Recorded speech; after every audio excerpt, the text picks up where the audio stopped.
course, as to what he really means. Yeah. You know, and he's made a lot of, you know, insulting comments. Yep, you can usually figure out what we mean. Exactly, and even just this past week, having that comedian, that Tony Hinchcliffe, on the stage making a very derogatory comment about African American people. Old tropes and bad jokes. It really is, and the way he talks about them, he really does use a lot of old tropes. And then the way he talks about the vice president, saying, "I don't know what her nationality is," guys? But it's such a mixed message right now. And I think he really appeals to this type of masculinity, or at least that's what he's trying to. Like, I will make you wealthy, I will make you a provider. Give me a few minutes. Actually, if you really think back on it, you are aware, if you watch my channel long enough, remember that? I have not done live back in, stream like, in more during than the a year. Apprentice, like, he was like a known figure. He was friends with Diddy, like, he would go to the white party, you know, he was sort of a presence. I'm trying to pull up my Kanye, exactly. So he's a pop culture icon as well, and he represents. I'm trying to pull up my TV monitor prosperity to a lot of Americans, here on the not live just white stream, so you can Americans, see Black that Americans as instead well. of my And so avatar. I think we can't just assume that, like, everything is about identity politics. Let me know if you can hear me, though. Just, I can hear me. And we've heard this story for a long time, that Kamala let me Harris know was, if was, you can was hear really my voice sagging with in the live stream, and she's been doing her outreach. So you wouldn't have Obama out there on the campaign trail in Detroit saying, "Man, you got to get out there and vote for your you know, for an African American woman." And look what happened to Stacey Abrams. Hey, She didn't end up winning in a race against one a of white the governor. OGs. So nice to see you in here tonight, brother. Thank you for coming and support the live stream. They are what really you hear in the background right now is Brian Williams. Promise me you'll come back when you know more. I will. I'm gonna not mute that soon enough. As soon as I tonight can in Los Angeles, figure out how to get my on the right who's made his opinions known, made them my, loud and clear throughout this election cycle. Ben Shapiro is an author, former editor-at-large over at Breitbart, co-founder of the Daily Wire, host of the appropriately named Ben Shapiro Show. Ben, thank you for being with us. You've just heard conversation about Trump and Trump world, and specifically in this last hour, the demographic of the evening, the black male vote. What can you add?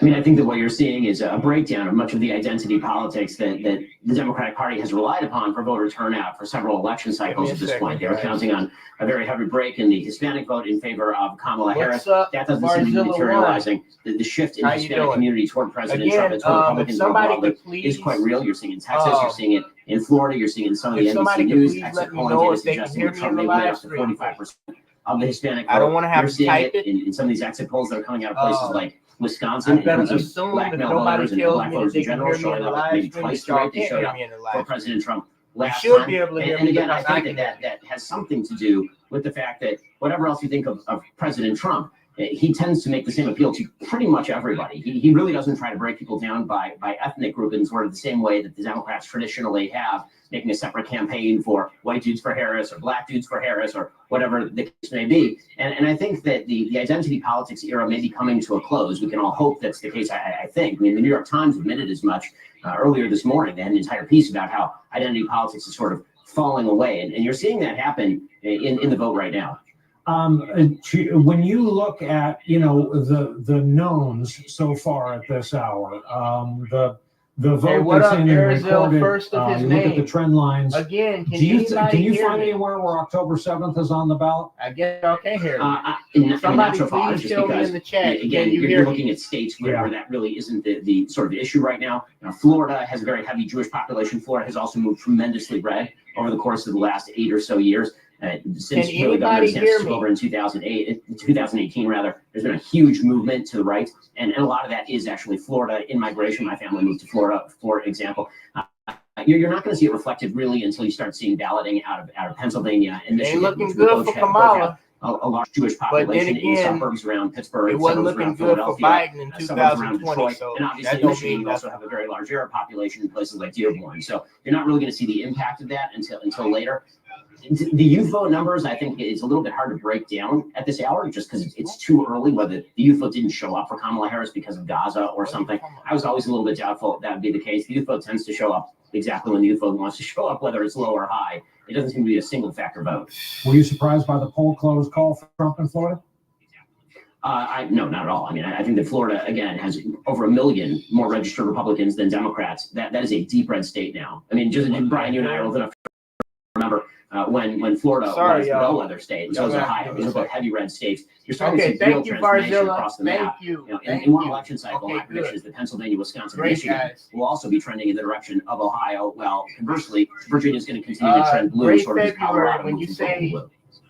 Ben, thank you very much. It's going to be, boy, like this evening could stretch into several. Elaborate on that. This is going to be sorry, guys. I'm still trying to pull up a screen here so you guys can see what I'm looking at. If we're both at. still around in a couple of years, again, in the background, you can hear has been our guest tonight. Williams, we're going to take another break. When we come back.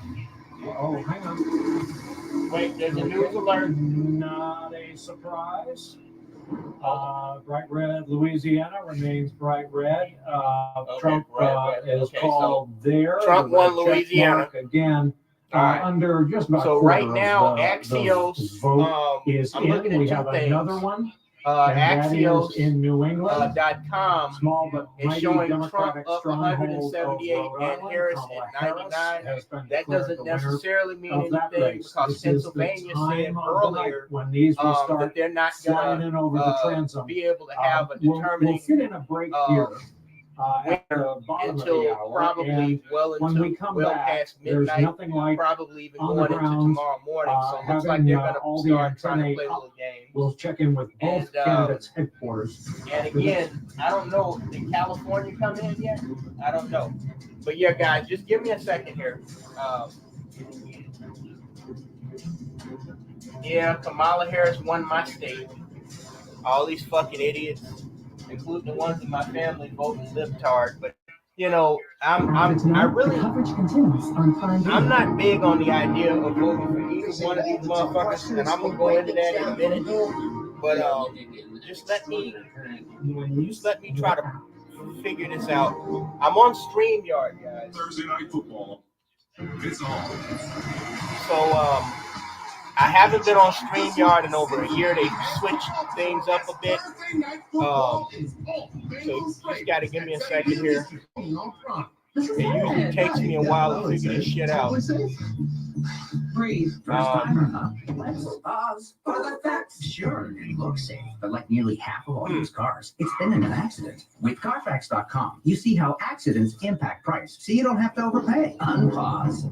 Yeah, Guy Mosey TV. You're gonna need it. Again, great February.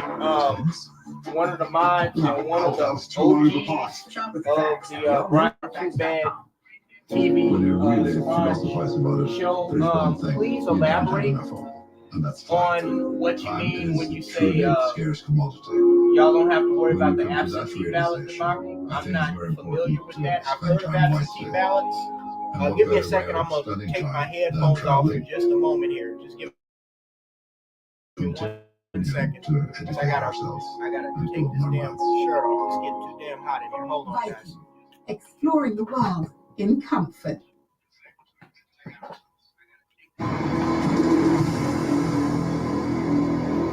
Bottom of the 9 o'clock hour East Coast, bottom of the 6 o'clock hour here. There is a call. Our smart viewers, and we have nothing but tonight new when I called New York reliably red. It was just early evening brain fog. That's how reliably blue New York is. 28 electoral votes, kind of the kingpin of the blue wall going to Kamala Harris. But for what it's worth, that call just came into us.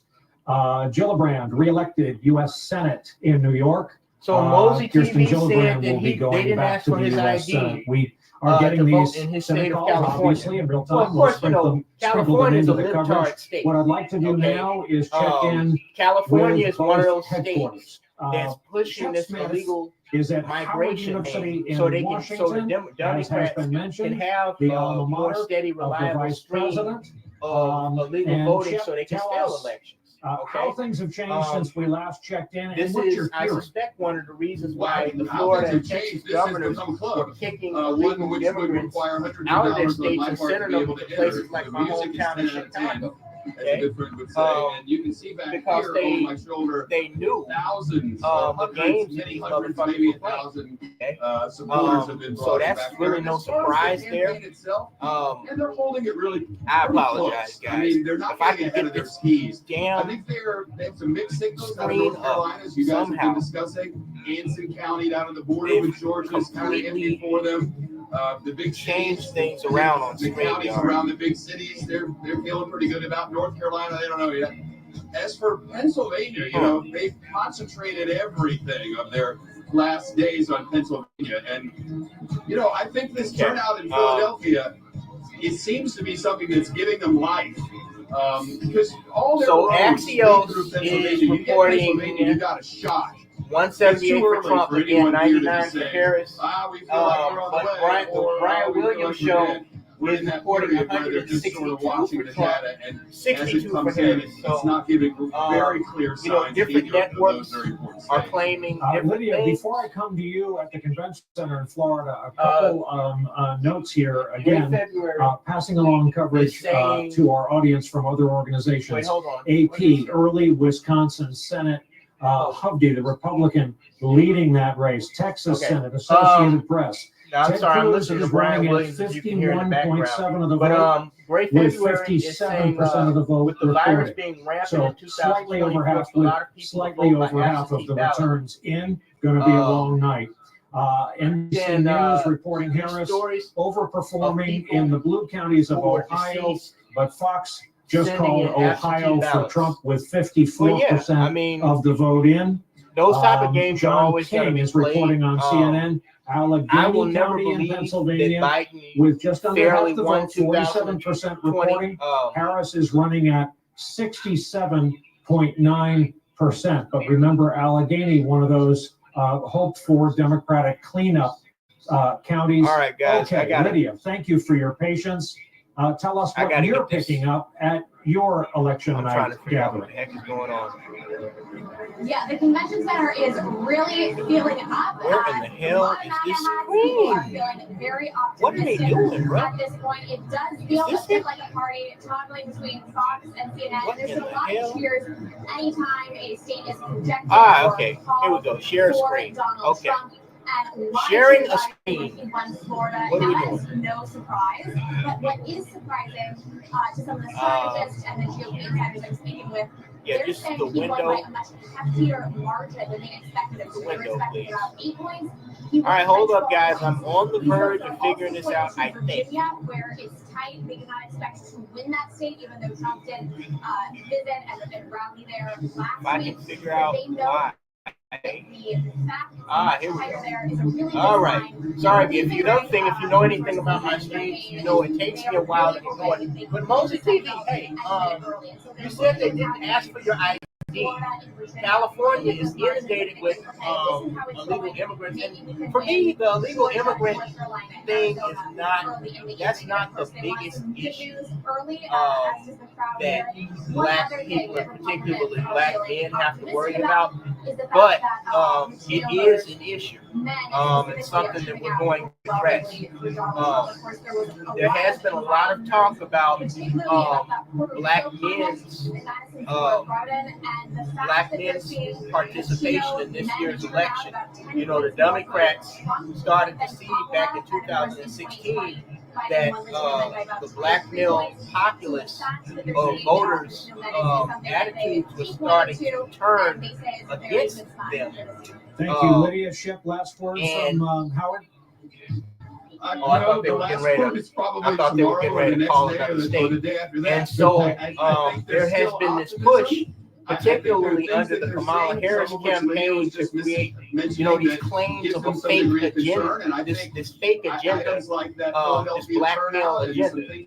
They weren't even talking about black men as a separate group, but everybody now can see, especially with the so-called gender war going on online, that there's a clear divide between black men and black women. You see the amount of black men with white and other races of women. If You one see, individual you know, is responsible for all Joe these Biden being content president creators like of the myself, United Tommy States, Sotomayor, it Kevin is Samuels, Congressman Jim Clyburn of South Carolina. It's hard not to like the guy who met his out wife against, this in feminist jail, extremism. after So it's not like protest, these and it's hard not to politicians like aren't a guy noticing who this. may have the And best black fish men fry have not been in coming all out of in South droves Carolina, which is and saying something. voting at So all, Jim let Clark alone go voting back for Democrat. another term Me in the myself House. personally, Now, all eyes, as they always are on Aaron McFarland, as she tries to figure out what she's saying. anti-government. I see the state of Pennsylvania. I actually You believe sure in a do. And civil we're going to form tell you of where we anarchy are right that I now, but there are a couple go of things into going on in Pennsylvania that we later will on. keep an And look eye at on. Pennsylvania First, right now. let's say where we are. We have 20.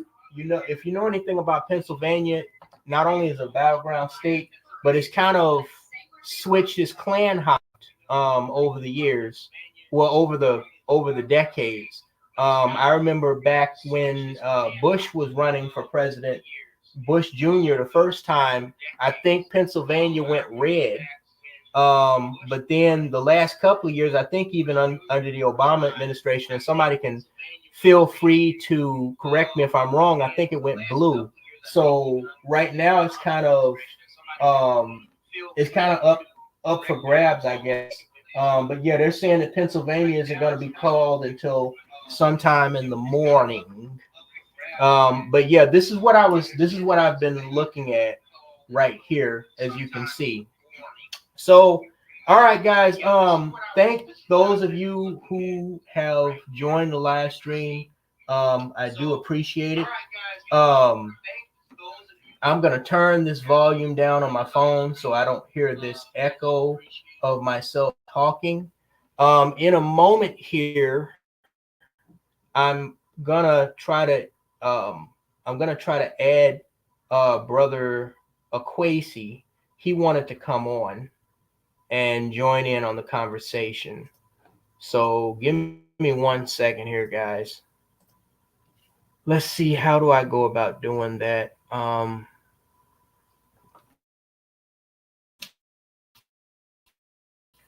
Yeah, let me turn this with the, I'm not entirely sure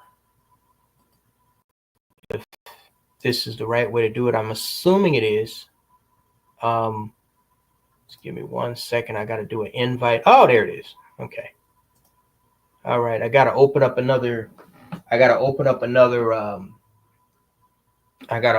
another screen here. But yeah, again, Mosey TV, if you're still in there, I'm not sure if you are, please elaborate when you were talking about how they didn't ask for your ID to vote in the state of California. Is that a law? Or is that some sneaky tip shit that they're doing? I don't understand why that would even be relevant in California, because California, it bleeds blue. Always has for as long as I can remember. I don't think the state of California has been red since probably before Kennedy, the Kennedy era. So I don't know why they would need to, cheat with ballots for illegal immigrants. I don't know. Captain Marvel, what's up? Another one of the OGs has entered into the building. Hello, Captain Marvel. Looks like they're in our big graphic but foregone conclusion department. Illinois has been called for Kamala Harris. Well, of course, Illinois has been called. Y'all late, bro. These motherfuckers late. Anyway, all right. So just give me a second, guys, to send this. And so yeah, I actually had a list of things that I want to talk about tonight. I didn't intend to start the live stream like this. There are, as you may know, I actually started the live stream early. It was supposed to start at 9 p.m. my time, but some of my family members called me all excited, and so they kind of woke me up from a nap I was taking, and I was like, oh, okay, fuck it. Let's start early. Get this party started rolling early. Because I wanted to kind of get a head start on some of these other issues. One of the issues that I wanted to speak about as we follow this, one of the issues is this mythology of the AI trend that a lot of these major corporations are pushing, and how that bleeds into the shift in the social culture that we see nowadays. This was something that I originally heard a Quasi bringing up, and I'm going to try to get this brother on the live stream. Just give me a second, guys. But yeah, another one. Not necessarily one of the OGs, but another trusted brother, Garlic Jeans. Cool name. What's going on, Garlic Jeans? Thank you for coming into the stream. I certainly appreciate it. The few of you who are here, I know I'd have more people, but ScrewTube is kind of ghosting my channel. Plus, I haven't posted for a really long time. I have a question because I'm still waiting. I guess Mosey TV, maybe he left the stream. I'm not sure. But how many of you guys saw my broadcast earlier, the premiere on the Niagara Falls bed winch that killed her 2 children and jumped over Niagara Falls? How many of you guys got a chance to see that? And what was your opinion on that? If you could say so on the live stream. What was your opinion? Yes, today is a rare day that you're getting 2 broadcasts at the same time. That's something that I didn't even do too commonly when I was uploading content regularly. Let me sip this tea for a little bit. But yeah, what did you guys think of that premiere, that whole case out there in New York with the dead wench, as I call them, murdering her 2 children and people trying to paint her as some type of victim alongside the 2 children that she murdered? You know, I'm gonna say this, and I know black men don't want to hear it, just like black women don't want to hear it, but y'all better start putting y'all faith in something other than other race groups of people, because you are in, especially as we approach World War III. Another issue that we need to discuss tonight is how close we are to a 3rd World War. People that, you know, don't have their shit together, particularly amongst their own group, are in for a very, very, very rude awakening. Right now they have Harris up 81, and Trump is still leading by a comfortable margin of 162. But again, I think the Brian Williams show was a little late, because here they have here on Axios, as you can see, and I'm going to refresh the screen here to see if anything changed. I don't like live streaming where it can upgrade itself, or if it's one of those things where you have to refresh. We'll find out in a second. This is Axios.com, as you can see. It's taking a really long time. But yeah, let me send this brother. So yeah, Mosey TV again. Yeah, I ask once again if you could elaborate when you say they didn't even ask for ID in your state when you went to vote. What do you mean by that? Also, I'm just assuming that most of you guys are Trump supporters. But whether you're a Trump or whether you're a Kamala Harris supporter, what if you could type in the live stream, what is your biggest concern, not only about this election, but what is the key issue for you as a voter? I think that's something that is important to find out. Okay, it's saying checking for updates. Okay, so this thing updates every 30 seconds is what they're saying. Okay. I didn't even scroll up and see that. Okay. Until just then. All right, guys, give me 1 second. I'm typing to a Quasi now. Gonna need the brother of logic and common sense to come on here. Give me 1 moment, guys.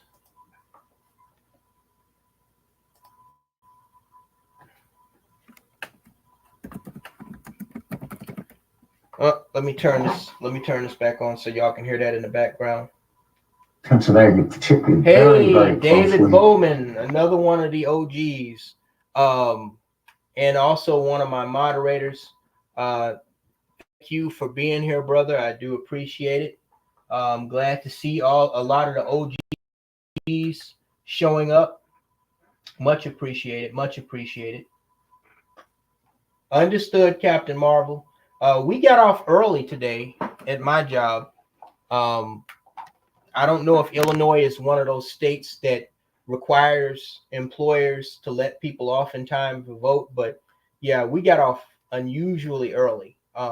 So that was actually good because usually I don't get back home until like, 6 or 7.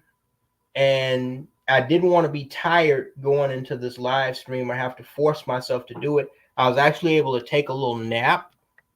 So that definitely helped me to get where we are right now. Let me see, to the brother of logic and common sense, live stream election night coverage. In a country that's almost 2/3 wrong track, which is a pretty good indicator of what's going to happen. And I think the fact that we're in it right now is encouraging. And I'm just, I'm desperately watching the Pennsylvania numbers, and I'm going to see if we can catch up in Georgia. I'm not ready to write North Carolina off yet. We got a lot of football left here, Brian. We really do. 106 days after Joe Biden stepped aside. Right. And okay. So it's, it's going to be a long night. Sorry, guys, I'm sending a text and an email. A great job to that they're doing here. We're just going great to sit here and hang in there. Brother, and I think news is brother going to come pouring in pretty quickly. All right. I just need to keep in touch with you. That's all right. It's a long distance. Every time I see you guys in conversation, I envy it. I'll be on the phone and we're going back and forth. And anything I know, I'm keeping your viewers up to date with the most I know. But I think Georgia's still in play. I think Pennsylvania is definitely in play. And we might beat this down to this blue wall. Garlic Jeans is saying, I was working, so I couldn't watch your new premiere Dead Winching Gone Wrong. I'll watch it peacefully after this live stream. No problem, brother.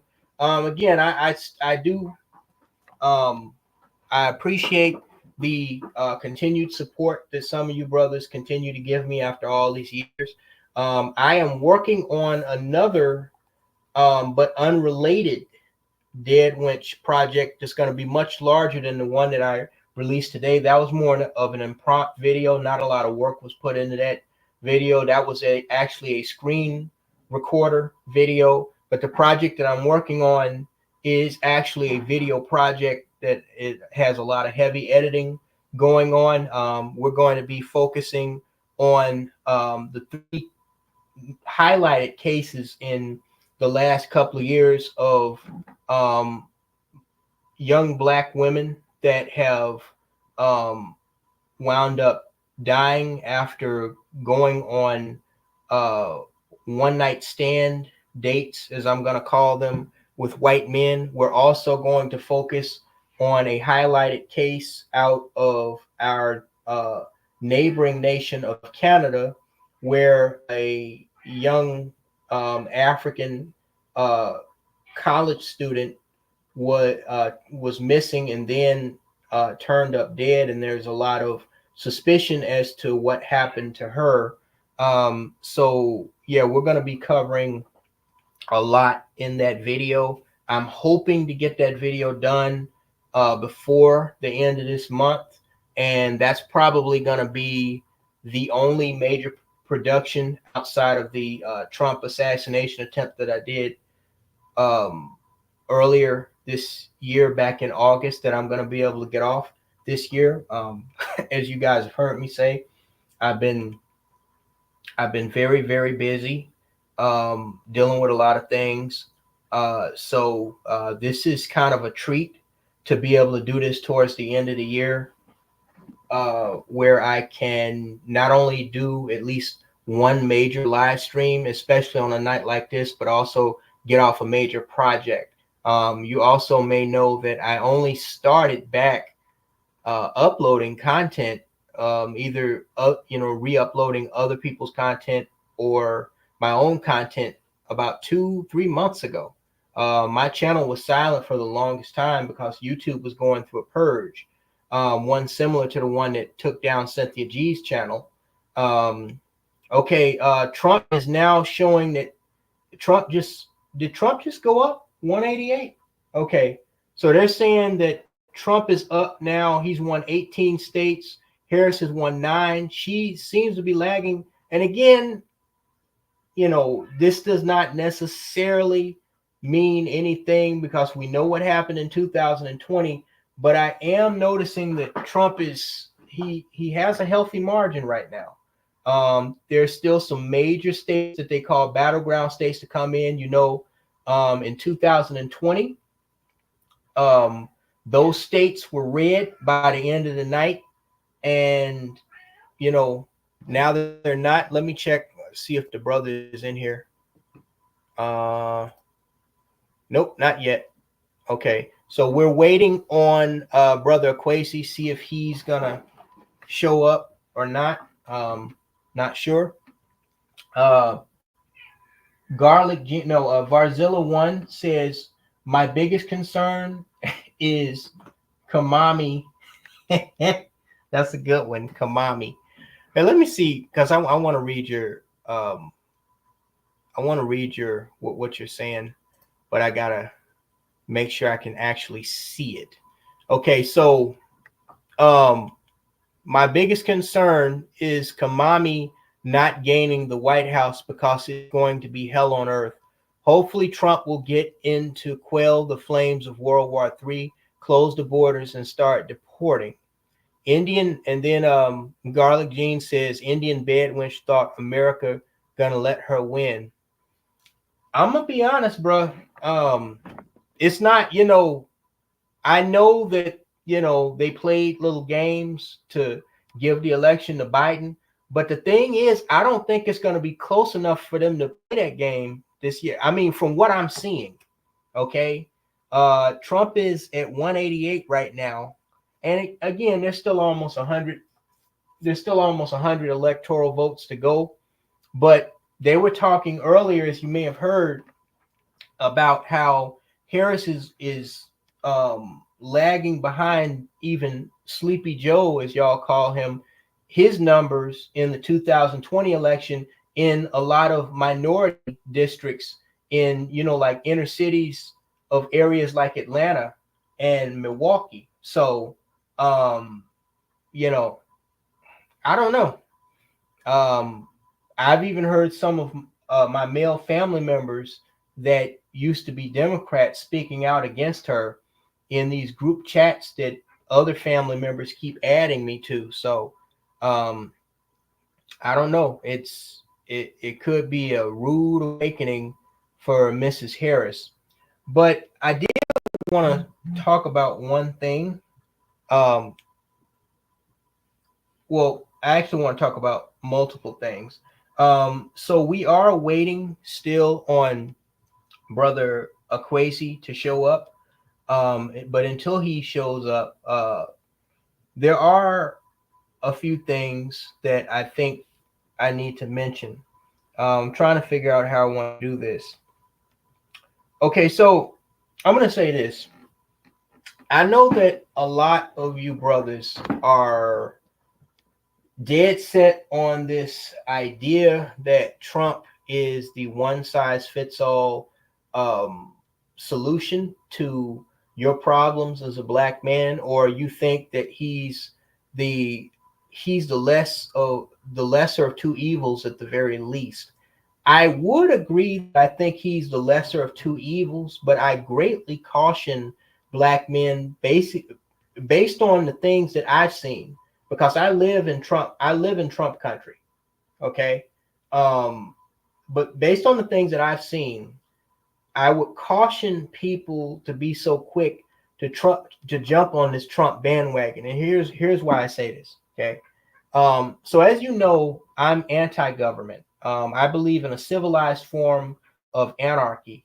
I know anarchy has been is a term that's been demonized over the century by the powers that be because they don't like the idea of people thinking independently. But the origins of anarchy go back to the 16th century, when they were having all those problems in Europe with the monarchy.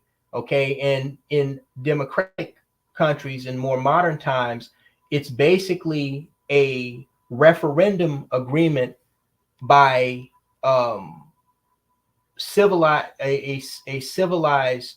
population of a sovereign country, meaning that instead of electing these high officials, these privileged few to rule over us, okay, we rule over and we govern ourselves, okay, and that means that we vote, as a population, through referendums at the state and the national level, instead of electing these, individual human beings to represent us in, this singular building called a Congress or a White House. Okay.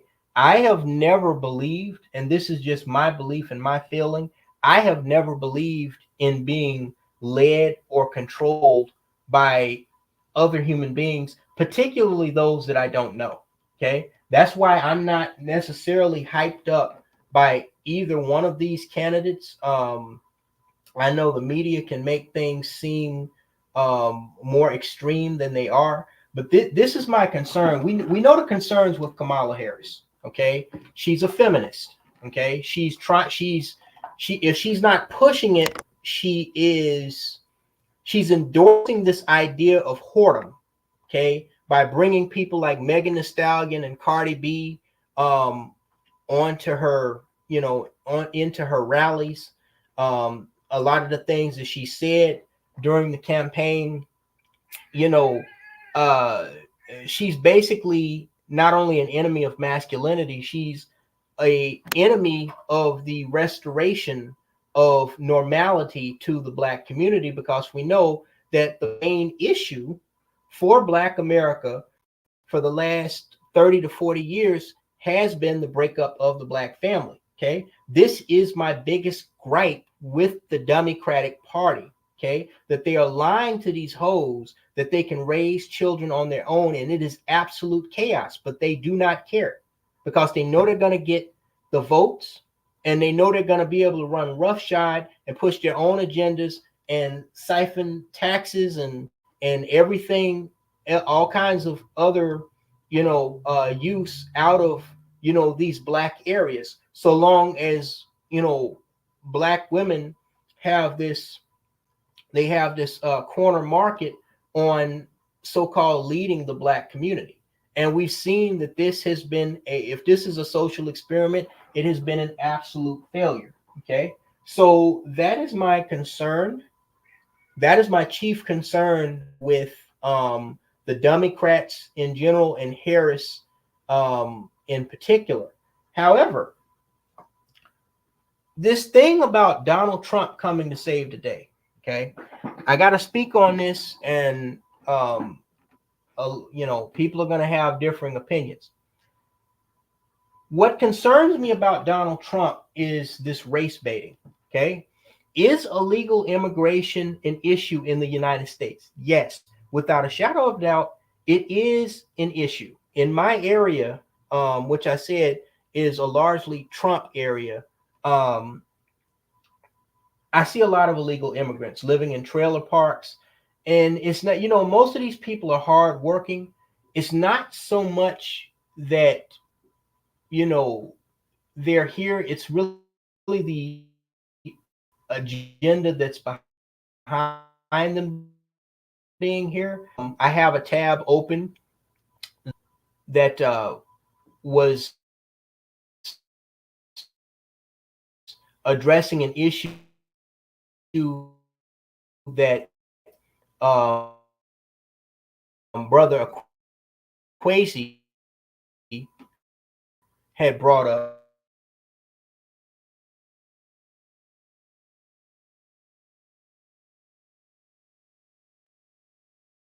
Captain Marvel, who I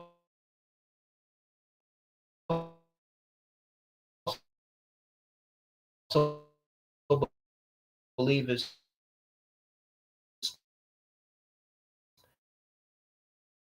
from my city,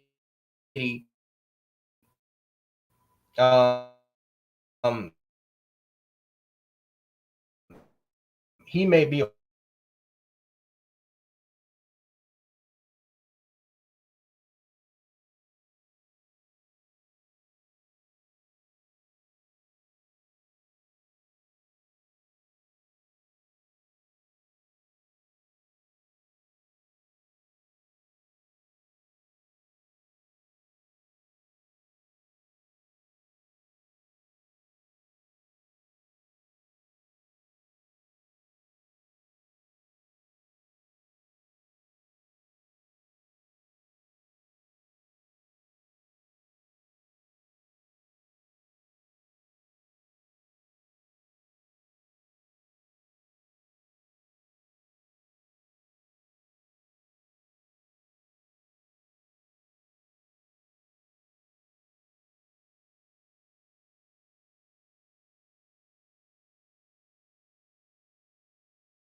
hear me?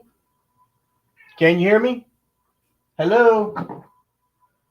Sorry, guys. I got some serious lag there. Kamala Harris exactly 270 electoral votes if she wins these states. It's Pennsylvania, Michigan, and Wisconsin. So right now, can anybody hear me? Or Pennsylvania, can anybody hear the background now? Race. We finally have a race. We thought it was going to be a blue mirage earlier in the night, and it kind of has been, but it is tightening. 49.6, 49.5, and we've got just under half the votes in. Now, sorry, I lost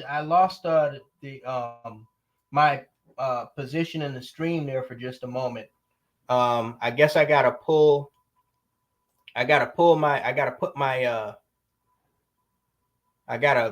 share my screen again. So give me a second. Everything blanked out. But what was the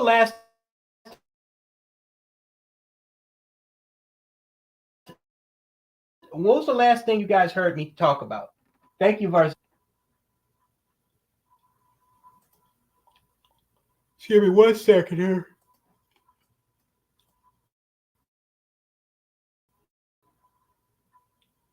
I got to pull this up again.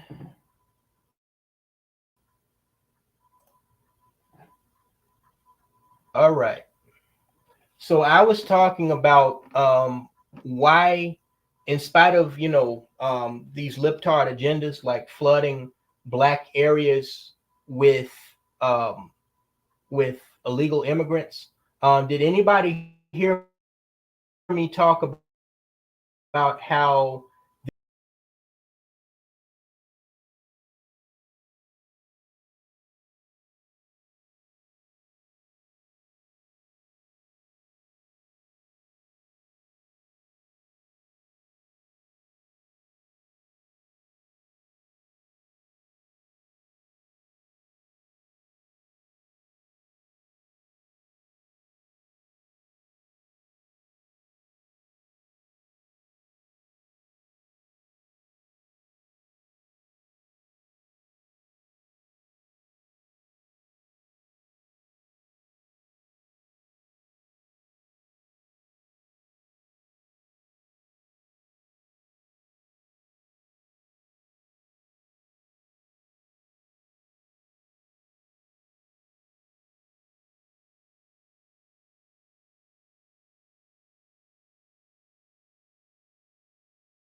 All right. Can anybody hear me? Can anybody hear me? All right. I'm having some major issues here with the live stream. I apologize, guys. We had gotten up to 20 people in here. Now we're kind of in a fuckered situation because the stream has been interrupted twice. I don't know if that's intentionally by YouTube, but as you can see on the screen, for those of you who are still here, Trump is nearing 200. Okay. Yeah, this is, again, he only needs 270 to win. That's important to understand. He doesn't have to win every state, but he's leading. Okay, hold the phone. Harris just went up 109, at least according to Axios. Right before our eyes, Harris just went up to 109. She's won 10 states, but something I had intended to mention this earlier, something that I'm noticing is, and I've been noticing this throughout the night since I started looking at this, is that Harris, she seems to be lagging Trump by half, literally, in the amount of states won throughout the night. Okay, Trump right now is up. He's won 20 states and 41 million votes. Harris has won 10 states. She's leading in 3 states. He's leading in 12 states, and she has 36.5 million votes. So he seems to have a healthy lead on her. And if he's leading in 12 states, and she's only leading in 3, even if there are states with major electoral ballots, this is not going to be a good night for the libtards. Doesn't look like to me. Now, again, they could still play little games, but I'm telling you, bro, I mean, how many, does anybody know how many states with major electoral votes are left? Because Trump is looking, he has a pretty healthy margin on her. I'm not, a political expert, but then again, a lot of times they don't know what the fuck they're talking about either. So, yeah. But yeah, guys, like, what do you think? This isn't looking good for what one of you called her Kamala Harris. It's not looking good for her at all. She just passed 109, but Trump is really up there right now, and he's up there fast.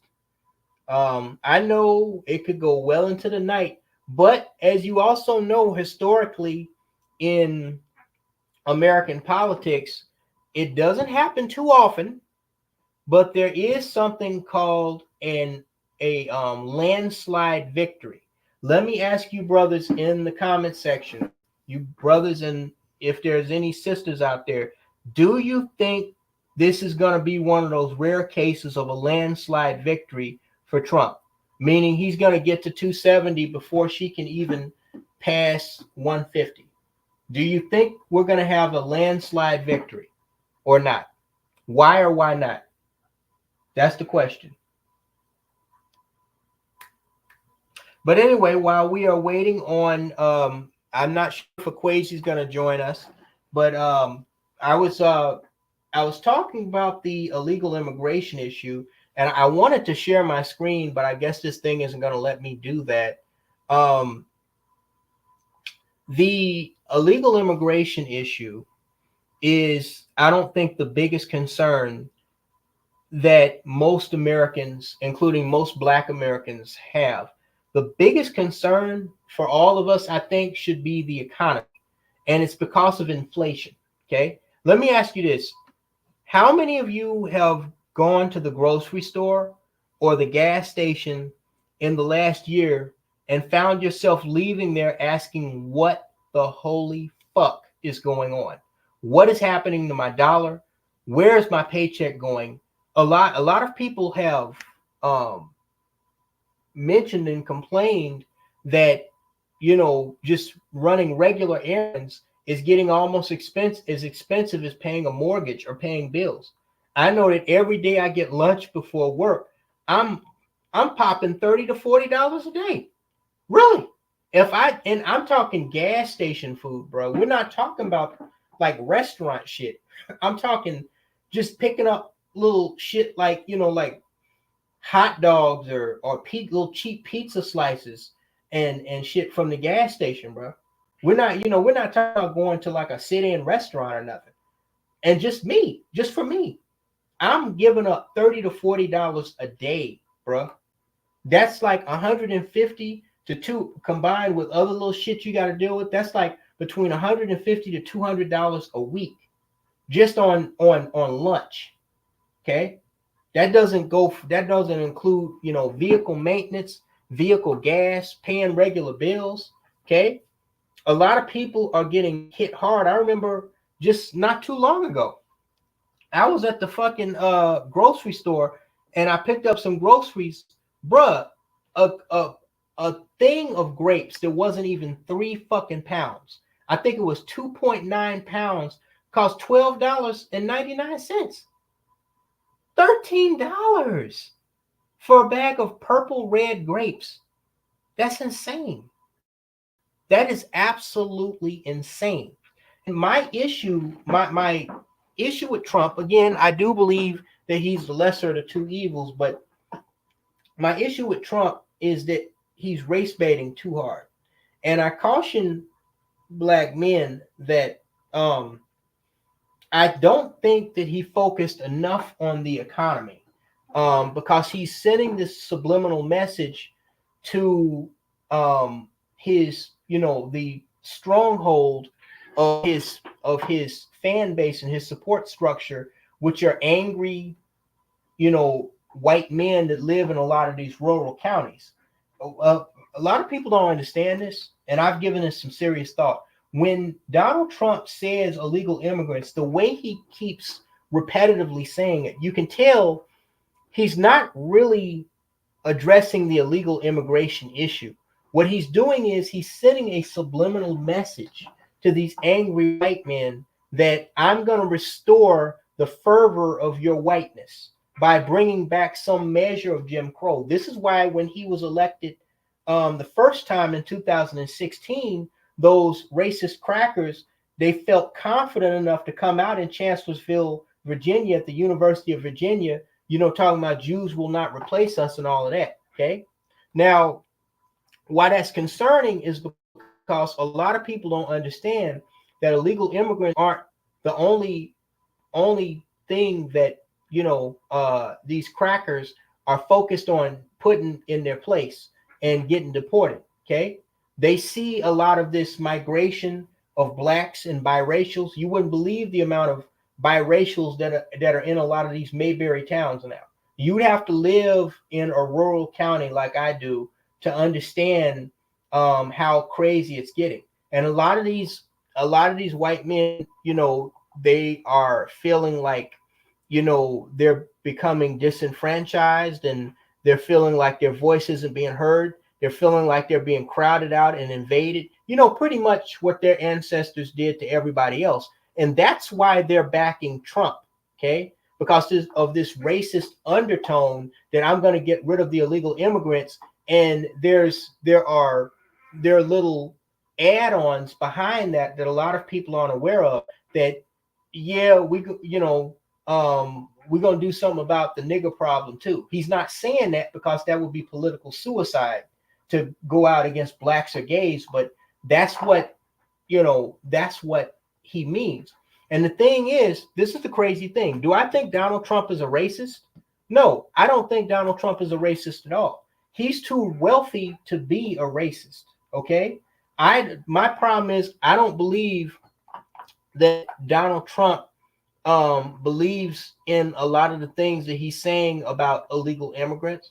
I think he's using that again as a racist undertone to appeal to his primary base, which are angry white men, angry Republican white men. Okay. I've seen and I've experienced a lot of this closet racism that is slowly but surely starting to come out. There was an incident, there was a close call where, I almost had to get down and dirty. And y'all, those of you who've listened to me long enough, you know how I roll when I'm out and about. with this old ass cracker that, you know, called himself trying to mess with me while I was standing in line.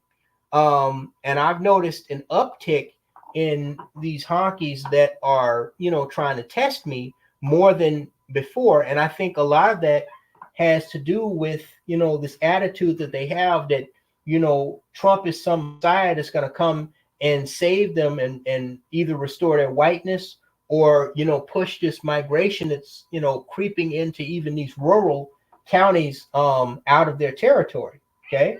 So while I understand the gripe that, you know, black men have, which is perfectly understandable with the Democratic Party, and they should have, I'm receiving a phone call, guys. Give me 1 second. I'm gonna have to take this. Give me 1 second, guys. Give me 1 second. I'm gonna have to mute.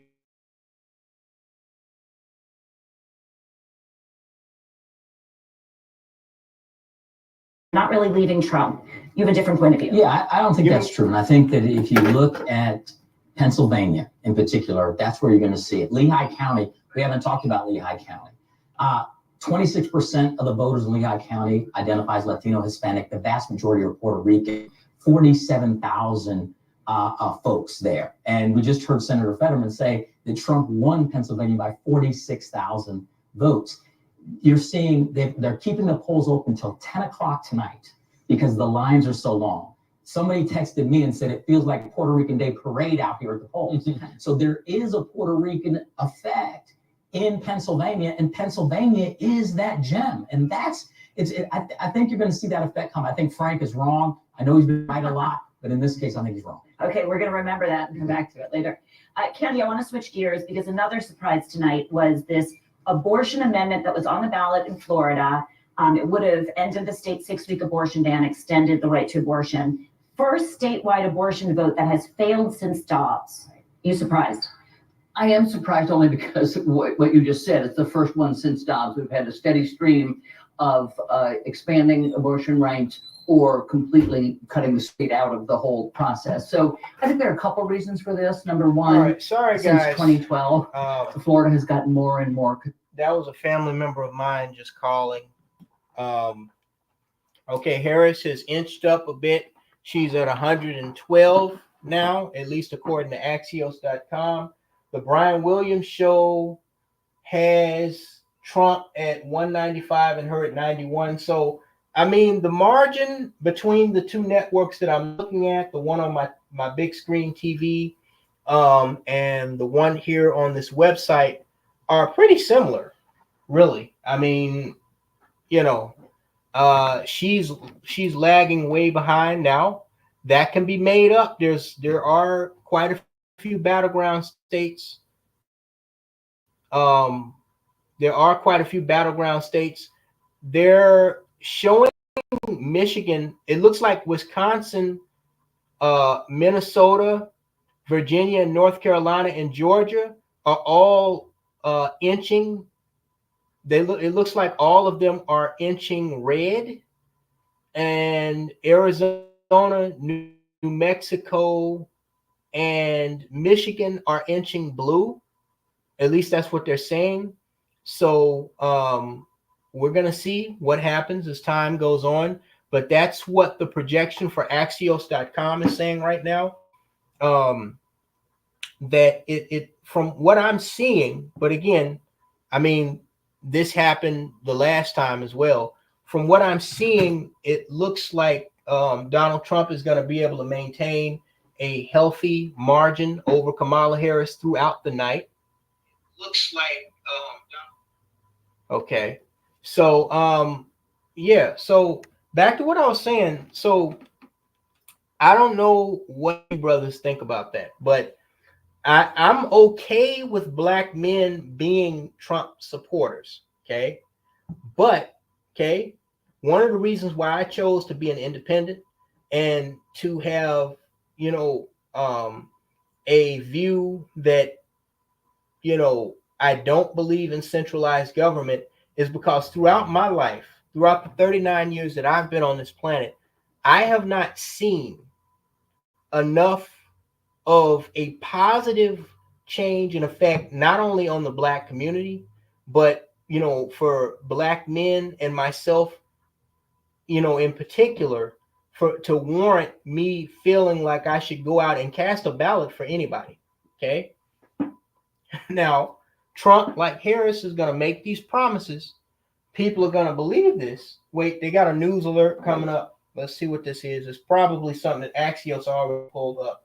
Donald Trump, we don't know what, if anything, this says about the circuitous path Sherrod Brown has ahead of him tonight to reclaim, to keep his seat in the U.S. Senate. But Ohio has just added to the red of the Midwest. Anywho, this is my delivery system from our producers. So they're saying Ohio has gone to Donald Trump. I believe there were a few years when Ohio actually went blue.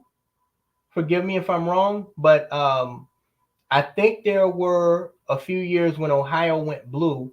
I know over the last couple of elections, Wisconsin and Minnesota had gone blue, but it looks like, and again, I remember when me and Brother Kwesi were here in 2020 looking at the same damn thing, and Trump was leading in all these states that are saying that they're red, and then within a few days, those same states magically turned blue. So again, I wouldn't be too confident. Let's just see what happens, because especially as politically contested as this election cycle has been, you really can't 100% trust anyone. But I will say this: I would strongly encourage Black men to vote for themselves. Okay, I'm sorry to have to break it to you, brothers. Okay, whether you're talking about this so-called passport bros thing, or whether you're talking about voting for Donald Trump or MGTOW, whatever little group you want to join, or ideology you choose to join, understand that you can never ever depend on anyone else more than you can depend on yourself. Okay, you better believe in yourself more than you believe in Donald Trump, Kamala Harris, or any of the Kevin Samuels, or any of these other motherfuckers. Okay, because I got news for you. As we inch closer to World War III, okay, the issues that are front and center now are going to be a distant memory, and there's going to be far more pressing matters, and I'm talking life-threatening and life-altering matters, that if Black men do not have their shit together, and unfortunately, where things are sitting right now, from what I've seen, there's not too much hope for that, but there is hope for the Black male individual. Okay, screw trying to join up with somebody's group. Okay, you better be looking at what you can do for yourself. Okay, screw what Kennedy said, talking about don't ask what your country can do for you, ask you can do for your country. No, fuck that. Fuck patriotism. Okay, it's a bunch of bullshit. Okay, most of the homeless people in this country are Black men. Fuck that flag. You think about what you can do to better yourself and give yourself an advantage in this world. Okay, because if you think some rich, privileged motherfucker, whether it's Harris or Trump, is going to stick out their neck for you in spite of what they say, I got bad news for you, my friend. It ain't going to happen no matter how much you want it to happen. Okay? Again, Trump getting in there would, stop a lot of the things that Harris would try to enact, like restoring federal oversight over abortion, for instance, like pushing this illegal immigration issue. But, again, black men are not going, no matter how much y'all want to believe that, black men are not going to be front and center for the issues of the Republican Party or the Trump administration. Okay, people will tell you, and I do not know why this is so hard for black people in general to understand. People on either side of the aisle, no matter what you're talking about, they will tell you anything when they want something from you. Okay? Why do so many grown people do not understand this? I do not know. Okay? They will tell you any fucking thing. Okay? You have to think and move independently for yourself. You have to have that Marlboro man mindset if you want to navigate through this world, okay, and be able to have clear advantages that can benefit yourself. Okay, no politician ever built is going to do that for you, no matter how much you want to believe that they are. Okay, that is a fact, not an opinion. All right. So also another issue, I guess I don't know. Close. Yeah, it's approaching an hour ago. Maybe he's busy at work. Who knows? But another issue that I want to talk about is the spreading of false information. Just the other day, the news media, they claimed that there was, and I'm just using this as an example. They claimed that there had been an earthquake here in the Midwest, and that it shook multiple states, including here in central Illinois. And I saw the story, but what I had experienced did not line up with what they were claiming. They said a 3.7 earthquake hit, but I didn't feel anything. And I noticed that they've also claimed there was I think that was earlier this year, they claimed that a tornado had touched down on my street. In my local area, there was a tornado warning. That was months ago. And they said that a tornado was on the ground here in the city where I live, and that it was spotted on the street or the street intersection at where I live. Now, if a tornado, even a small tornado, had been spotted, let alone felt, because I live like right up next to the intersection, and where my street is, it kind of leads to a dead end. If there had been a tornado there, I would have seen it, or I would have felt it, or I would have heard it. Okay, and I'm looking at what they're claiming, and I'm looking out the window, and all I'm hearing is tornado sirens. I'm not seeing a tornado, just like I didn't feel an earthquake. And I'm starting to wonder, just like with the COVID-19, how much of what we see in the news media, we know social media can't be trusted as a reliable source, but how much of what we see in the news media at the local, state, and national level is actually credible, okay? Because these motherfuckers lie all the time. In fact, some journalists have actually been caught lying, okay? How much, can we really trust these motherfuckers to tell us the truth? Can we trust them to give us credible information? No, we cannot. If nothing else, the COVID-19 scamdemic proved that, or what the news media called the COVID-19 scamdemic. I have my nickname for it, as you just heard. Okay, that was an absolute fucking farce.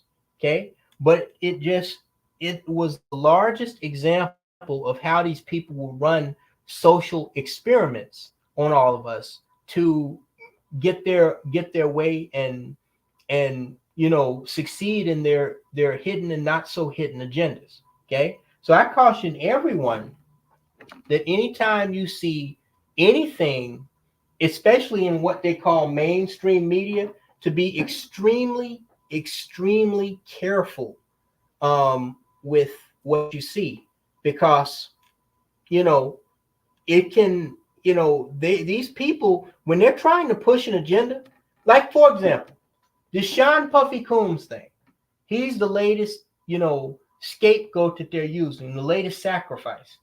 Okay. Do I think Sean Puffy Combs is necessarily a stand-up guy? No. Okay. But do I believe that he's this evil villain that, you know, was doing all these terrible things to women? No. But because somebody is trying to push this agenda that, oh, all of a sudden, this nigga been on the scene for 30 plus years, but now all of a sudden he's the big bad wolf. And everybody is jumping on this bandwagon, just like people jumping on these political bandwagons. Okay. People allow themselves to be too easily moved and too easily convinced by mainstream media, and now in more recent times, social media. Okay. You have to think for yourself. You have to do research. Okay. You cannot allow, you know, the news media or anyone else to influence the way you look at this world, because people will quite literally tell you anything. And that goes back to my original point. They will literally tell you anything to get their way. Okay. So don't trust what you see in the media. Okay. If you have not verified that through your own sources, and that's the other problem with our society, is that people don't verify, people don't do any homework. Okay. They just, you know, that's why so many things that had a lot of you niggas fooled did not have me fooled. Okay. Like, y'all remember the Kanika Jenkins case so many years ago. I think that was back in 2017. Little drunk Chicago hood rat bitch walked her drunk ass from a hotel room party down the stairs, and she walked right into an industrial freezer and got turned into a I shouldn't say that on YouTube, but I'm gonna say it anyway, a black sickle. And everybody was convinced that something happened to her, that, you know, she was kidnapped by some mysterious group, and they took out her organs. And then, because there was so much controversy, the police up there in I forget that city, but it's up there near O'Hare Airport, they released the photos of her dead in the freezer, and they showed that her body was intact. She was wearing all her clothes. Only one of her shoes was missing. And well, it wasn't missing, but it was just off of her foot. And that was likely because, you know, when a person starts to freeze to death, their brain has them do crazy things. One of the things the brain can have a person do is take off all their clothes, which would seem like a strange thing, but that's because the brain is going into shock and it's trying to convince itself that it's actually hot and not cold. So some people, when they're found frozen to death, they're actually completely naked, because the brain prompts them, when it's that final stage of shock, to take all their clothes off. And maybe they can convince themselves that they're hot. It's a crazy thing. So maybe she was in the beginning stages of that. But the fact of the matter is, okay, her body wasn't chopped up. Her clothes were intact. And everybody, especially black people, just believe, like, from one end to the other, that, you know, something happened to that girl. The only thing that happened to her was that she made a piss poor choice to underage drink. She couldn't hold her liquor and wound up walking her drunk ass into a situation that she couldn't walk out of. Okay. And so there's just too much of this, of people easily being, Trump is up 207. And I know that can be made up, but, like, bruh, this ain't looking good for Harris, bro. Let me see what they're saying. I'm gonna turn this up. Let's see. Your primary, LBJ's health was deteriorated. Lady Bird thought it's time to go. Johnson shocked the nation, going on and saying, I'm out.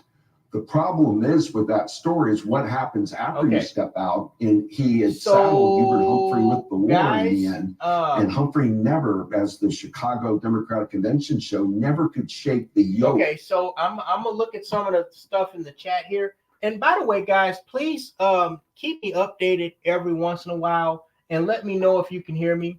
But I'm scrolling here. I'm trying to see what the last thing that was said, because the top messages part, the top messages option in the chat, it wasn't allowing me to see what you guys, everything you guys were saying. So I just updated it so I'm seeing all messages.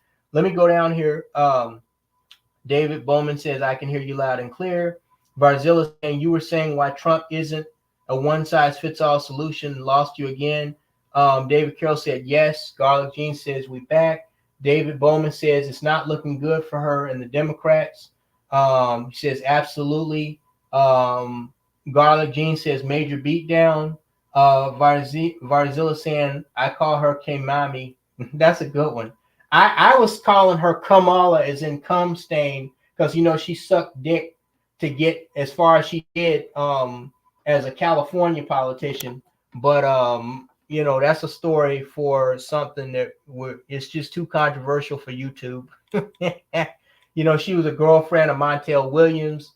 And then I think the mayor of LA or Oakland or some shit. Y'all probably know more about that than me. But, yeah, we're not going there. But yeah, Trump is now past the 200 margin, and he's leading in 8 states. Bruh, it's looking like it's going to be a landslide, bruh. I don't know. They could still steal the election like they did in 2020, but it ain't looking good, bruh. I'm just going to say that right now. It ain't looking good for her. Garlic Jean says a major beatdown. Varzilla saying inflation is a problem. $100 is barely enough to last me a week in groceries. Yes. Thank you, Varzilla. And I know you probably said that a while ago, but I'm just now seeing your comment. Absolutely. By the way, what's up, Coma Him? Thank you for joining the stream. This is my biggest gripe with the Trump campaign. Okay. Doing this race baiting, yes. Let's talk about illegal immigration. Let's talk about how illegal immigrants are being dumped into Black communities. But let's talk more about the number one issue, not only on the minds of all Americans, but on the minds of Black men. Okay? How much money it's taking just to live and maintain, bro. That should be the number one issue on any political agenda, okay?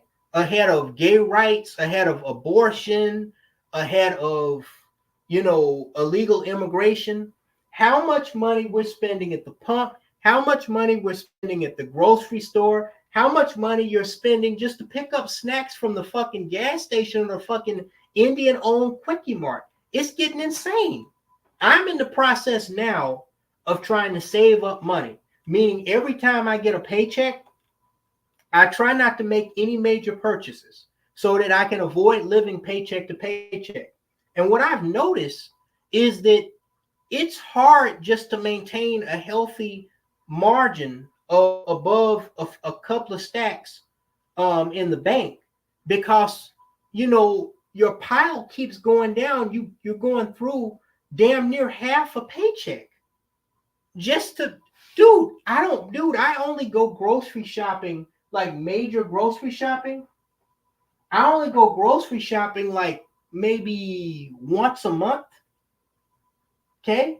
Most of my food, unfortunately, comes from, at least for now, because I'm getting ready to sign up at the end of this month. I'm going to sign up for one of those online healthy food those online food subscriptions that a lot of people are signing up for that are really popular, like Blue Apron. But for right now, most of my food is coming from fast food restaurants, but primarily gas stations, because I travel for work. Dude, gas station junk food, or even gas station, like, you know, they have little salads and a little guacamole dip, you know, healthier options. Dude, just to get enough food to go through the day, I'm spending I shit you not, One dude said $100 is barely enough to get groceries through the week, bro. $30 or $40 a day on gas station food. It's fucking insane. It's fucking insane. What's up in Infinity? Come liar Harris. No, I like Kamami. Varzilla, that was brilliant, man. You helped me out because I could not figure out how to fuck up her name. And usually I'm very good at that, dude. I'm very good at that. But for some reason I couldn't figure that shit out. But yeah, guys, what do you think? I'm looking at the numbers here. It's not just that he's a 210, but when you look at the states that he's leading in that are left, you know, I know California now. Here's the thing: California is going to put her up. It's the largest. It's the state with the largest amount of electoral college ballots or votes. But I mean, that's only going to put her like 170, 180. I don't see a path for her to win. She's already won New York. She's already won Illinois. Yeah, my state would just have to be the one blue in the sea of God. You know, the one time that I might vote, I said this before, the one time that I might vote is 2 years from now in 2026. I've never registered to vote, and I don't really plan to vote, but the one time is to get rid of this bitch that is the governor of our state that I absolutely hate, J.D. Pritzker, that fat fuck. I call him J.D. Bitchker because he's a bitch. He tried to pass a law to get rid of our gun rights, bro, in the state. And that just goes back to what I said about how these politicians, no matter what side of the aisle they are, do not have your best interest at heart. Now, he passed this just listen to the name of this stupid ass law. I think it's something to the tune of Safeguarding Illinois Communities Act or something, right? To ban assault rifles because this one white boy shot up a 4th of July, a white people Independence Day parade in Highland Park, which is north suburban Chicago, and shot like 50 people, right? But in most cases, the majority of people who are falling victim to gun violence are black people, and more particularly black men in Chicago proper. And most of that violence is being done by handguns. Okay? What the hell? How's he safeguarding Illinois communities by banning assault rifles that account for less than 5% of gun violence crimes? He doesn't care. It's just a hidden agenda to try to begin the process of violating our Second Amendment rights.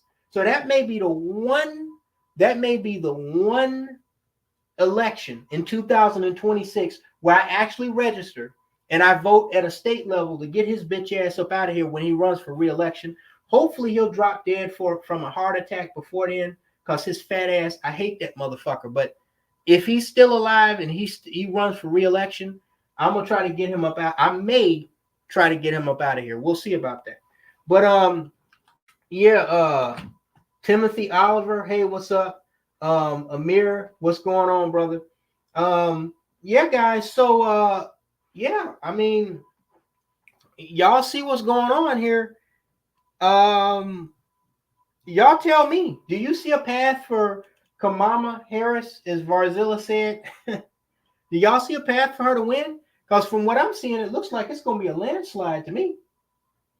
It looks like it's going to be, I don't know.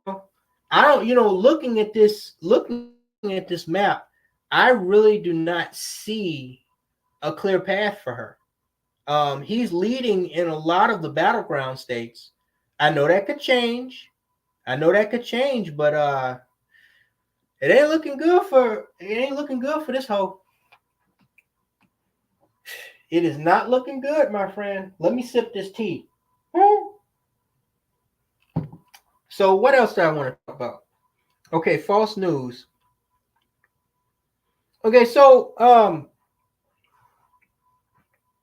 another thing I wanted to ask you guys about. What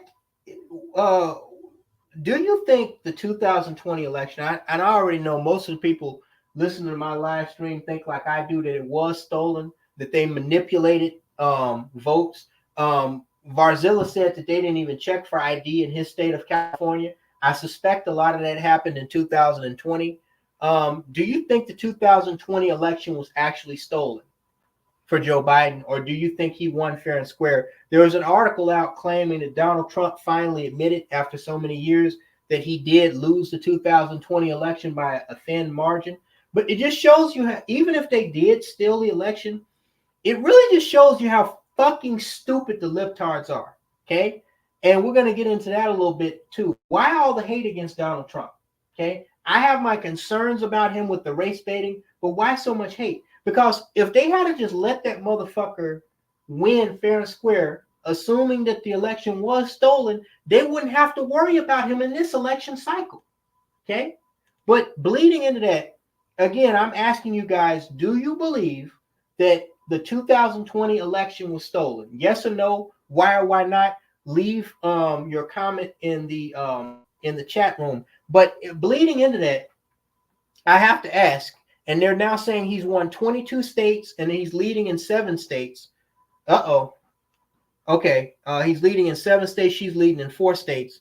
He was up to 8 states before. But why is there so much hate? I don't understand why the government and the liberals at large are so concerned with Donald Trump. You think about it, this dude has to be the most hated rich guy turned politician in American political history.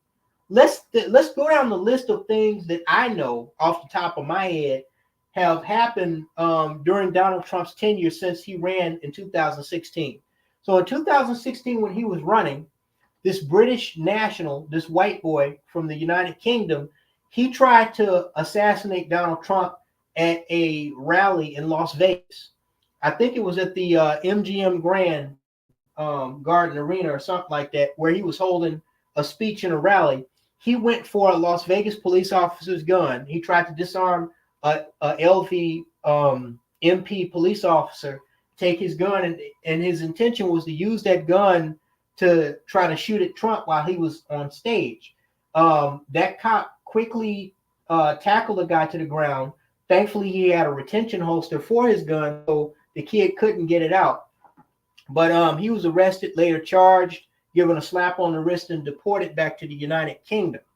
Then they came out with the, I think that was Entertainment Tonight. They came out with the story of, Donald Trump's controversial talking about he could grab a woman by her pussy.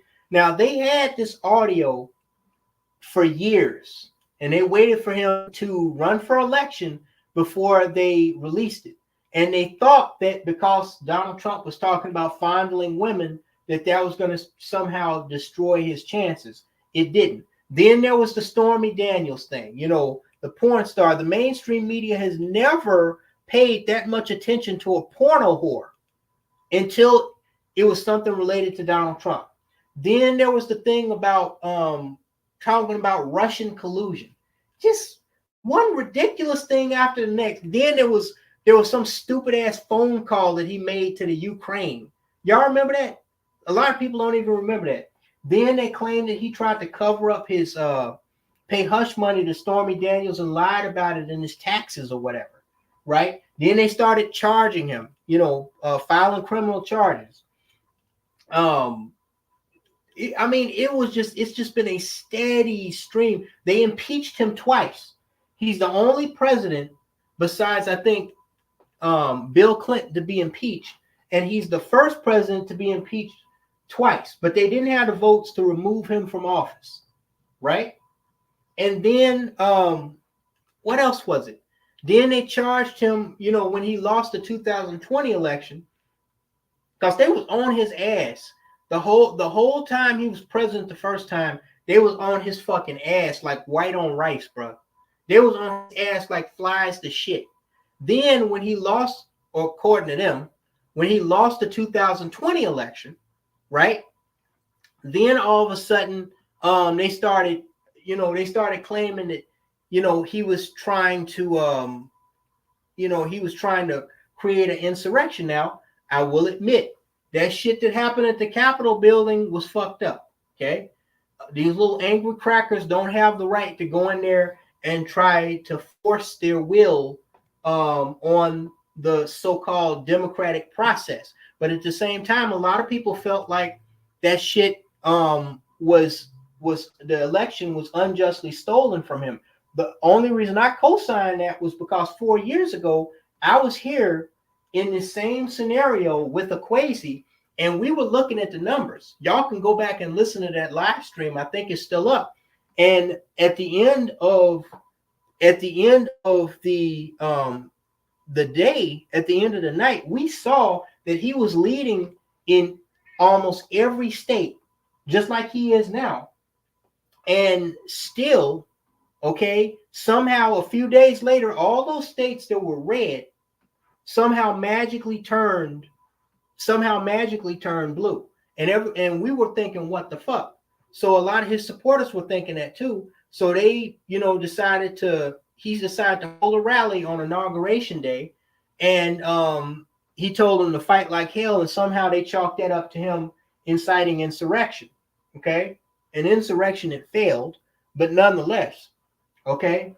And then, of course, this year, the assassination attempt.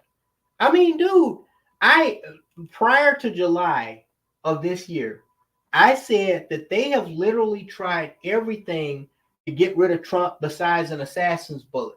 And voila, it was like I was prophetic. A dude taking a pot shot at this guy. And the Secret Service, y'all saw, I did a video on that. The Secret Service completely dropped the fucking ball protecting this dude. He came within a hair's breadth of being JFK. Do y'all realize that? A lot of people have kind of pushed that into the background, but this dude was so close to getting his brains blown out.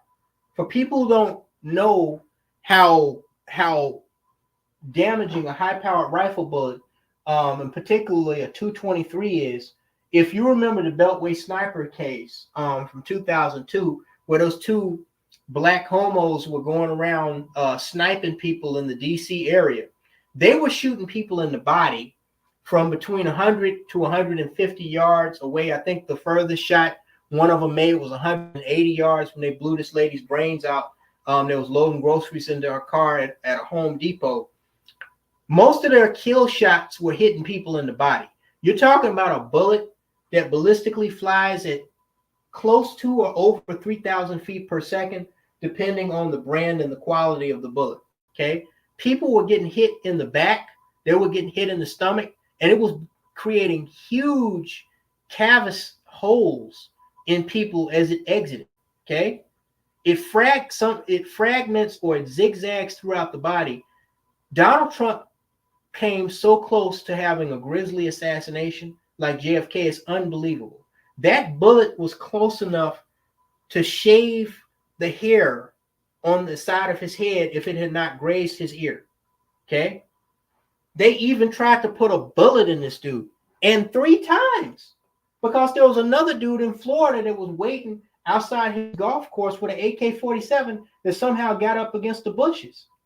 And I'm just thinking to myself, after that first attempt in Butler, Pennsylvania, how the fuckity cluck did the Secret Service not have that entire golf course surrounded, the outer perimeter surrounded with a guard, or at least a police officer standing guard on every side of that golf course? Do you realize there had not been an assassination attempt? There had not been an attempt on an American president's life since 1981, when John Hinckley Jr. shot Ronald Reagan in the early stages of his presidency. That was, 81, 91, 2001, 2011, 2021. It's been 43 years. Okay? A lot of people thought we had moved past the political violence that we saw in, for example, the 1960s during the Civil Rights Movement and the Vietnam War, when you had Martin Luther King, John F. Kennedy, Malcolm X, and Robert Kennedy assassinated. We thought that we had, you know, besides the occasional nutcase, thought that they had moved past, you know, political violence. And here you have a former president, an active candidate, actually getting shot at a political rally. Okay. Now, granted, Donald Trump, kind of being an egotistical idiot, didn't do himself any favor by popping his head back up and, you know, trying to use that moment as a photo opportunity, as if that wasn't a bullet that grazed his skull and almost took his head off. But they have tried, dude, they have literally tried everything to take this guy out. And I'm just wondering, I'm looking at all of this and I'm thinking to myself, why all the hate? Why all the hate? What the fuck? They're acting like this guy is the worst thing since the Black Plague. Now, again, I have my gripes with Donald Trump, just like I have my gripes with Harris. Okay, I have my disagreements. I think that he should stop the race baiting, which is what he's doing by heavily pushing this illegal immigration agenda. Okay, talk about that, but talk about the number one issue on most Americans' minds, and that is the economy. But I mean, he's not. Is he any worse than anyone else? What are they so afraid of? Why is Trump so threatening to, you know, the status quo, to the powers that be? Why is he such a threat? What is it about him that, unlike other politicians in the past, turns them off? I've never seen anybody this politically hated in my life. And I'm not talking about, you know, from, you know, people that are his dissidents. I'm talking about, you know, people in the political circle, in the political circles of power. Okay. They are really doing everything from every state prosecutor, you know, the Justice Department. Everybody's after this dude. Everybody. Now this dude he's facing what? 4 indictments, and he has a criminal conviction in the state of New York. Okay. So that means technically that Donald Trump is a felon. And they were trying to get him at the federal level. A lot of people made the mistake of believing that if he's a felon, he can't run for president. But it's like, what the fuck? Okay, so Harris just jumped up to 179. Okay, so the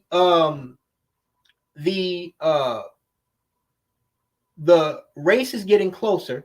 Okay, yes, she won California. Like I told you guys before, that'll put her up to between 170 to 180. So it's a lot closer. She is close to within 189, 199, 209. She is close to within 35 electoral votes of Donald Trump. Let's see if he's still leading. Okay, he still has a healthy lead in a lot of battleground states. Yeah, they're also confirming on the Brian Williams show that state of 40 million souls. And I might add, we're proud to be the first ever original broadcast for the nation on election night from this beautiful state. You see the blue check mark. All right. No surprise. It is big blue out here on the West Coast. Those electoral votes go to Kamala Harris. Okay. Idaho, the last Democrat they voted for, LBJ in 64. I have no reason to believe, looking at that red line, that that's going to change anytime soon. Okay. 40% of whatever is in, it's enough to give Donald Trump a red check mark. Oregon, they voted for only Democrats since '88. Okay, so yeah, California is a big one. Okay, California, New York, well, no, it's actually California and Texas are the biggest for electoral college votes, followed by New York, and then I think Illinois, because those are the most populated states in the union. California is a big one. It's always been a big one for the Democrats. So she's closed it to within 35.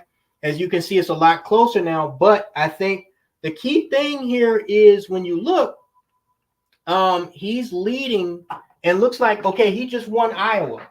Okay, guys, Axios has called Iowa for Donald Trump. That's very interesting because Iowa has been another one of those battleground states over the years that has shifted between blue and red over the last several election cycles, over the last 2 or 3 decades. But Iowa has officially gone red now. Pennsylvania, that's a headline. It is leaning right now. They have Pennsylvania with Donald Trump up. Come on, guys. Donald Trump is up by a little more than 100,000 votes in Pennsylvania, with less than 70% of the precincts counted. A lot of those major precincts like Philadelphia have not come in yet, but right now they have Donald Trump with a healthy lead in Pennsylvania. North Carolina, another major battleground state. Oh shit. Oh shit, did he just win? Okay, no, he's been one on Ohio. Okay, Ohio was one of the battleground states, but now Ohio is solid red. Michigan and Wisconsin. North Carolina and Georgia. Let me see. In Georgia, he's also up by a little more than 100,000 votes. With 90% of the precincts. Get this, guy. In Georgia, Donald Trump is up by, he's up a little more than 130,000 votes, looks like to me. And there's 90% of the precincts counted in Georgia. So there's a strong chance. I don't know if Atlanta has been counted yet, but there's a strong chance he's going to win North Carolina with 90% of the votes in. In North Carolina, he's leading by close about 150,000 votes, and there's 86.8% of the votes being counted in North Carolina. So that's close to being determined in North Carolina. So it looks right now on the surface that he's going to win North Carolina and he's going to win Georgia. We have to wait to see. Pennsylvania is now just went up to 70.5% of the votes reported, but it's still too early to call. Michigan, still very early in that state, only 27, not even 30% of the votes counted. Trump is up, looks like about maybe 80,000 votes in Michigan, more or less. And there, yeah, it's too early on in Michigan. In Wisconsin, they have 60% of the votes, but he's up in Wisconsin by about 45,000 votes, I think, for right now, but they're just a little past halfway counting there. Minnesota, still very early, but I think the headline here is you look at North Carolina and you look at Georgia. Okay, Atlanta has to be coming in at this point. Okay, now that's strange. They pushed it back down. They were saying that 90% of the vote had been counted in Georgia. Now they're saying only 88.4. You see the games that they're playing? That's why I'm telling you guys, I would be cautious about calling this for Trump right now. But it's not looking good for Kamala. But they literally, y'all saw that right with me. They literally said, okay, on Axios.com that it was over 90% of the vote counted. Now somehow they've magically gone back down backward to 88.4%. So which one is it? How do you fall back 2.5% from the amount of votes that you claim have been confirmed? See, that sounds like some bullshit. But whatever, dude. North Carolina is still holding healthy at 86.9. So yeah, there's a strong possibility that he's going to win in Georgia and then he's going to win in North Carolina, but we just have to wait to see what's going on. So back to the looking back at the chat here, and let me see what, because the Brian Williams show has Trump up 211 and Harris at 153. Axios has Harris at 179 to 214. I want to see what some of you brothers are saying. Says Camelback Harris. A lot of black beta male simps will be mad tomorrow. Sleepy Crow Joe stole the 2000 election. David Carroll says yes.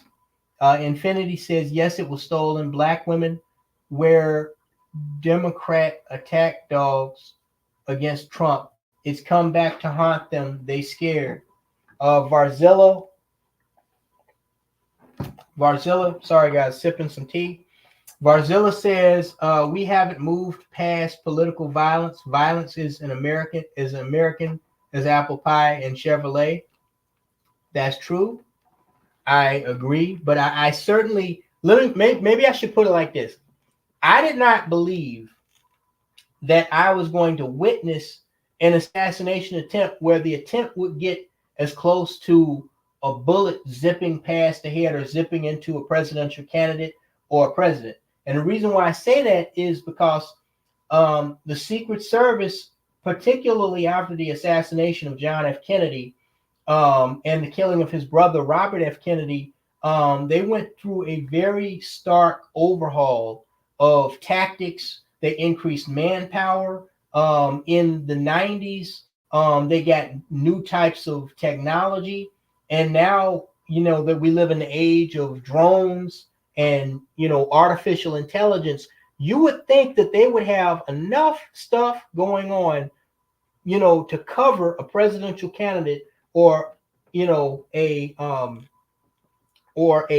acting president or other protectee where an assassin could not get close enough to fire shots, that could actually threaten the life of that protectee. Okay.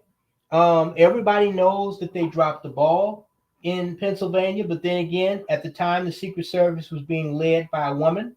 I'm pretty sure the supervising agent that was in charge of the advance in Butler, Pennsylvania, was probably also a woman, which is why that building wasn't covered.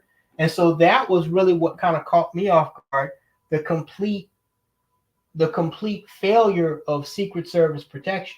They pride themselves as, the leading agency in, protective detail for VIPs.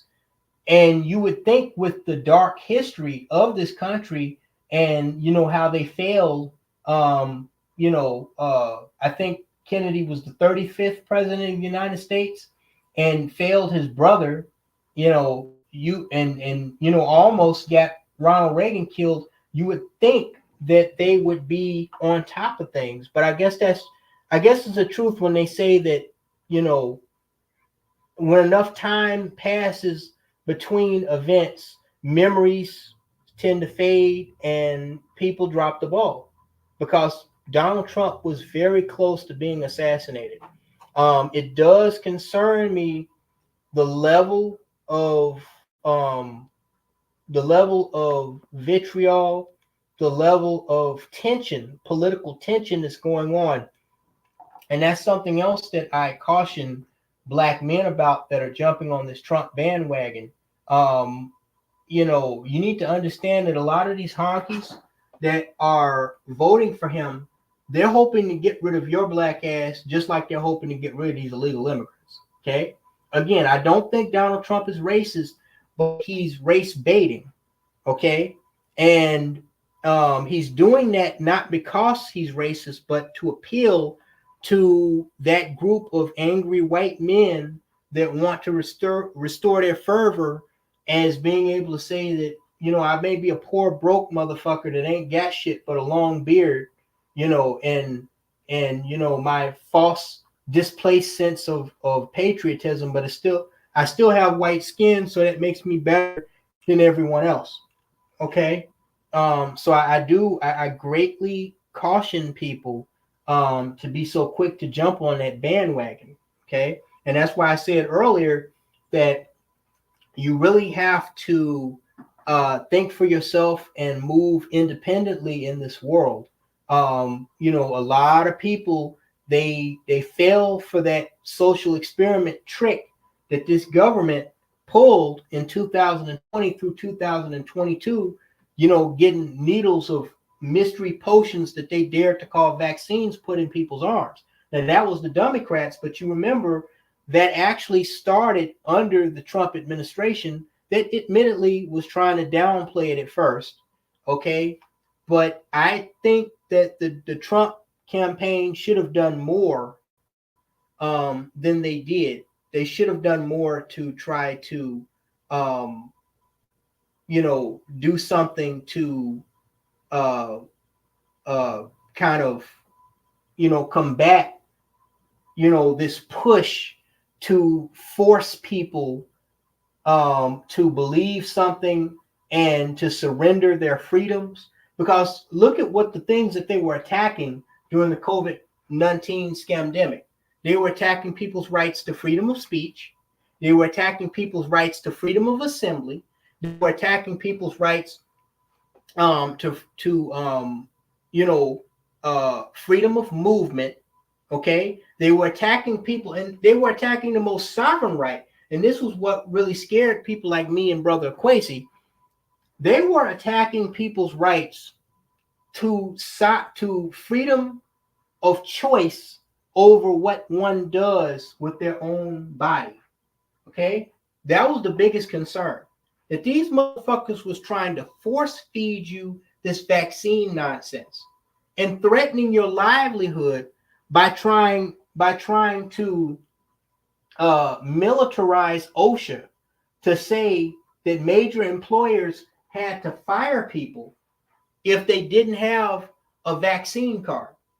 Okay, what they were doing, and again, I know that happened under the Biden administration, but I also kind of blame the Trump administration, because while they weren't forcing the vaccines, that happened after he left office, they did not do enough to rein in idiots like Dr. Fauci and the CDC and the World Health Organization that conducted this social experiment, or at least they were the front men for it, and kind of put that shit in check. Okay, they should have said, okay, yes, COVID-19, like the bird flu, like SARS, it is a new germ, that is causing us some concern.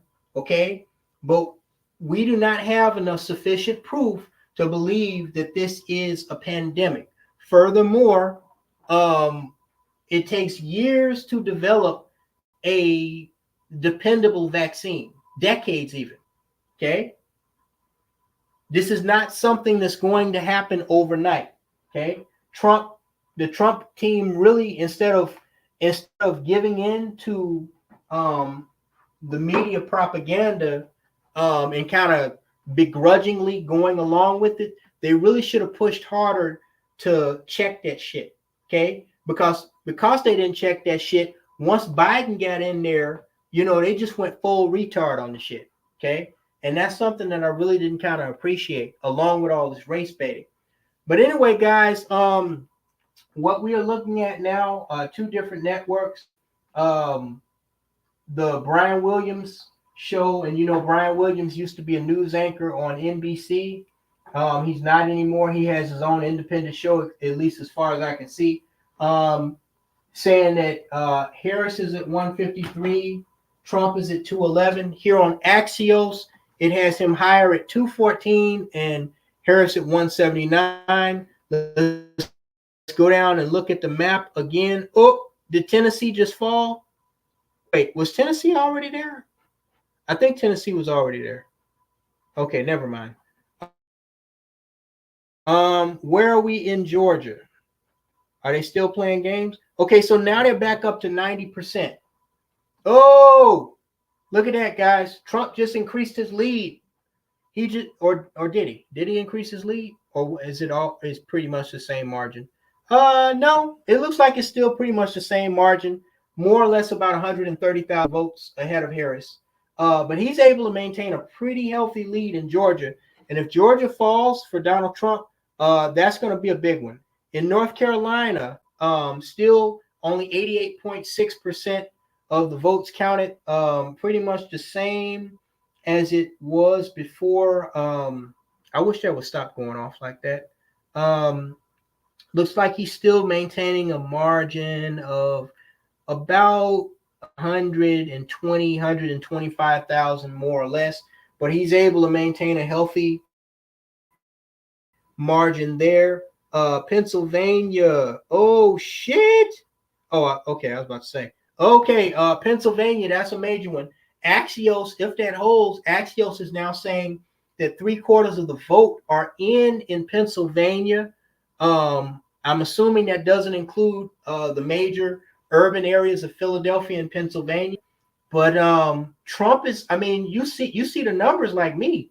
Trump is still well ahead of Harris in these states. There's still 25% of the vote to come in, and it may go into the morning, but unless they play games, Trump should win Pennsylvania. Let me put it to you like this, guys. If Trump wins Georgia and North Carolina, that should be all but checkmate. Okay. If he sweeps Michigan, Pennsylvania, if he wins Michigan and Pennsylvania, or if he wins Wisconsin and Pennsylvania, or if he wins North Carolina and Georgia and Pennsylvania, I mean, that's it, bro. That's it. I mean, that's checkmate, bro. Even without him being able to get all the way to 270, if he gets to like 260, it's pretty much over, bro. Okay? There's no path for her to win. So I don't know, guys. She's a lot closer than she. Oh shit! He just went up 230, y'all. Oh shit! Donald Trump just went up 230. Hey, I'm not seeing. Is anybody posting in the chat? Because I'm not seeing shit. Hold up, y'all. Donald Trump, at least according to Axios.com, Donald Trump just went up to 230 electoral votes. Harris is still at 179. Oh, North Carolina just fell. It is confirmed. It is confirmed by Axios.com. It's not yet confirmed on the Brian Williams show. I'm going to see if any other networks. This happened live as we were watching. North Carolina has just officially fallen for Donald J. Trump. Okay, so it is confirmed. We were just looking at North with 88.7% of the vote in. Axios.com, at least, is officially calling North Carolina. They are officially calling North Carolina for Donald J. Trump. Okay, so let's go through here. Let's make sure that I'm getting all of the shit. Hold on. I got to do this here because I don't know what's being said and what's not being said. Let's see here. Give me 1 second, guys. All right, where we at? Okay, so Barzilla is saying the Democrats are against Trump because Trump is against the Democratic agenda. The Democrats want anarchy, chaos, and want to usher in the best system. Okay, so Barzilla, I do agree with some of what you're saying, but I gotta stop you right there. So, and this goes back to what I mean by doing research. Okay, stop believing everything that you hear. Oh shit! Arizona was blue, y'all. Arizona has now, Trump has jumped ahead in Arizona. Arizona was blue. Now Arizona is turning red, y'all. Hold on, guys. I got to stop here for just a second. Arizona is now leaning red, at least according to Axios.com. Okay. Arizona with 49.8% of the vote in. Donald Trump has a slight lead over Harris now of looks like about 2,000 votes. It is not looking good for Miss Harris.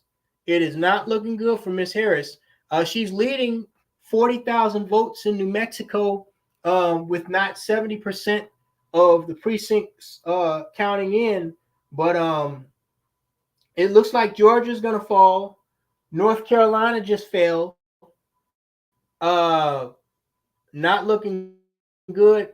Harris in Virginia, in the state of Virginia, Harris is up by, looks like maybe 60,000 votes with 76.4% of the vote in. So she may win Virginia. But the one of the battleground states, North Carolina, has fallen for Donald J. Trump.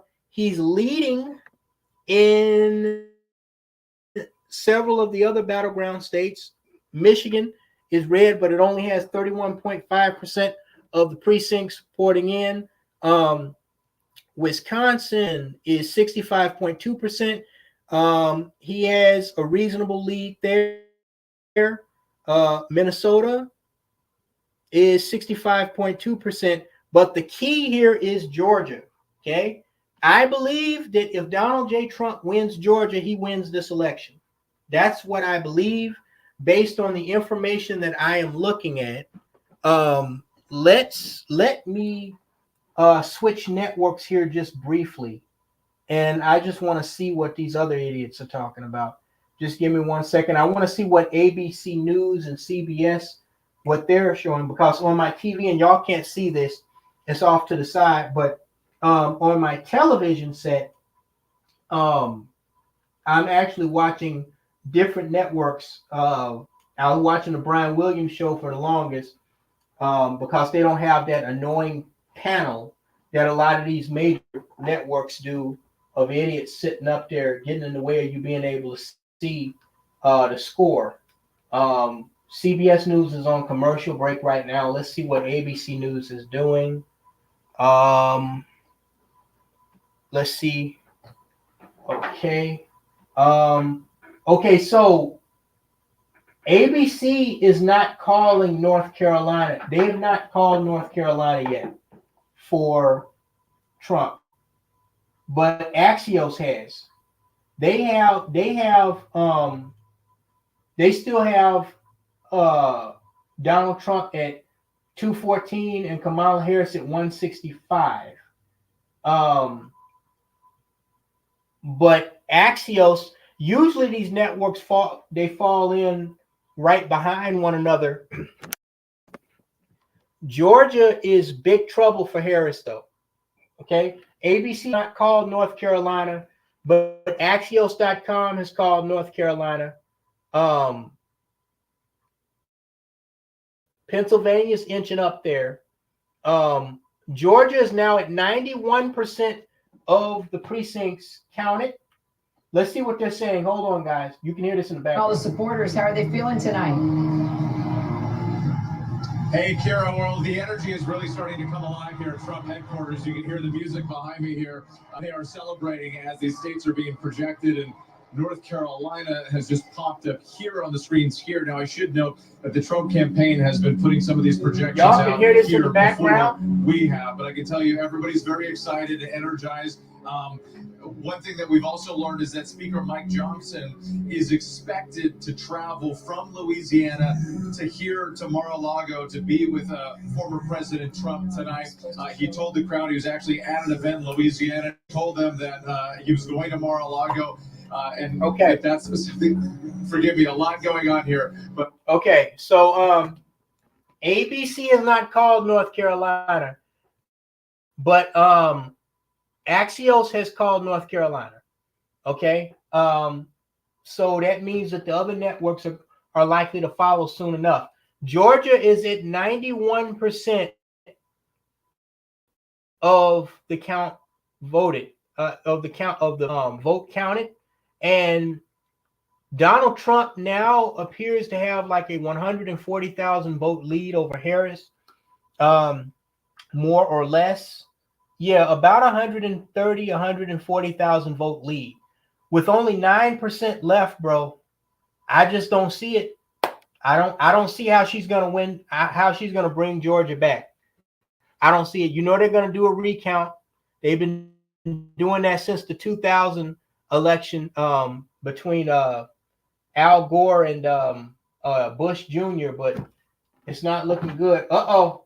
They don't look too happy at the Kamala campaign. And just how she's performing versus how Joe Biden did 4 years ago. One of the things that they don't look too happy. Campaign keeps sending us is information about the long lines at college campuses. And one source said to me, we can't count on those votes for Harris. Kira. All right, David Pilgrim, thank you so much. I'm Kira Phillips. So glad that you are with us tonight. I hope you'll stay with ABC News. They don't look too happy at the Harris rally, bro. They don't look too happy. Our race for the White House coverage continues. They ain't looking too happy. I'm seeing a lot of dreary faces. America's news. Yeah, them niggas shook. Georgia looked like it's gonna fall, bro. Oh shit. Oh, okay. I was about to say 95%. It's a wrap. Nah, I'm sorry, y'all. That I accidentally clicked on Alabama. Yeah, it looks like it's gonna be a landslide, y'all. One Mighty and Strong says, I like Trump not because I'm a big fan, but rather he pisses off all these left-wing liberal rainbow leftists or feminist lunatics. Yeah, so that's something else. And I can't emphasize this enough. Even back when I was celebrating when Trump won in 2016, even back then, okay, even back then, I said that the reason why I was happy that Trump won was because he was pissing the bed wenches and the libtards off, okay? I never really co-signed with Donald Trump, because I think Trump is such this great person. Listen, y'all, I'm going to be honest with you. Donald Trump is just another rich, privileged asshole to me. He's just another rich, white, privileged asshole, okay?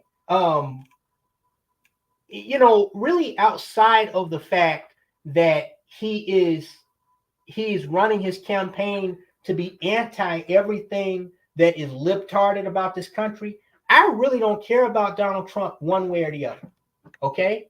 Because I know, like every other politician, every other rich white guy, he's going to push his agendas and take care of his people first. And by his people, I don't necessarily mean white men. That's something for the few white people that maybe listen to me. That's another thing that you white motherfuckers need to understand. Rich white people don't care about poor white people, okay? They don't. Okay, no matter what side of the aisle they're on, they don't care. Y'all think they care when they run for political office, but they trust. Okay, he wants you to believe that he cares, but he doesn't. Just like Kamala Harris with her fake ass black male agenda. Okay, she doesn't care.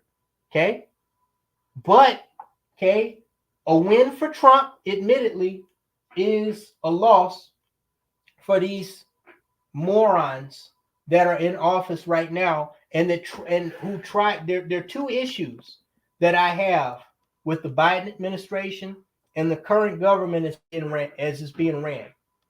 Hyperinflation, a term that you've heard before, hyperinflation, and this issue of trying to take away our constitutional and our human rights.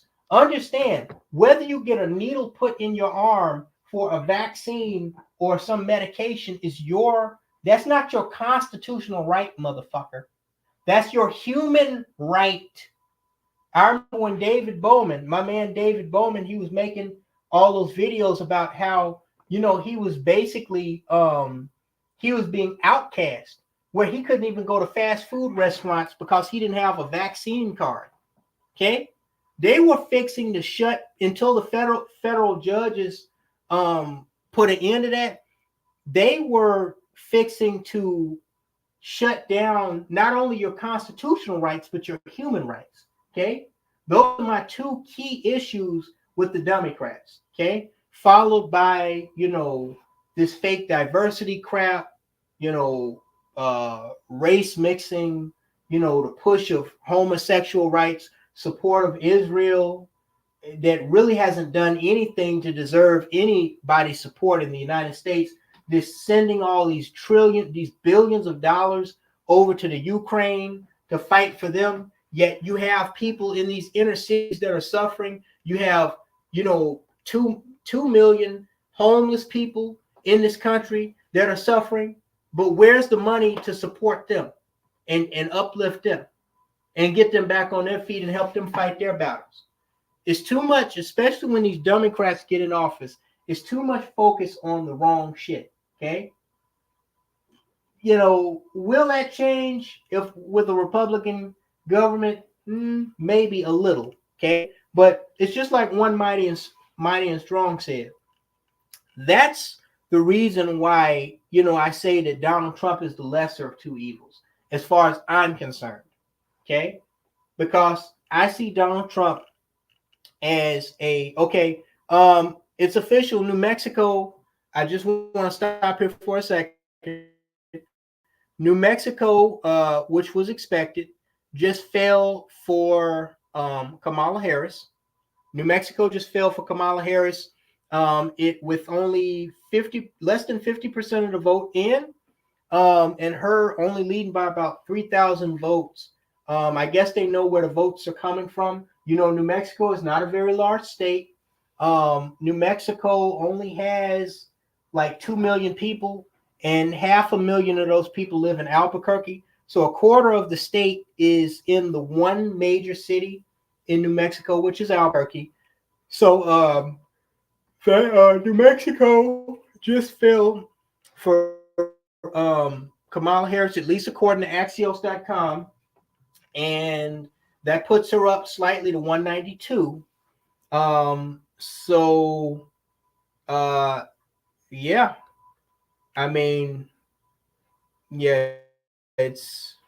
Georgia is still at 91% of the vote. I can tell you guys, oh shit. It really? Wait a minute. Oh, am I fucking up? Oh, never mind. Well, still, I thought it was 87% of the vote counted in Pennsylvania. Never mind. 77% of the vote. Trump is still maintaining a healthy lead. Pennsylvania and Georgia are checkmate for Kamala Harris. Pennsylvania and Georgia are checkmate for her, bro. If they fall, that's checkmate. Okay? Right now, Donald Trump is well ahead of Harris. He's actually increased his lead. Over Harris by, let me see, looks like 160,000 votes. Yeah. Donald Trump looks like he's at about, no, he's inching. Donald Trump he's inching closer to 200,000 vote lead. He's at about 180-ish thousand votes right now, ahead of Kamala from what I can see. But he's inching closer to 200,000 votes. So we can just assume that with 77%, we can just assume that he's probably going to win Pennsylvania. Yeah, this is the path to victory is looking pretty clear cut. It's looking pretty clear cut. I'm surprised, to be honest with you guys. It looks like his lead is about the same in Georgia as it was 20 minutes ago, but I'm actually very surprised that they have not called Georgia yet. Georgia with 91%. I know Atlanta and Decatur and Albany, but mainly Atlanta, are always going to be major counters. But when I look at this, he still has a healthy lead margin over her, unless they're still counting most of the precincts in Atlanta. He really should come out with a victory.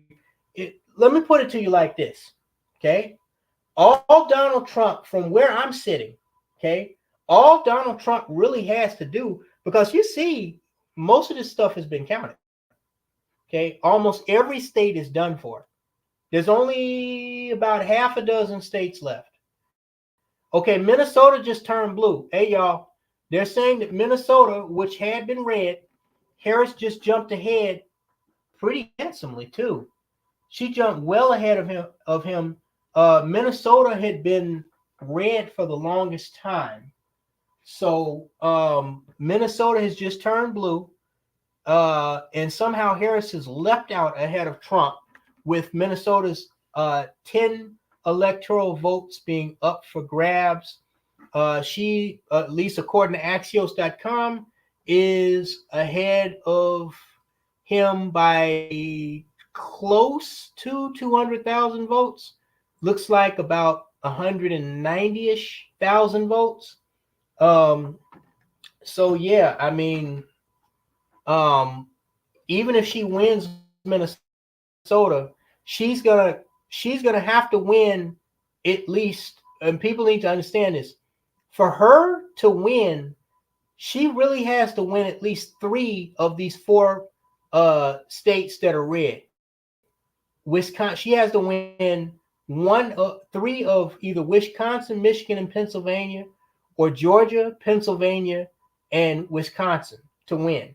Okay. If Donald Trump wins at least 2 of these states, he likely is going to be the next president of the United States, from where I'm sitting, from what I can see. Okay. But anyway, while we are waiting, and now they're saying that 79.6% of the vote has been cast for Donald Trump. While we are waiting, let me see if I'm getting any updates via email or anything else. I've not seen anything from Brother Kwesi, so I guess maybe he won't be joining us tonight, or maybe he'll join later in the stream. I don't know how long I'm going to be up for this. Thankfully, it looks like it's not going to be a late night for me. Okay, so now North Carolina is being confirmed by another network. It says breaking news: Trump will win the battleground state of North Carolina. Yeah, it's not looking good for her. In Georgia and Pennsylvania are where the major electoral votes are right now, and both of them are looking like Trump. The headline right now is that Trump is increasing his lead over Harris in Pennsylvania, even though it's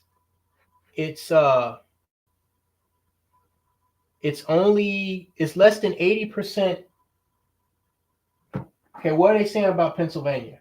Harris in a pretty good position in Michigan. And Rights has said before about Wisconsin, I still think that's a jump ball. Although, look, you have to say at this point, you'd rather be Trump than Harris, given the way the map is being laid out as we sit here now. And the other thing, when you mentioned Moreno before, that's a really important seat, assuming they win Montana as well. Y'all can hear given the the way this is background. moving, I think you have to assume Trying that. to hear what The they're reason saying. is that gives him 52 votes in the Senate, not 51. And if you assume that Susan Collins and Lisa Murkowski. Okay, so I'm gonna switch networks here on my regular television again, because ABC is kind of boring me right now. That's the wonderful thing about having interactive TV. Let's see what CBS News is saying.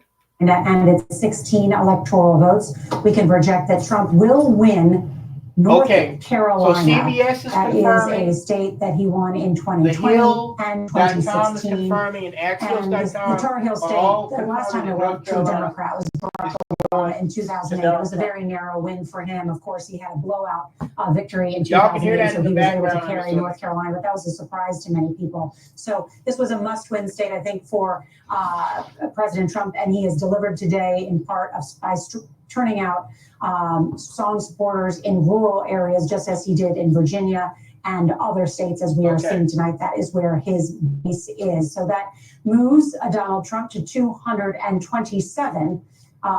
Okay, so here on Axios, they have him at 230. Harris at 292.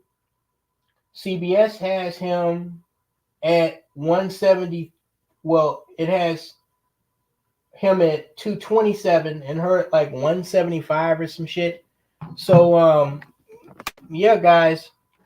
So while we're continuing to wait, on these final states to come in. I'm not sure how long I'm going to be here tonight because I do have to work in the morning, and I've already been warned that we're going to have high volume tomorrow.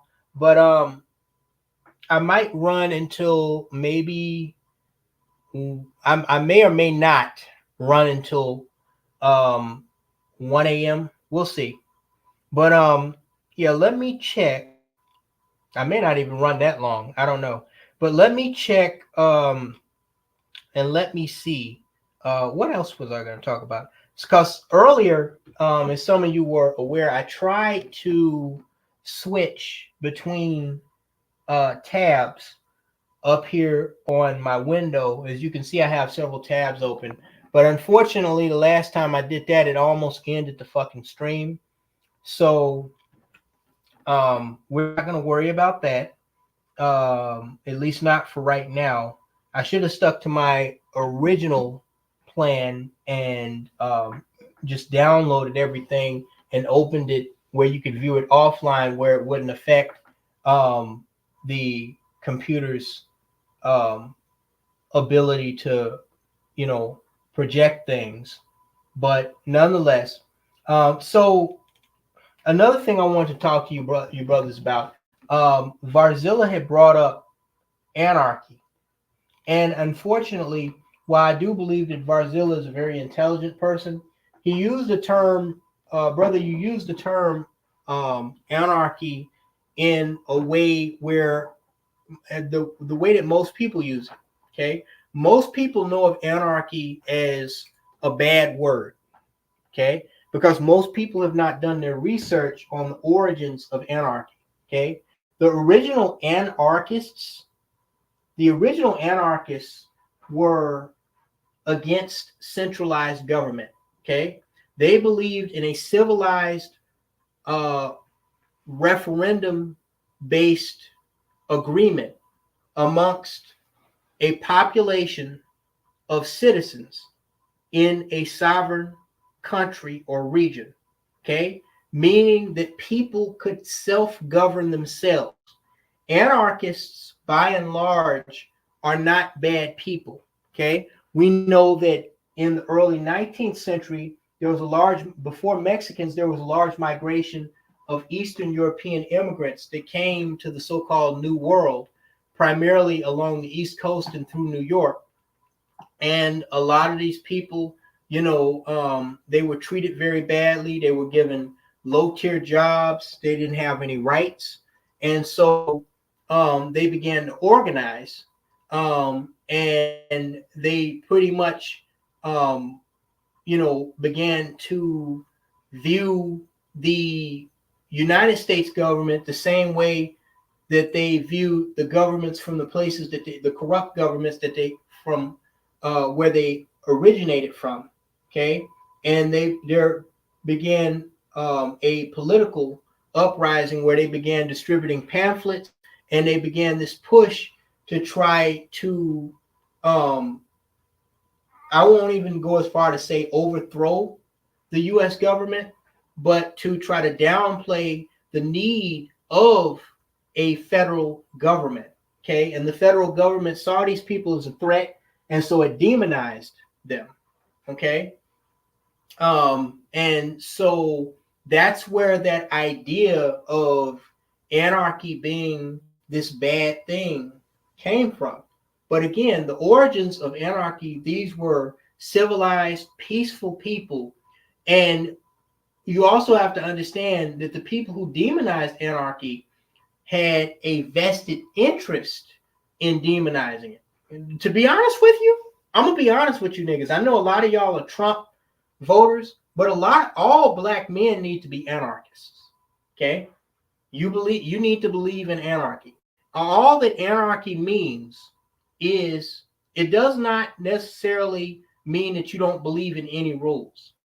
Anarchy means that you don't believe that you have to be governed by a powerful few. Anarchy means that you can organize and you can govern and you can take care of yourself. Okay? Ask yourself this. No matter who you vote for, We know all the negative things, but what has the government actually done to benefit you in your life at the local, state, and federal level, no matter who's in office? And I know most of us come from largely Democratic areas, but what has the government and these assholes that stand on these soapboxes and give these teleprompter speeches, what have they done to earn your trust and make you believe that they are going to better your life throughout your life? What have they done? Name some things. Name them. Okay? Exactly. Okay? In most cases, these motherfuckers only look out for their own agendas, and they mask that through claiming to represent their constituents when they push these laws through Congress or through the state Senate. Okay? So I personally am not a believer that I need a government, okay, to take taxes from me or to, create laws for me or to, start wars and send me or my children to faraway places. Okay, people in this country have given what we call the government, which, let's face it, is just a powerful society of the rich few. Okay, that's what the government really is. It's a small inner circle society of the rich and privileged few. Okay, that's why you have to raise millions and millions and millions of dollars to even be able to successfully run in a lot of state elections. You have to be practically a fucking millionaire to even get elected at a high level, or you have to raise millions of dollars. Okay, it's just like baseball, a baseball team or a basketball team. The political system over here is ran by a bunch of rich, privileged fucks. Okay, and if you believe that any rich, privileged fuck is going to have your best interest at heart, as brother Carol and brother Logic and Common Sense once said, I have a bridge in Brooklyn that I will sell you for a really good price, because that is fucking bullshit. Okay, you're entitled to believe what you want to believe, but I'm sorry to be the one to have to tell you that's bullshit. So again, let's do something. Okay, you can believe what you want to believe, but do research on anarchy and its origins and what its primary goal is before you demonize that word. Okay? Stop believing everything that the mainstream media, or some libtard protocol taught you in school. Do your research and see for yourself what the truth is. Okay? Before you start making assumptions, or before you start using a word or a term or a phrase in the way that those that don't have your best interest at heart use it. Okay, anarchy is not necessarily a bad thing. Okay, you have extremists, and to be fair, you have extremists in every social group. Catholics, the Catholic Crusades of medieval times, where they warred against Christians and Muslims and Jews, anybody who didn't believe in the Catholic faith, and they killed hundreds of thousands of people. Okay, the Islamic extremism, and the terrorism surrounding it, Christian extremism, there's so many extremism can be, again, if you know anything about history, even the Nazis in Germany were originally a workers' party. They were a workers' union, okay, for mainly unemployed German tradesmen. Okay, it was only towards the height of the European Depression, when people started taking on more extremist views because of the Treaty of Versailles, bleeding the German economy on top of the Depression, that the Nazi Party started to take a political extremist view. If things were going well economically in Germany, the Nazis would have never came to political power. Okay, they started out as a workers' union. Okay, so extremism can come from anywhere. Okay, anarchy, yes, there were extremists in anarchy, but there are extremists in the left-wing liberal factions. There's extremists in the right-wing conservative factions. Okay, so anarchy is not necessarily a bad thing, and I just want people to understand that. Do your fucking research. Okay, understand the term and what it stands for before you start demonizing shit, because we have too much of that, especially in the Black community, where people just they hear something and they run with it without getting any actual facts. Okay, so I'm going to switch up here, and I'm going to go back to Brian Williams. I like his live stream best because it's not so crowded. Okay, so now he's up to 230. Let's see what he's saying. Instead, they rented hotels. This shift of the American population to the north, it's just been extraordinary to watch. Yeah, it is a killer issue. And the simplest terms, it's an anger issue. That plus economic pressure. My friend Axelrod often says you talk about high-tone democracy stuff around the kitchen table when you can afford groceries. And if you can, okay. So right now, Brian Williams has Harris at 165. Trump is at 230. Axios is also holding firm. But it has, Harris has won another state. Harris is up to 205, so she's a little closer. What fell for Harris? I'm looking here.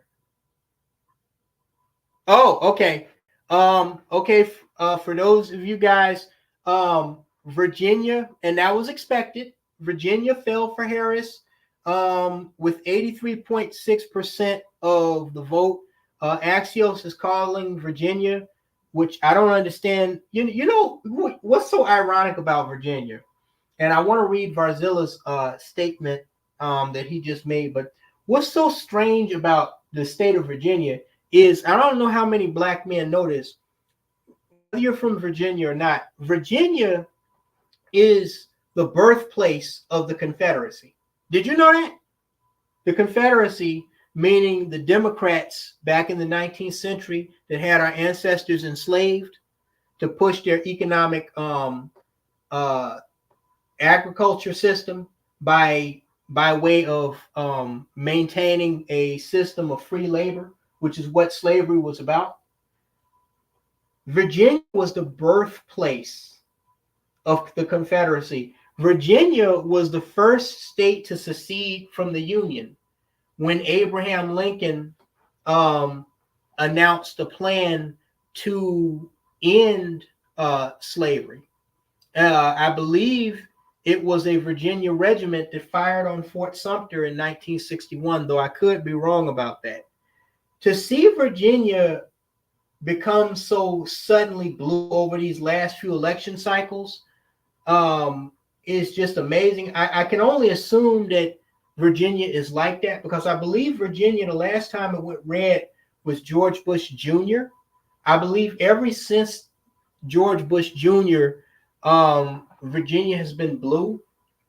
But to see Virginia blue, I don't know if that's a good thing or a bad thing. It's a funny thing because, again, Virginia was the seat, not only the seat of, but it was the birthplace of the Confederacy.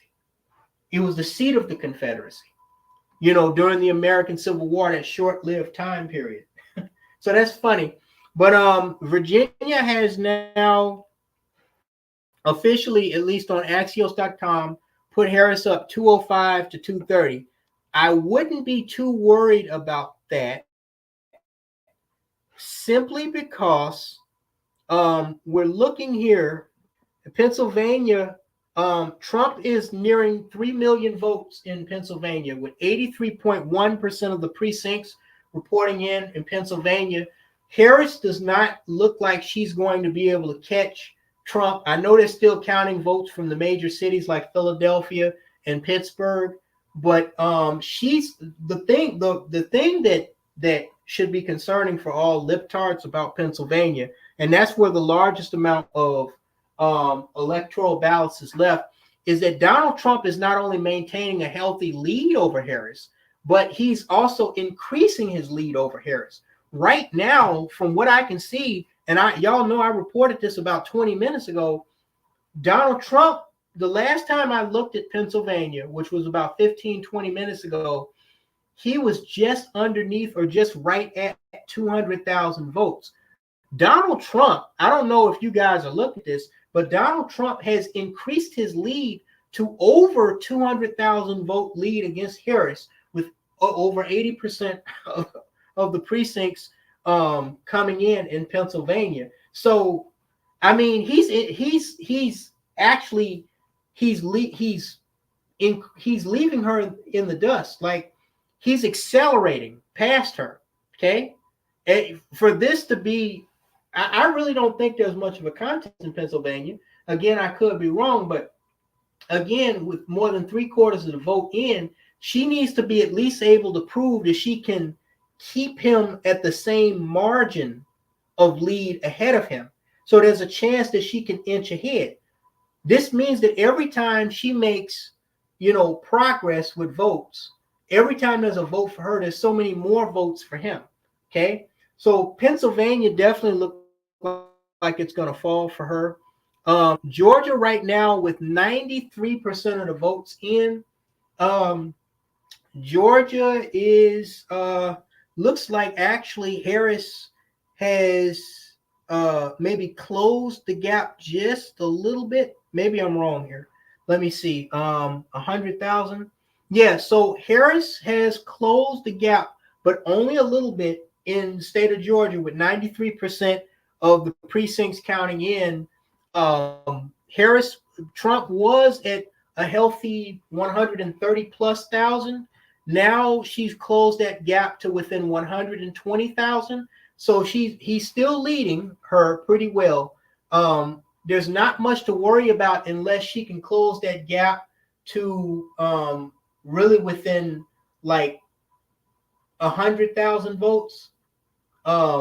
So he's still ahead of her, but she has made a few gains. And that's what I mean about the stark contrast. If you look at the stark contrast of what's happening between Georgia and Pennsylvania, which are close to, equivalent of, amount of votes in right now, is Trump just jumped ahead and he's now ahead 3 million votes. Okay.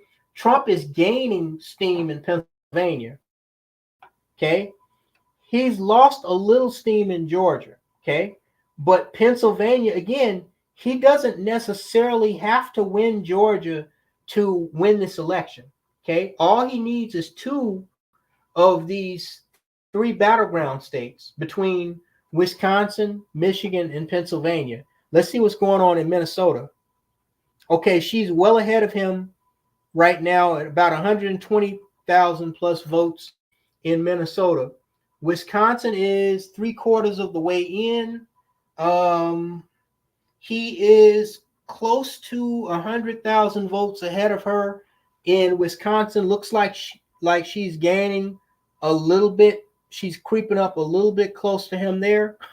Not even 50% of the votes in Michigan. That one, she is about 130,000 votes behind, but there's too many votes, and Michigan has too many major cities like Detroit, aka Detroit. So it's hard to say what's going to happen there.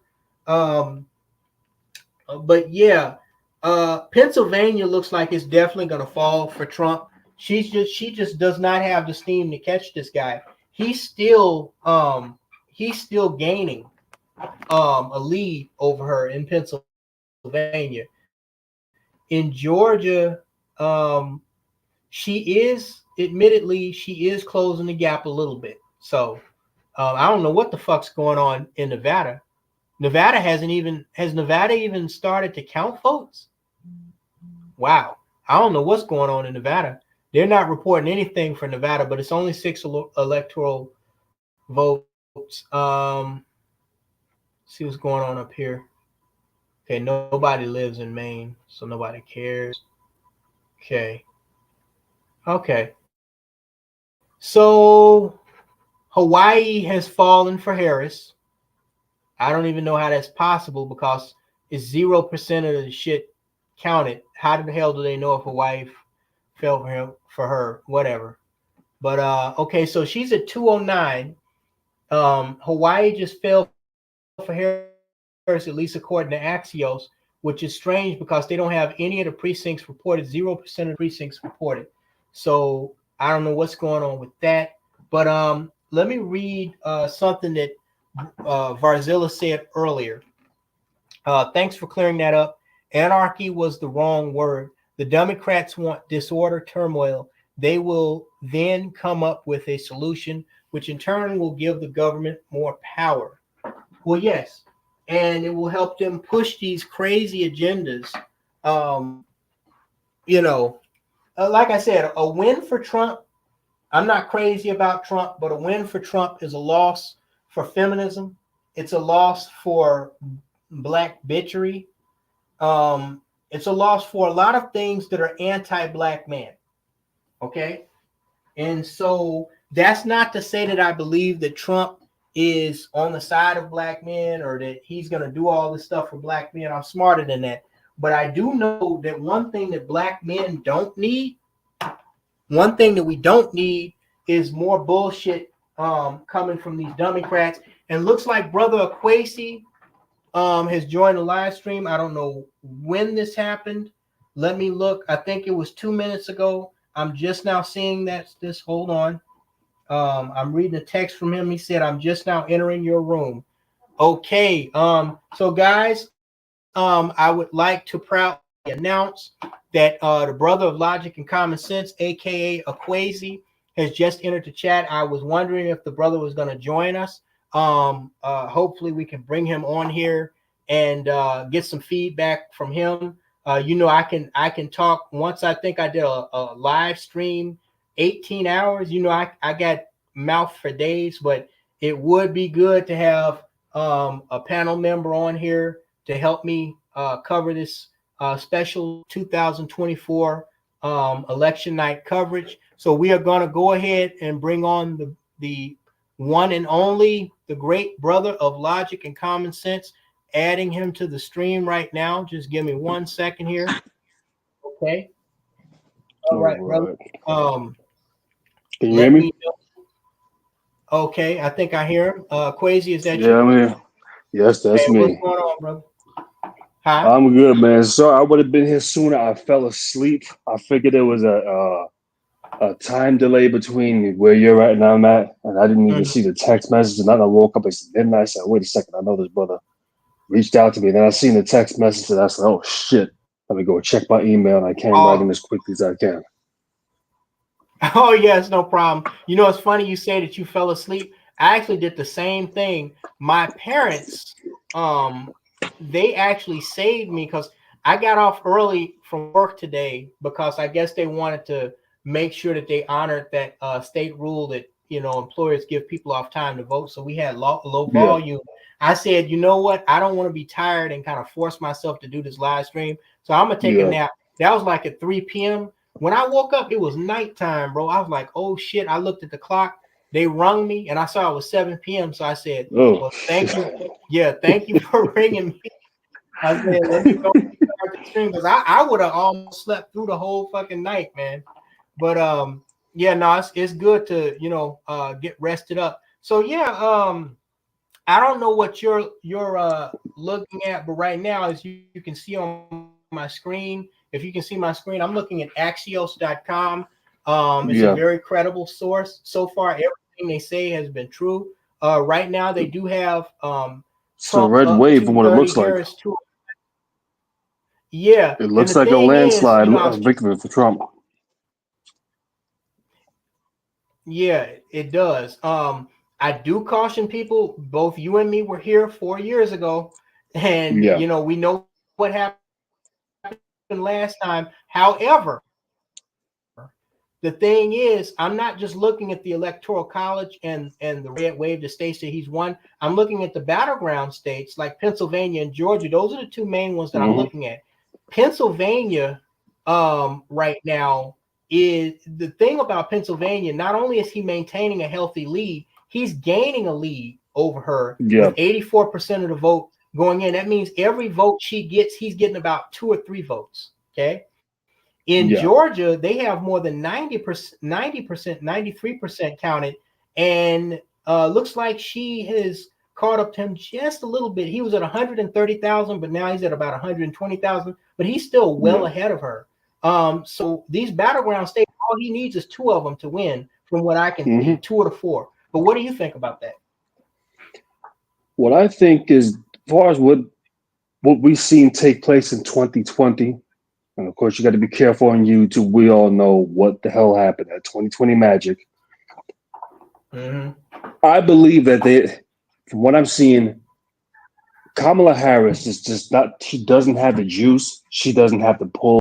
She doesn't have the squeeze. With the lead that's already taken place, I mean, these are large numbers. I mean, I'm sitting there looking at this, and this is just crazy. So how would she be able to catch up?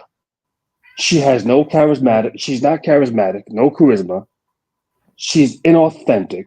She's disingenuous. She has so many things working against her that at this point in time, I think they're just kind of letting the training wheels just take them off and just, all right, whether you make it, go ahead and you do what you got to do. And if you don't, hey, all right, we'll just have to prepare for 2028. But I personally believe that this is the beginning of the end of the Democratic Party, because they've done too much. You know, instead of had they just kept things the same, they could have coasted to victory. They would have never had to pull Joe Biden, even in his deteriorating condition. If they just left things the way they were in 2020, Joe Biden would have won this race in a landslide. This was their year, or this was their term to shine, okay? Because a lot of people did not like Donald Trump. And many people that I've spoken to are like, no, you know, we will take Donald Trump. You know what I mean? Right. One of my best friends who was Puerto Rican brought up that whole with a comedian making this joke. He said, listen, well, this really, this is what he said, not me. He said, this is really true about Puerto Rico. And besides from that, I don't care, because I care about my pockets. You know what I mean? Exactly. Joe Biden and Kamala Harris, I mean, the fact that she hasn't differentiated herself from him, which is what she should have done, and she could have done this without throwing him under the bus if she was afraid of doing that. That's one of the things that really just are going to come back to bite her. So I don't see, and it's not to say that it can't happen what took place in 2020, but I just don't see how they could pull it, because you did it once. I don't think you could do the same thing. It's like there's lightning strike in the same place the exact same way twice in a row. You know what I mean? Right. Yeah. See, and I don't know what the margin it has to be for, because you know, to pull off what they pulled in 2020, I assume there has to be a certain close margin so that the question of, you know, whether they were doing these magic tricks to steal the election would be less of a question, as opposed to, like, say, for example, if Trump and Biden were within 20,000 votes of each other in one of the battle states. Yeah. But when you look at, like, for example, Pennsylvania, I mean, again, he is well above 200,000 votes ahead of her, or he was, let me see, 2.9. So let me see, 2.9, 3 point. Yeah, he's looks like she might have gained just a little bit, have him falling back below 200,000 vote lead, but he's still, he's still, well out ahead of her. So the question really becomes, like, where does she get this steam to, kind of catch back up? Could they be could they still be counting Philadelphia, still counting Pittsburgh? That's possible. It does look like his lead has fallen just a little bit there, but again, he only needs 2 of these states to win from what I can see. 2 of the major states, which is Pennsylvania, Georgia, and Michigan. But yeah, and I don't know, I know you said you were asleep, but I was telling brothers earlier that I do understand that a lot of black men feel like Trump is the lesser of 2 evils, and I do believe that he is.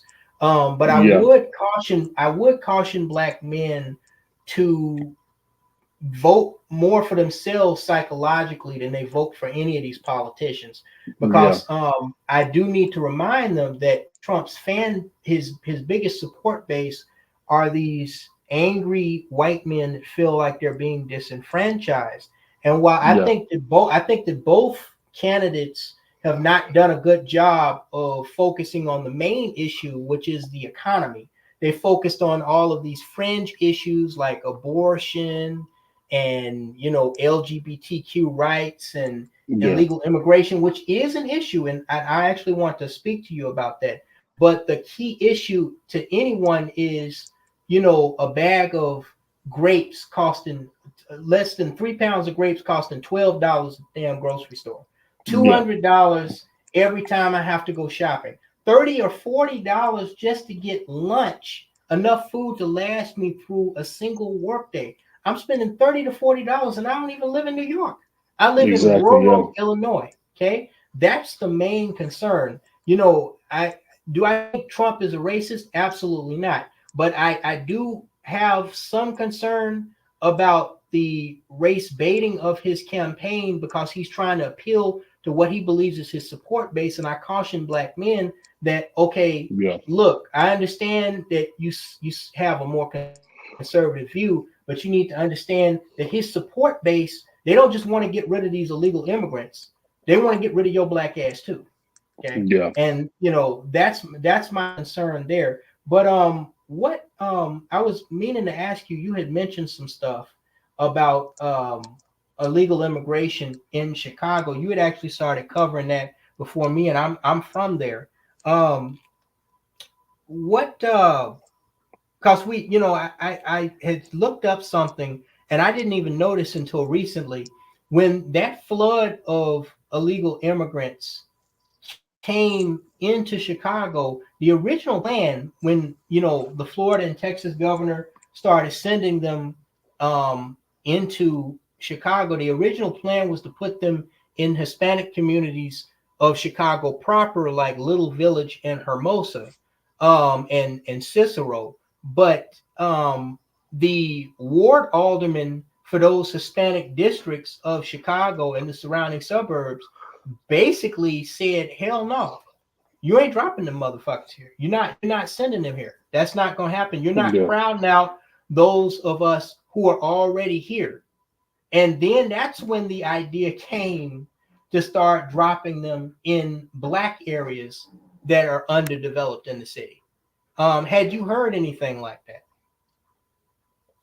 Well, I've been hearing reports of this all over the damn news, and a lot of independent media content creators have been talking about this going on in Chicago.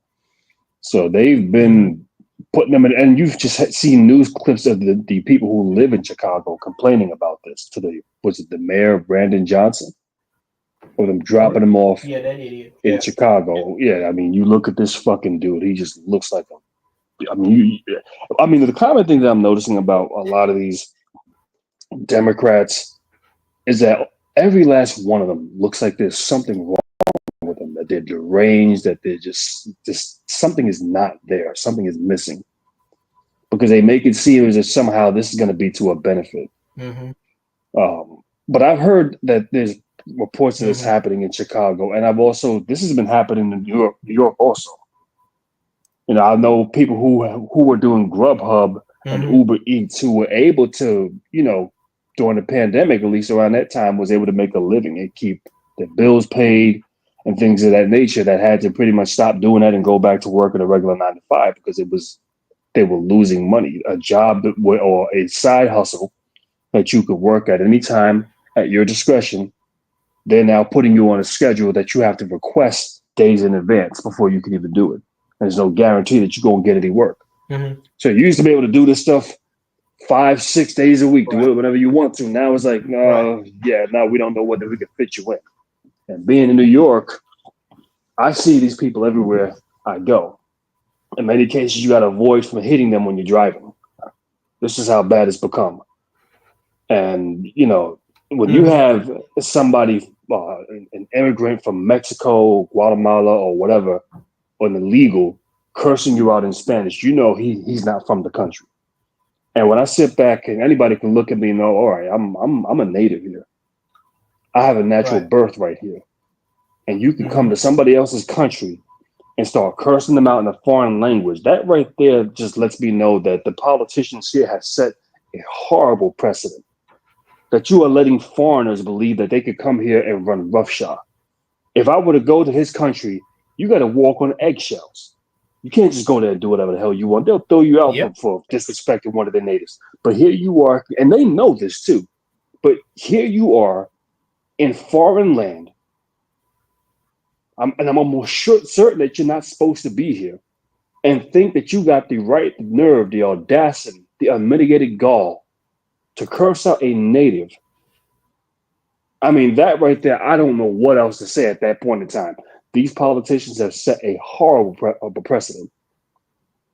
So by them allowing these people to just show up, and now that people who were able to keep money in their pocket, because remember, a lot of people lost their jobs during the mandates that took place. So they were able to continue to do Uber Eats or things of that nature to keep some money in their pocket. They can't even do that anymore. So they've been screwed on so many different levels under the Biden administration. It is just a disaster what Joe Biden has done. It is a disaster.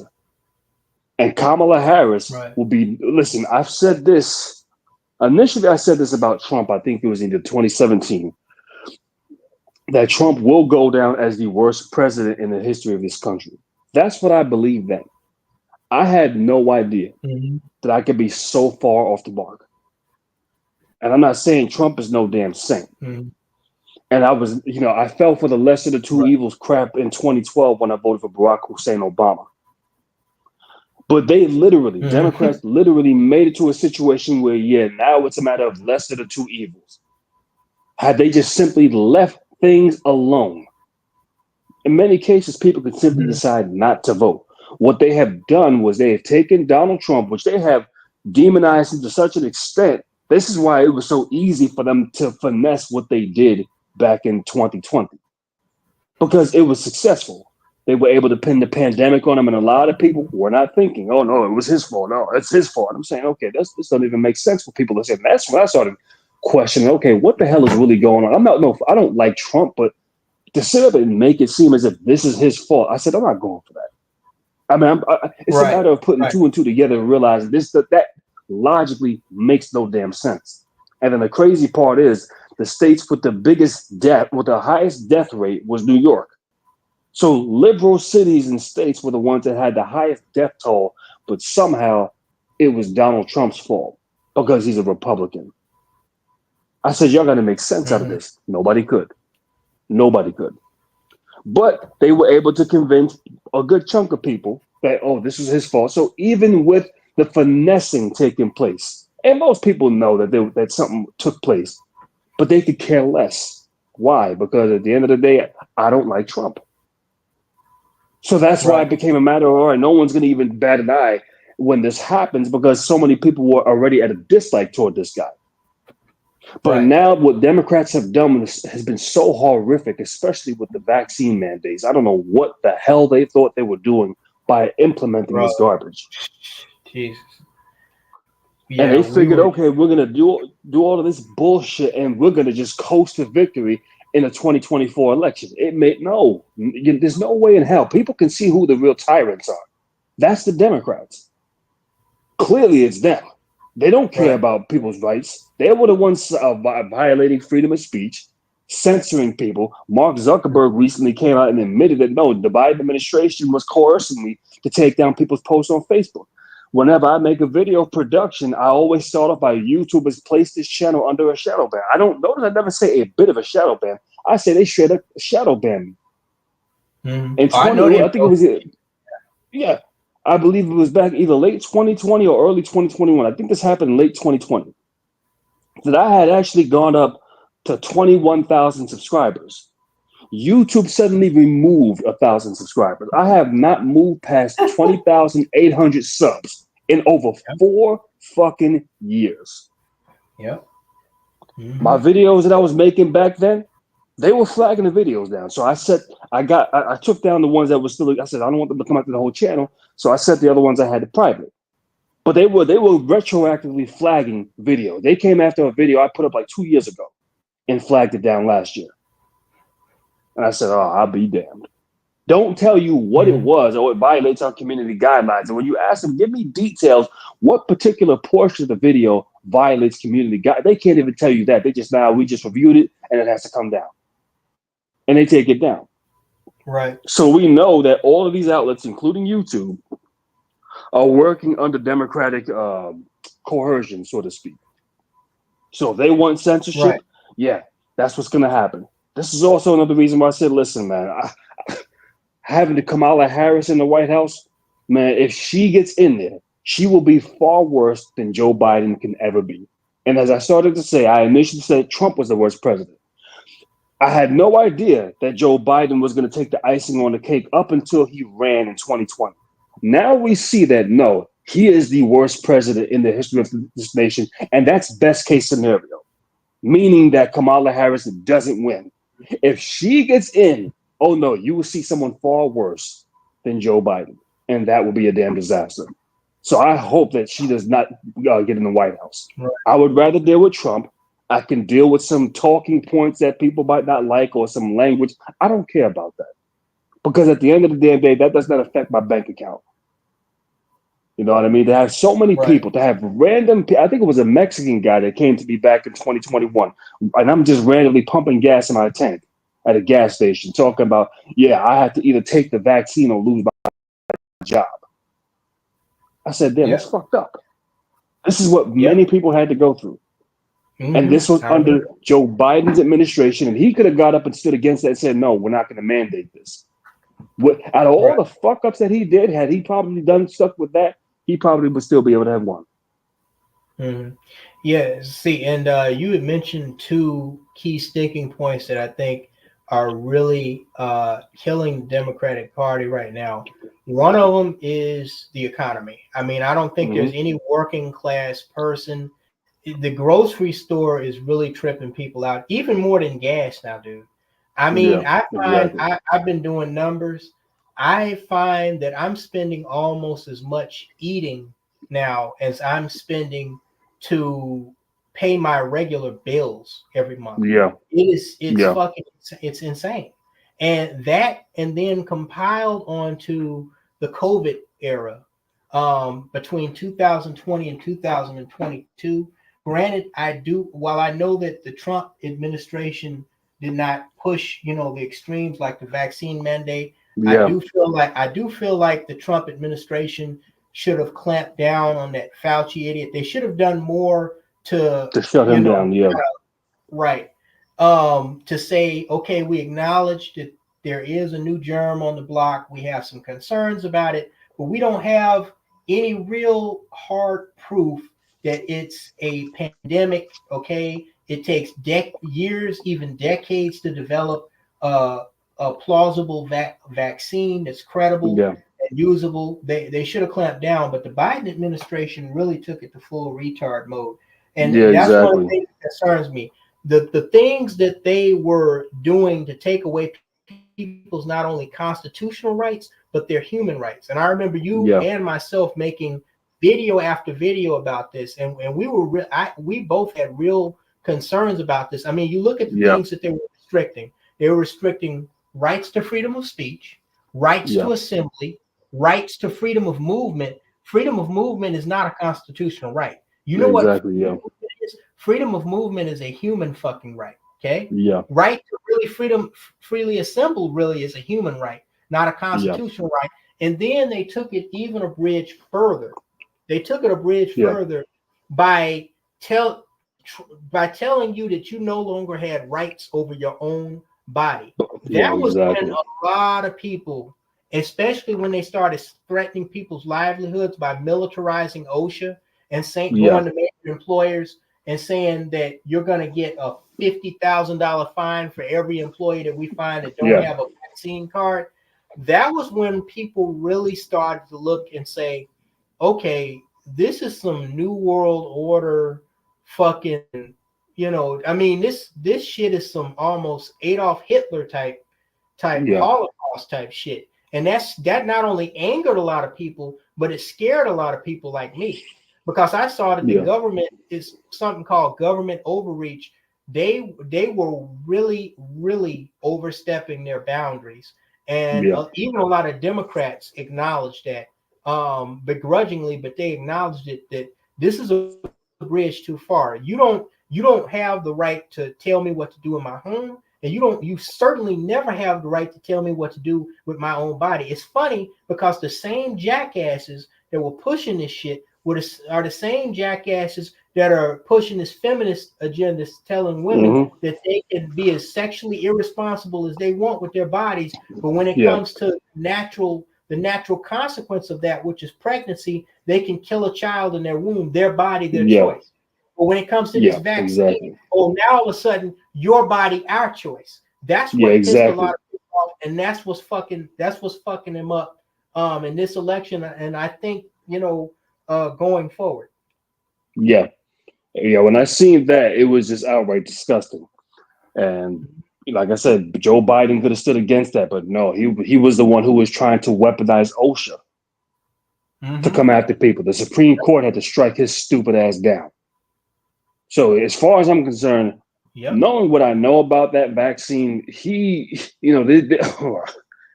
there's a reason why I have a disdain toward Joe Biden and Kamala Harris. I wanted to see him stay in the election so he could get his ass handed to him, because I wanted to see the look on his face when he lost. So I'm disappointed that they pulled him, because I wanted him to run the whole damn thing. Just keep him in it. Since he thinks he can win, good. I want him to be stubborn and stay in there and get his ass handed to him. The best thing that people could do right now is in 2025, show these two idiots and jackasses the fucking door. When you have a government that implements something like that, if they can violate your body, it's not going to end there. It's not ending there. And then you see that they're trying to come after children with all of this alphabet city agenda, trying to tell your child you have to affirm what your child identifies as. Man, get the fuck out my face. I don't know how you have a bunch of grown ass adults that sit up here and co-sign this wicked. This party really has become demonic. Listen, man, I will never vote for a Democrat ever again. They are too wicked, too demonic, and too sinister.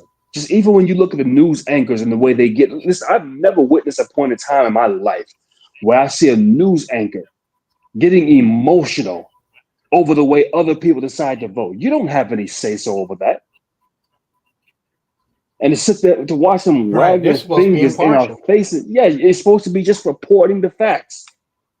These people are fucking emotional. You see that it's not leaning. They're outright flat out telling you, listen, we're fucking trying to get the Democrats over the hump. You need to go and be a part of our agenda.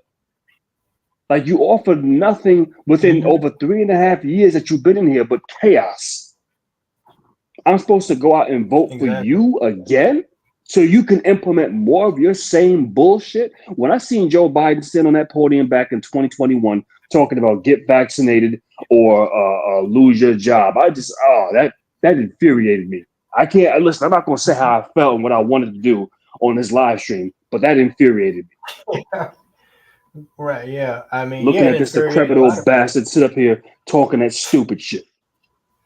Yeah, I remember there was another brother from your city called David Bowman. He's one of my moderators, and he's been around for a long time. He makes a lot of videos, and one of the videos that he was making was about how he was blacklisted basically because in New York, because he refused to get the vaccine. He said he couldn't even go and get food from KFC. Yeah, you couldn't go into a restaurant. Right, you couldn't go into a restaurant. And basically what they were moving to do was outcast human beings because, as you had mentioned, and this is what really scared me, I realized that if they had the manpower to force people to get these vaccines, they would have tried some bullshit like that, like to try to force feed those vaccines. But because they didn't have the manpower, they were trying other little proxy war shit. And one of the things was, businesses are more easily manageable than a large population. So saying, if we'll come and shut down your business unless you make sure that everybody that comes in here has a vaccine card. And so they were basically outcasting people that made a choice with their own bodies not to get this vaccine. And that's funny because I remember me and you were also mentioning how it's incredible how obvious these motherfuckers make themselves, how obviously, desperate they are to push and enforce these agendas, even when they don't have the backing to do it. All that hoopla over that bimbo, what was her name? The one that Nicki Minaj, where she didn't. That's when I knew without a shadow of a doubt that something was up. When that goofy broad, she didn't even tell people. That was the thing. She didn't even tell people not to get the vaccine. She said because of something, and it was really some good. It was some stupid shit. You know that she said they were something losing their mind. Something happened to her cousin's balls in one of those Caribbean islands, and it was after he got the vaccine. And she said all she said was, "Do your research and make a informed decision before you get the vaccine." She didn't say don't get the vaccine. She said make an informed decision. That sent them motherfuckers through the woodworks. You had the Prime Minister of Great Britain, the Prime Minister of Australia, the U.S. government, the CDC, all responding to a fucking brain dead bimbo because she said her cousin's balls swole up after getting the fucking vaccine. That was when I knew. That's when I knew that something was fucking up. Like, okay, what are these people what are they really pushing here so hard that they're against a celebrity saying, make your own informed decision? See, because they want you, they need you. And this is what I try to emphasize to black men, and we're going to get into that later. The importance of no vote and how that can be as effective as a vote. But they need you to participate in their bullshit. They need you to participate in their holidays. They need you to participate in their religious beliefs. They need you to participate in their political system. They need you to participate in their and go along with their agendas. Okay. The reason why, for example, the United States had to leave Afghanistan and let the Taliban take back over is because they were not able to mentally subjugate those people like westernized culture is able to subjugate so many, areas where, the white man has colonized, like South Africa, for instance, over the centuries. Those people have a very set mindset that is deeply rooted in their culture that simply cannot be uprooted by these liberal so-called democratic agendas that they have over here. Okay. Yeah.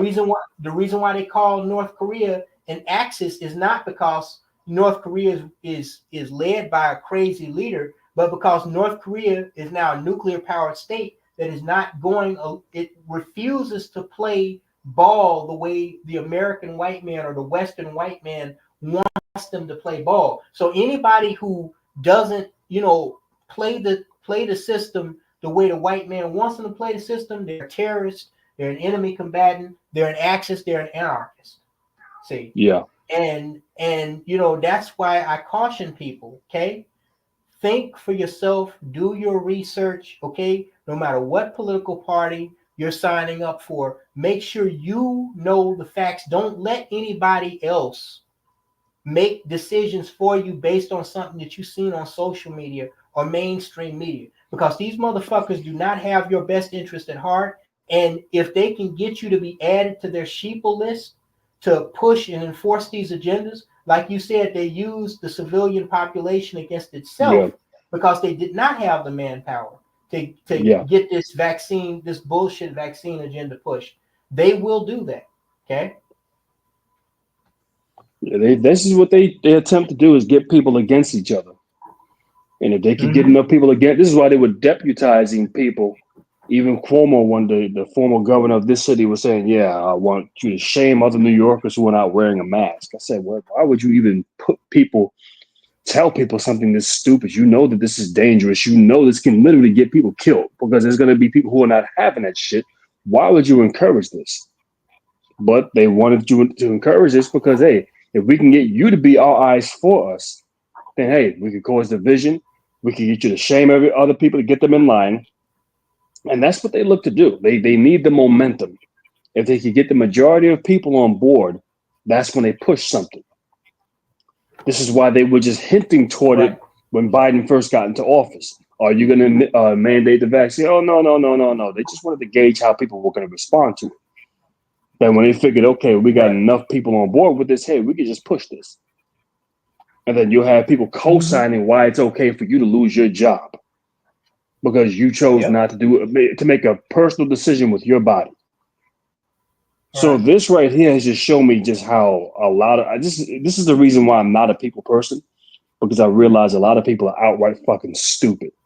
The less of these dumb motherfuckers I got around me, the better. Yeah, they are. Me and you are stupid. twins when it comes to that. Yeah. You will sit back and be comfortable with the government trying to literally pushing these talking points. Your government is not supposed to be getting involved with your health. That's between you and your doctor. It was to a point where doctors couldn't even talk about this. They had to keep quiet because they would lose their license.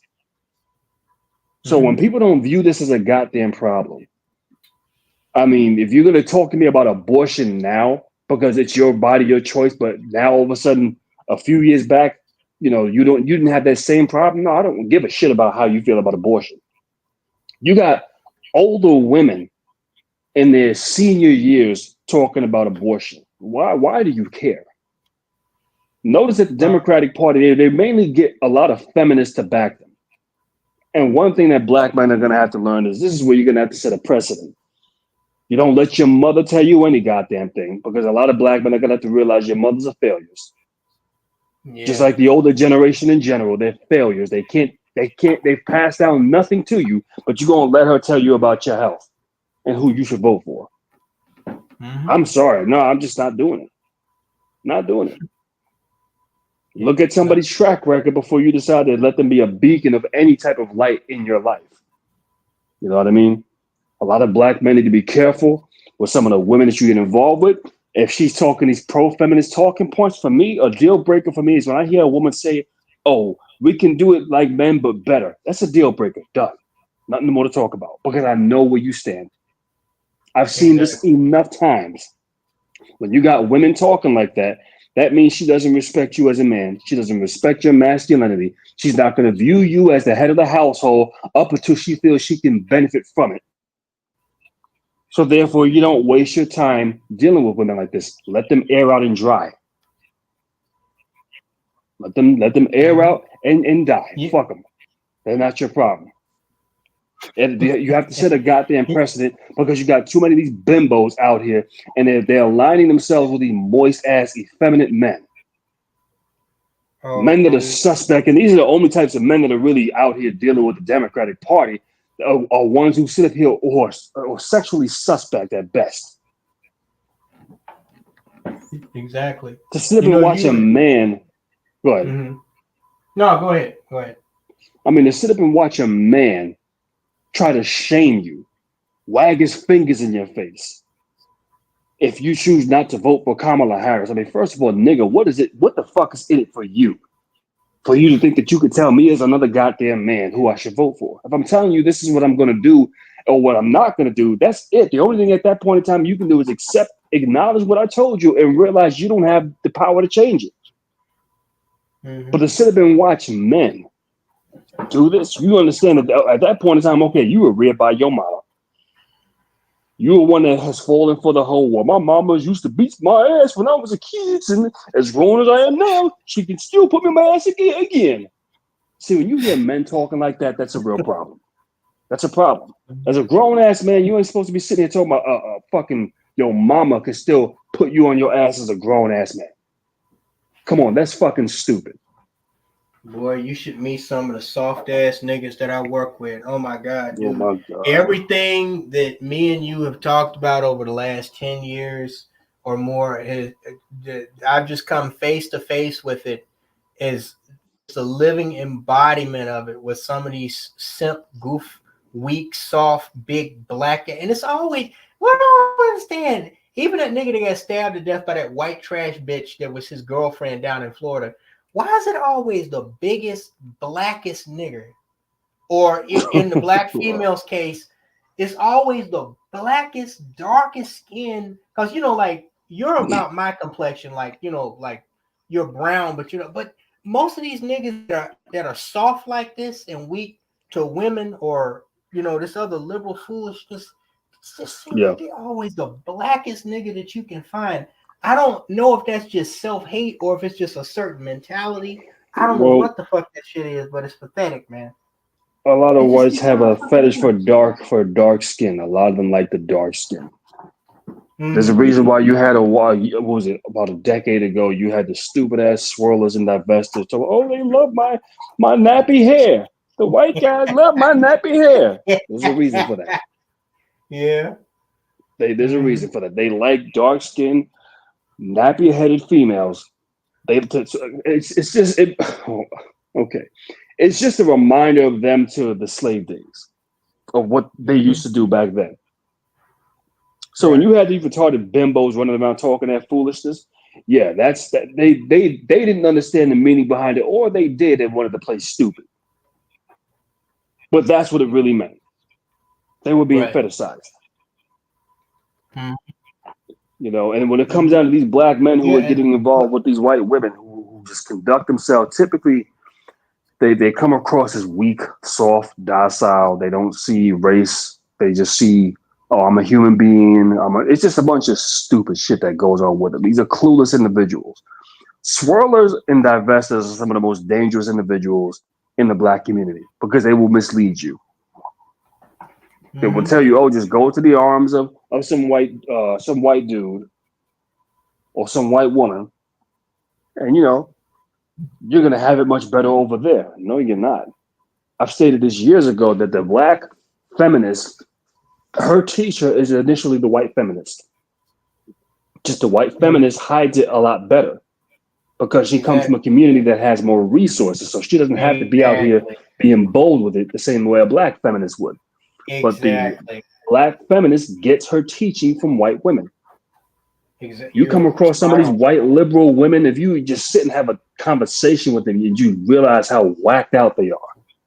Just whacked out, disconnected from your reality. And just as an example, years ago, I remember I was standing outside a building that I was working at. This is like over a decade ago. And this white dude is standing on the same block, but he has his bag on a car. Now, I thought it was his car. So I'm like, all right, whatever.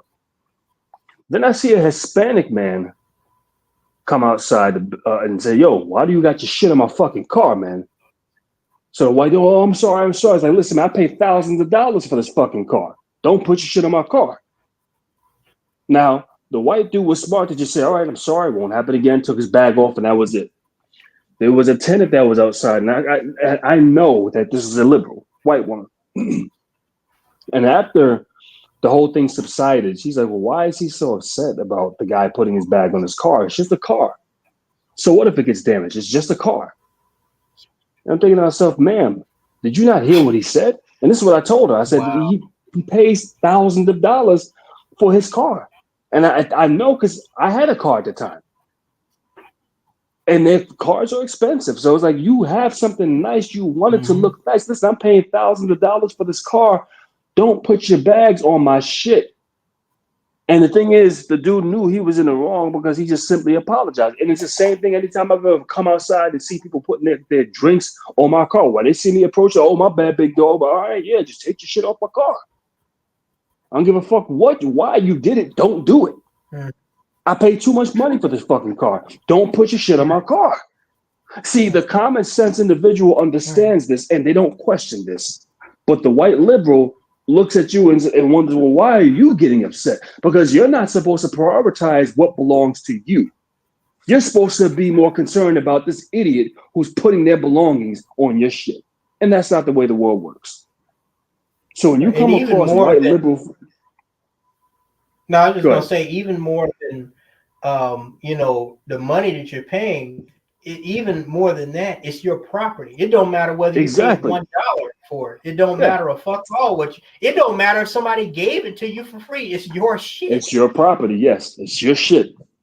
Right. It's your shit. And you don't want somebody else putting their bag, scratching your shit up, dirtying your shit up. These things are expensive to fuel. They're expensive to maintain. They're expensive to keep clean and keeping them in mint condition. And some idiot's got his shit sitting on your car. What person wants to go through that? Nobody. Nobody. Exactly. So when you see that, naturally, you're going to be pissed off. And like I said, even when people have done it a few times with me, before I even get to the vehicle, they take their stuff off and they apologize. Because they know if it was the other way around, they'd be equally just as pissed off.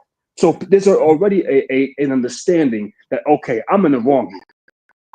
So let me apologize. The common sense man understands this and they just take their stuff down and apologize. Me, I just don't do it with somebody else's car. I'm not going to do it because I don't want nobody doing it to my car. So I show that level of respect. Common sense, we understand this. But like I said, the liberal, she's going to look at you and why are you so upset? You need to get in touch with your inner feelings. I remember years ago, oh boy, a friend of mine took me to a club or a lounge or something, and a white female owned the spot, right? Just thinking about it now, I know she was a liberal. I get in there, and typically when we would go out at the time, people would have on, I think this was back in 2013. And I think I even mentioned this in the video. So when we typically would go out, we would want to, shoes, things of that nature. So that way it avoids a certain crowd. I get in there, motherfuckers got on Tim boots, fitted hats with do-rags on. I said, what type of shit is this? So when she started talking, I said, the crowd in here is a little off. And she immediately got to say, oh, nothing's off about this crowd. And the crowd that was in there was mainly black men. And I thought to myself, oh, okay. You're one of these liberal females that like getting it in with Negroes. So you have this club here and you see this dysfunction taking place. And when I call it out, you immediately lose your fucking mind. Because the liberal will back this degeneracy. The liberal will back your dysfunction and defend it. So when somebody comes out and says, well, that's a problem. You know what I mean? This probably shouldn't be like this. The liberal will then go to bat for that dysfunction and make it seem as if I was the one with the problem. This is what I've come to learn about liberals. You know why they do that, right?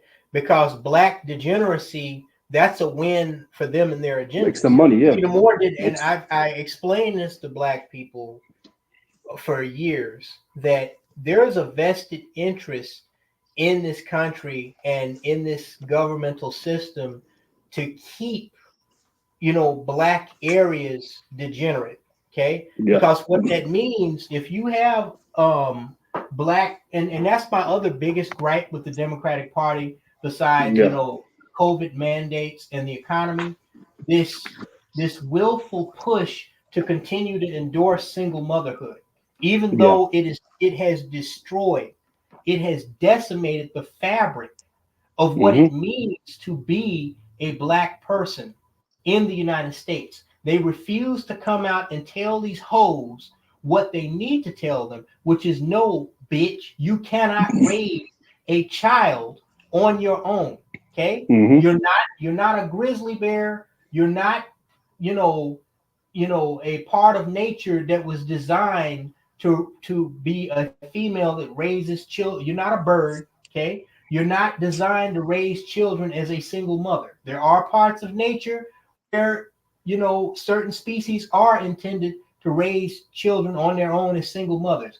Human beings are supposed to be raised by a two-parent system.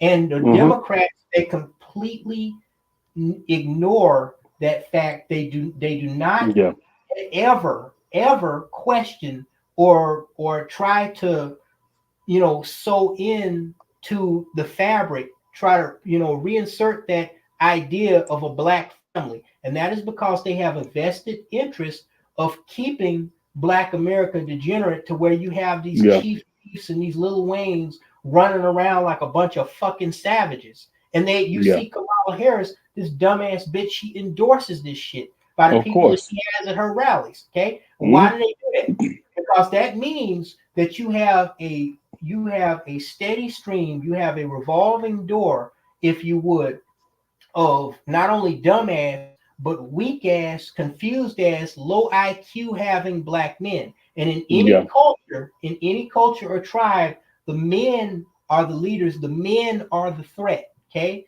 The white power structure, not just here, but around the world, never have to worry about black men being like North Korea, where they are a threat or they are competitive on a scale on the world stage, where they have to worry that they may have to come to the negotiating table like they're doing with North Korea. Okay? Yeah, exactly. They don't have to worry about us militarily. They don't have to worry about us socioeconomically, because the overriding majority of our people are far from like you and me. They're basically like animals, that are in human form. They're a bunch of fucking idiots. And that's why they defend this foolishness. That's why you have Cardi B and Megan Thee Stallion, endorsing and giving speeches and shaking their funky asses on stages with Kamala Harris. They want to keep pushing this narrative.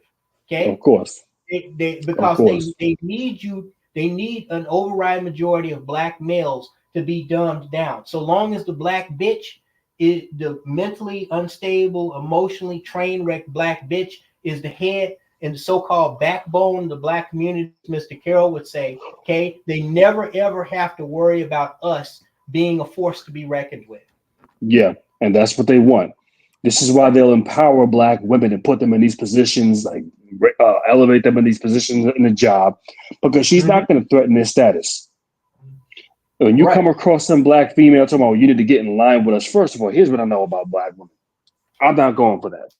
Because if black men collectively are out here looking for some black woman or black women as a collective to lead them in any goddamn circumstances, what you're gonna have is, when you look behind the scenes or just pull back the curtain and see what's going on behind that curtain, the very same people who she says she's fighting, she's down on her knees giving fellatio to. That very same white man. This is what you're gonna get. It's like, wait a second, I thought you were leading us to promise land. No, she out here sucking his dick, being told what to do by him. This is what you're going to end up with. Yep. So when it comes down to leadership, no, I'll be damned if I get behind any female when it comes down to leadership. I'm just not doing it. People can say what they want to say about me. Oh, you're a sexist, you're this, that, and the other. No, I like to win. I believe in a winning strategy. Okay? Yep. And thus far, this has not been a winning strategy, so I'll be damned if I'm going to get behind it. And you ain't going to shame me for getting behind this. Or to get behind this, because it's not happening. Give a fuck how you feel. I don't care how many people I piss off. It's not happening. So when you hear these female, well, why would you? You just don't want to see a woman in power. You damn right I don't want to see no one because I've seen what their leadership looks like. Kamala Harris is a blatant. First of all, she's not a black woman. Secondly, she's a goddamn tool. She's a goddamn tool, and you can clearly look at her when she's sent out here. When they take the training wheels off this bitch, and they put her out here and say, "Okay, go have this interview," in friendly environments. She looks nervous as hell. She's scared, taking deep breaths, gulping. Okay, you look like a sitting duck, a deer in the headlight. You're in over your head. You don't know what you are doing. You are looking for somebody to lead you, to carry you through this. And now they're saying, no, you got to do this on your own. See, this is what happens when you expect females to go out here and lead men. And what Democrats attempt to do is to reverse the natural order of things. How the hell do you expect us as men to go out here, build economies, build societies, pave roads, do these jobs to where women are not in these goddamn jobs? I'm talking about welders, machinists, mechanics, all of this stuff, going into sewer manholes, all that stuff that are drilling for oil. This is stuff that men do.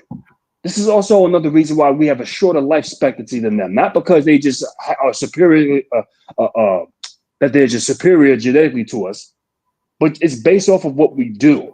That we're willing to sacrifice ourselves in such a way that we're willing to go out here and be the goddamn workhorse and work these long hours while the woman can at least have a comfy, cozy, if she does work, have a job to where she can work comfortable hours. We're willing to do this, but why would you expect men to go out here and produce all of this and not run it and just hand it over to you and say, okay, you're in charge? There's no society where that actually works. And which leads me to a bigger thing when it comes down to the Democratic Party. The Democratic Party goes along with things that are not sustainable. Anybody that gets involved with them, that is a party that is destined for failure because they keep pushing strategies that don't work. And even when you clearly see that this shit is not working, they still will continue to try to find some kind of way to make it work, even though it logically is impossible. The same way with this push for electric vehicles. Logically, this is impossible. But they're still saying, oh no, we could not only just have electric cars, we could have electric trucks, we could have electric buses, we could have electric trains. Hell, maybe we can even have electric military tanks. This is the type of stupidity that comes out of the Democrats. These people have no lived experience. These are people who were just put in positions of power.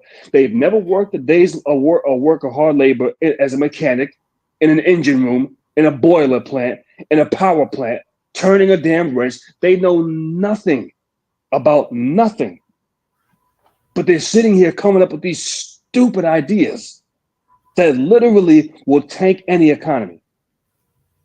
It is the dumbest shit I've ever seen in my life. And what I've realized is one of the problems we have in society, and if this doesn't change, society is finished. There are unqualified people in positions they have no business being in. And instead of people saying, no, get them out. You can't come here with no experience. You have to go ahead and put in some damn work. They are allowing people with no experience. How does ALC, this bitch should be fucking in a strip club somewhere, shaking her flat ass. How the hell are you a sitting congresswoman?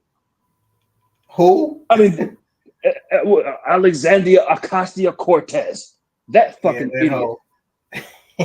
Why is she in Congress making policies? Oh, God. In a position of governance. How the hell does this make sense? But this is the type of foolishness that we're dealing with at the Democratic Party. Right. So any bimbo, some airhead, a bust down, a scut bucket can get out here and suck some famous dude's dick, and then all of a sudden she's sitting up in the position of goddamn power. Shout out to Kamala Harris. Yeah, I was telling the brothers earlier, Kamala Harris ain't nothing but a groupie hoe and a dick sucker. Exactly. And dude, she was Montel Williams' groupie girlfriend back in the early 2000s. Then she upgraded to I think some mayor. There was a sex scandal. He was married and she was sucking his dick. And that's how she got So they into make it. a position of being the DA, and she just moved up the ladder sucking dick. You know, it never gets past the whole, and maybe, you know, I was saying maybe she's doing that to manipulate people having Cardi B and Megan Thee Stallion, but now I think about it, maybe she has Cardi B and Megan Thee Stallion up there at her rallies because she identifies with the motherfuckers. I mean, she's more,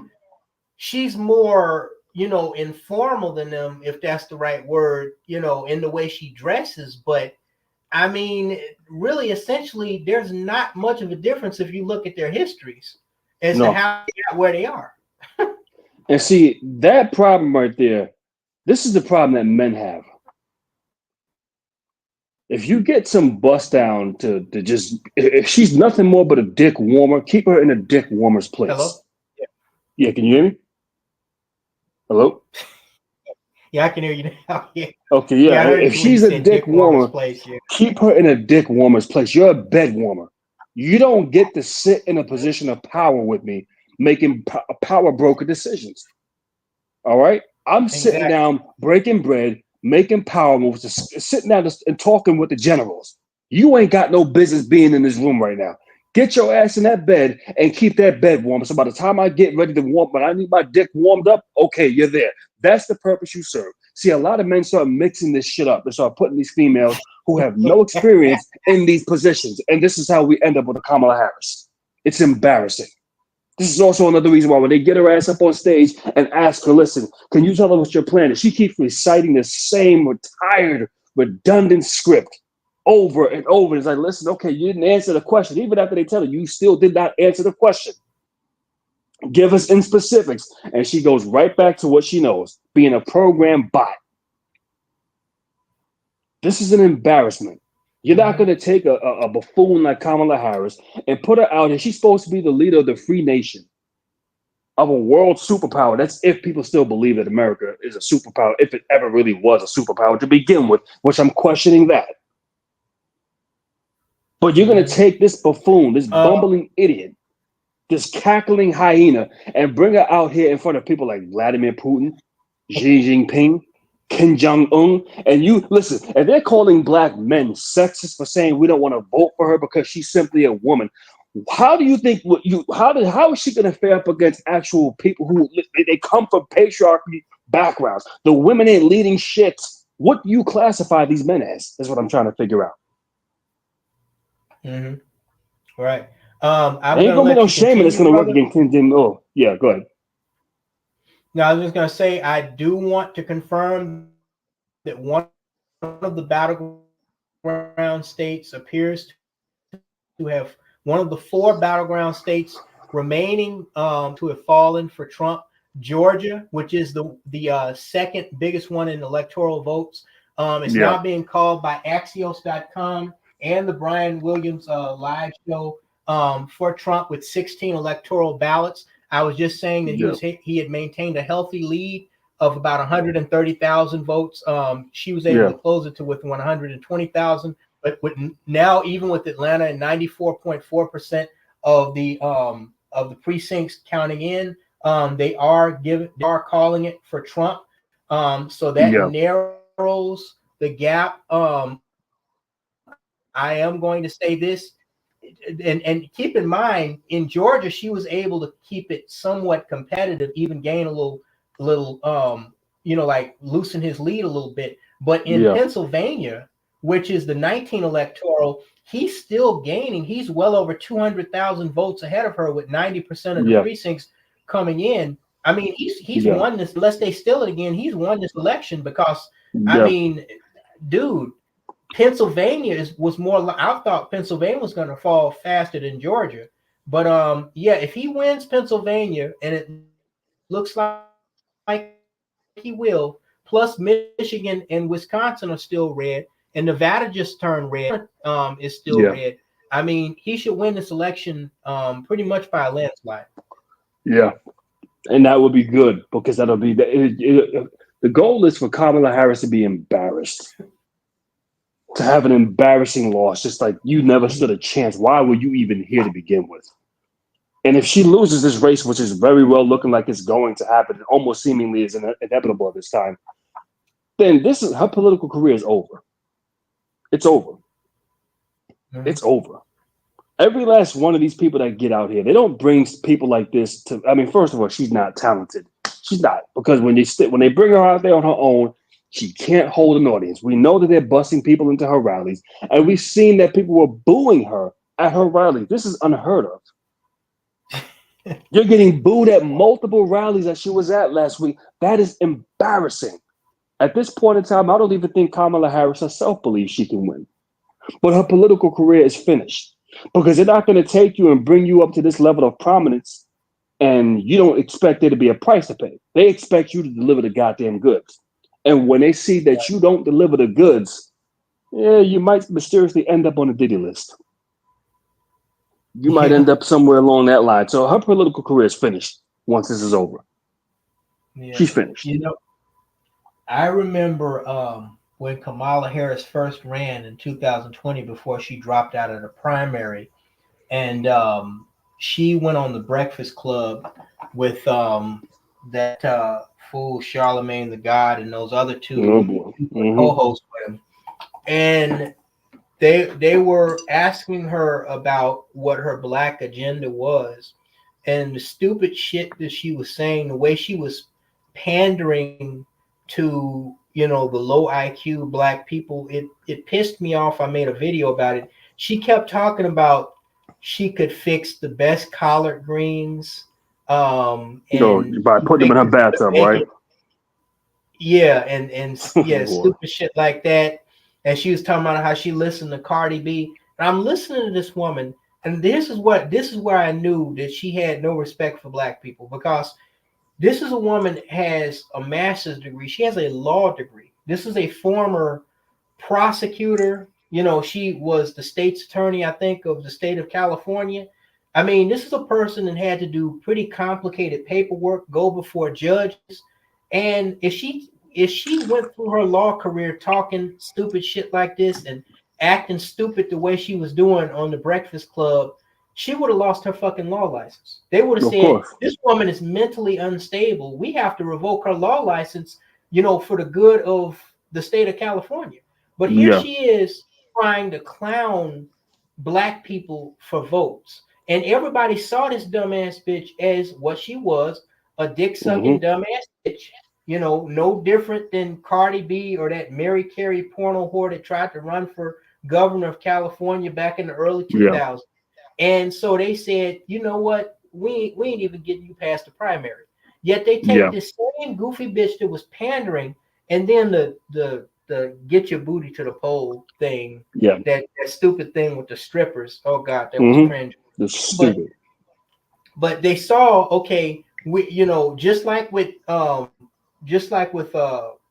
Clinton's wife, Hillary Clinton, we're not going to be able to catapult this woman into the White House. People not going for her stupid shit. And frankly, Kamala Harris was so fucking dumb. She sounded so stupid. She made an idiot like Hillary Clinton look like Einstein. That's how stupid she was fucking acting when she addressed when they asked her about her black agenda. Oh, I fix collard greens and fried chicken like your mama makes. Oh, I listen to Cardi B. Oh, even though the bitch helped outlaw marijuana in California, she talking about, well, I would take a look at that again and see if they were viable options. No, I mean, knowing damn well that she's against it, but trying to play niggas stupid because she knows so many niggas smoke weed. This is the type of stupid shit. And so they saw this dumbass bitch. They don't want this bitch any more than they wanted Hillary Clinton. So what are we gonna do? Now we're gonna make a vice president of this old bastard. They were actually hoping, I remember me and you talking about that. They were hoping that nigga dropped dead. See, a lot of people don't know that. They was hoping that Biden dropped dead because if he dropped dead while in office, then that automatically makes her president. He didn't drop dead. Okay, his heart kept beating. So they realized the only other option. We're stuck with this piece of shit. Right. We're stuck with this old bumbling idiot, this piece of fucking shit, this rotting turd, this shit stain we got sitting up in the White House right now. He is a fucking shit stain. The Democrats don't even like his ass, bro. They proved that the way they turned their back on him.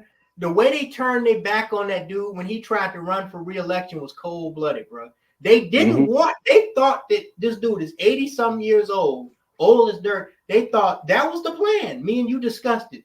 Let this motherfucker die in office. Like what's his name? Roosevelt, Franklin Roosevelt. And then we have this feminist bitch who's gonna push all of our agendas. She's young, she's healthy, you know, she's decent looking for her age. She's gonna be able to push all of our liberal agendas. That was the original plan. But that didn't happen because this motherfucker just wouldn't die. Yeah. And then he decided he was gonna run. And when they were trying to tell him, hey, man, you probably want to leave, like, no, I'm staying in the race. He didn't want to leave. They forced him out. Yeah, they forced him this out. Piece of shit out. And that really went, the way they turned their back on him and forced him out, that really shows you what their hidden agenda was when they made her vice president, you know, in the first fucking place. Yeah. Yeah. You know, it's crazy. But yeah, you had mentioned something about I know you had mentioned and this was a issue that I had wanted to get to, where you had mentioned about electric energy overtaking gas-powered energy sources. But you had also mentioned in some of your video streams another interesting issue about the mythology of AI with these corporations that are trying to push this AI trend. You know, I wasn't really paying too much attention to it at first, but the more I got to thinking about it and the more I've been seeing, you know, where they're pushing this narrative that AI is something new, it really shows you how they, just like with COVID, how they try to, you know, manipulate people into, you know, coming on board with these agendas that they have. Yeah. Because anybody who really sits down and thinks about it, and they know one thing about AI or artificial intelligence. Artificial intelligence, as we know it, that technology is nothing new. It's nothing new. It's been around for well over 25 years. I proved this to myself. I was recently sitting down playing an Xbox 360, and I was playing a game called Command and Conquer. And this game was made in 2007. It has a mode where you can play against the computer, and the computer is entitled, you know, if you make that option, is AI. That was in 2007, and it's pretty difficult level to play on. That was in 2007. What was that? 2017. That was more than 15 years ago, 17 years ago, right? So they're trying to make it seem like AI is something new. The first Apple iPhone came out in what, like 2009 or something? This is nothing new. That's the number one thing. The second thing is, and I'm going to show this video. Bear with me. And I to kind of push this next point. I don't know if you saw this, but this was at the McCormick Place during one of these technology shows. They had this robot that was working, and it was supposed to be showing that it could work like a human being. It was doing like a shift, like a regular 8-hour shift. And the motherfucker, now we've all worked, you know, 8-hour shifts or longer than that for years as human men. You were just talking about how men have a shorter life expectancy because of, you know, the physical strains that we put on our bodies, you know, to bring home, you know, the bread, so to speak. But they call themselves showcasing this, and this robot, it was like they had like, I think I heard like $500,000 of technology and you know equipment in this damn thing, and it was supposed to be doing like a 8-hour shift and then a 16-hour double shift. Well, look what happened to this thing. I don't know if you can see my screen. Yeah, I can see it. Okay, let me see what is this thing showing. It's still showing the graph chart here. You see what it's presenting here. Just give me 1 second. I thought that it was just showing. I'm gonna share my screen. Share the entire screen. Yes. share that screen and switch this over here. Click share. Hopefully that resolves the problem. Okay. All right. So there's a bit of a lag time here. As soon as I see the screen, it should be an all black screen. Okay, there we go. Yeah, I think. Yeah. So I'm gonna go ahead and I'm gonna play this. Yeah, I'll just have it on repeat mode so you guys can see this. I'm gonna turn the volume up. I don't know if you guys are gonna be able to hear the volume.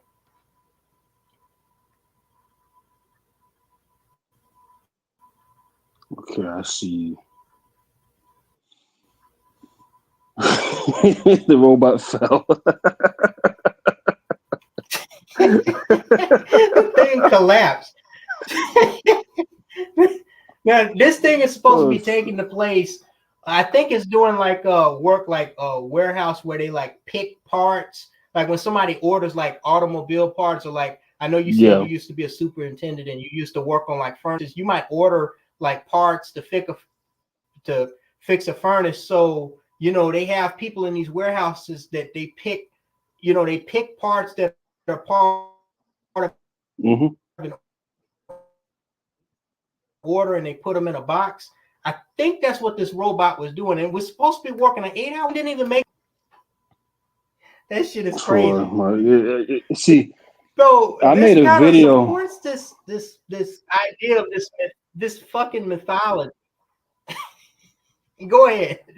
I made a video talking about this AI maybe about 2 years ago, a year and a half ago, something like that. Go ahead. Because everyone is under the impression that AI was just going to be this thing that's going to take over and it's going to take over our jobs.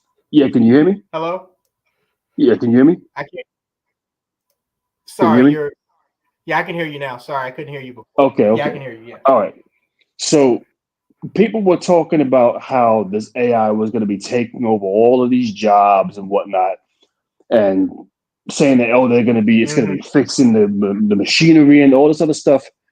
And I said, this doesn't even make any damn sense. I'm sitting here knowing what it's like to work in the mechanical field and knowing what it comes down to a computer trying to do something identical to what a man would do. There's certain points that the computer can't go beyond. Like when you work in the field of mechanics, right? If you go to school for mechanics, they might train you to do it a certain way, but you better be prepared to do something different. Because in many cases, you have to do things that are unorthodox, so to speak.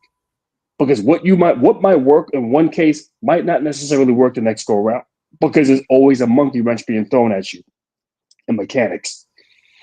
Good mechanics know this. They have various different tools, some that are not even for that particular job, but you know, hey, let me just bring it because I don't know what can happen on this job. AI, a programmed robot. I mean, you see how clunky that video footage that you showed us, it just was moving sloppy, it was bulky, it was slow. This is not going to do the same work that a man is going to do. The only type of AI that really you would have to worry about being taken. Yes, exactly. Then you got to charge up the goddamn batteries. It's probably going to take you 2 or 3 damn days just to charge the goddamn thing, just so it can work 2 or 3 fucking hours of work. Right. So when people are under the impression that the AI is taking over and they're gonna download our brains and our consciousness into the AI, I said, all right, you just got to look at what they have done and what they can't do. Okay, look at what they have done and what they can't do. And for what I say is the best example when you talk about downloading a consciousness into some hard drive, I said, okay, look at what takes place with the transgenders. Would anybody who thoroughly looks at that classify that as a success? I say no, it is not a success. Here you have physical human body parts that if you can, okay, what I'm trying to say is if you can download somebody's consciousness into a computer, into a hard drive, then you should clearly be able to take physical body parts and fabricate them into what you need them to do. And they have no success with that. They have none.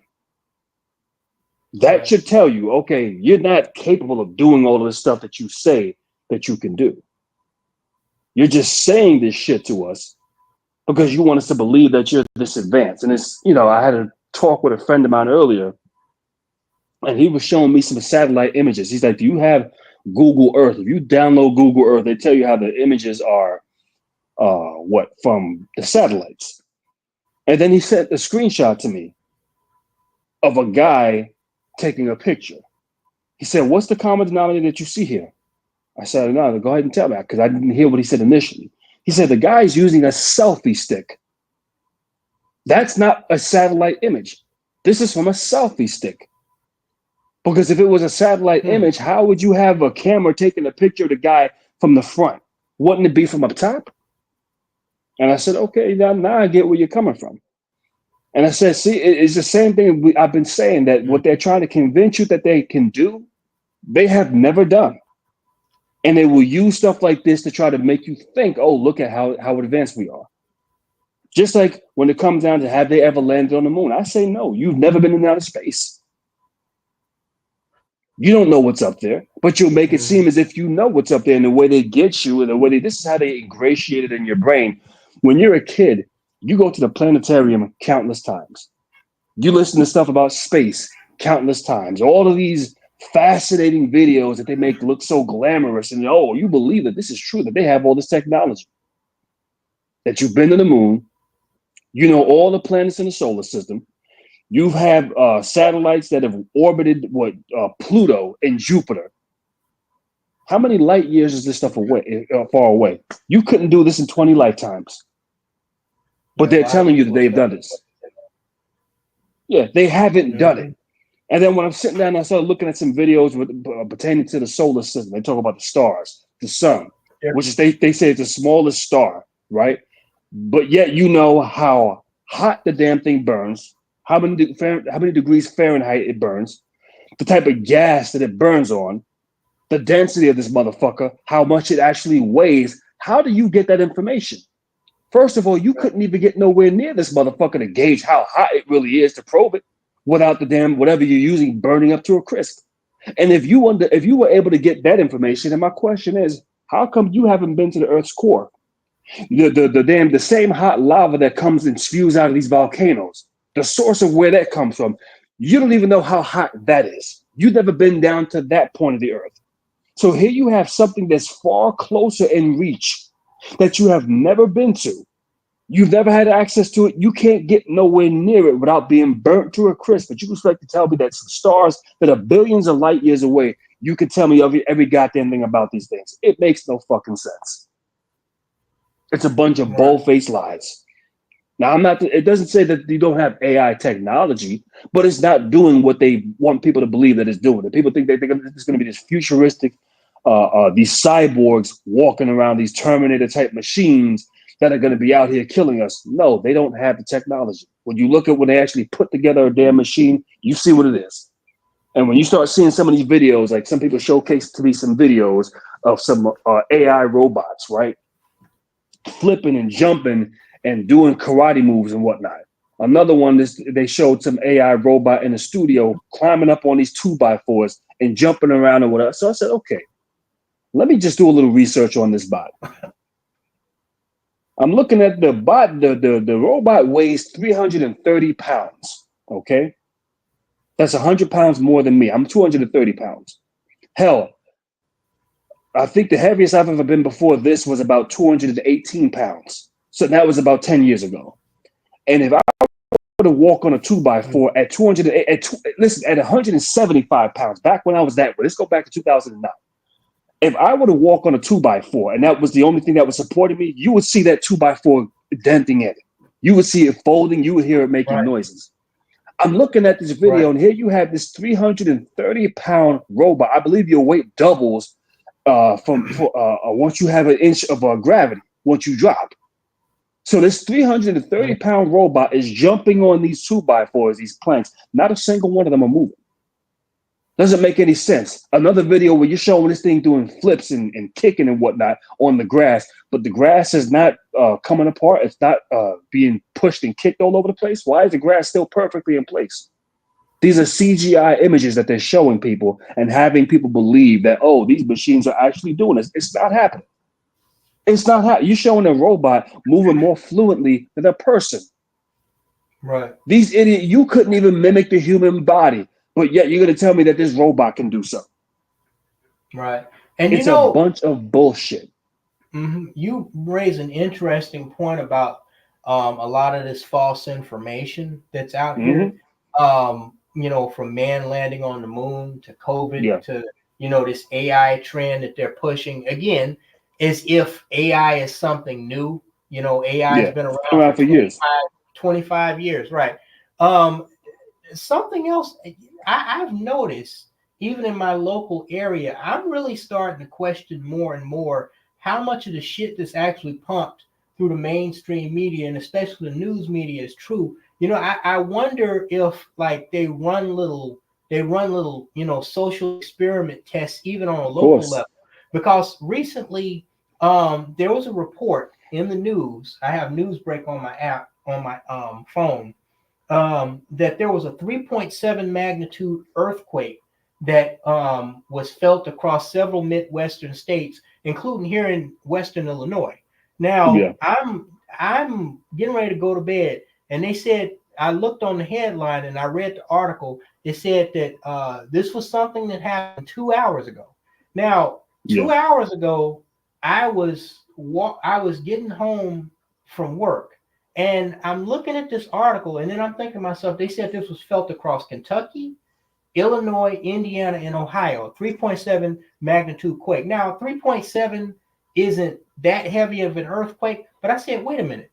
I ain't felt no shake. My motherfucking ass been here. I ain't felt no fucking nothing shaking underneath my feet. What the fuck are they talking about? And so I started to think, well, your mind was on something else. But I said, listen, man.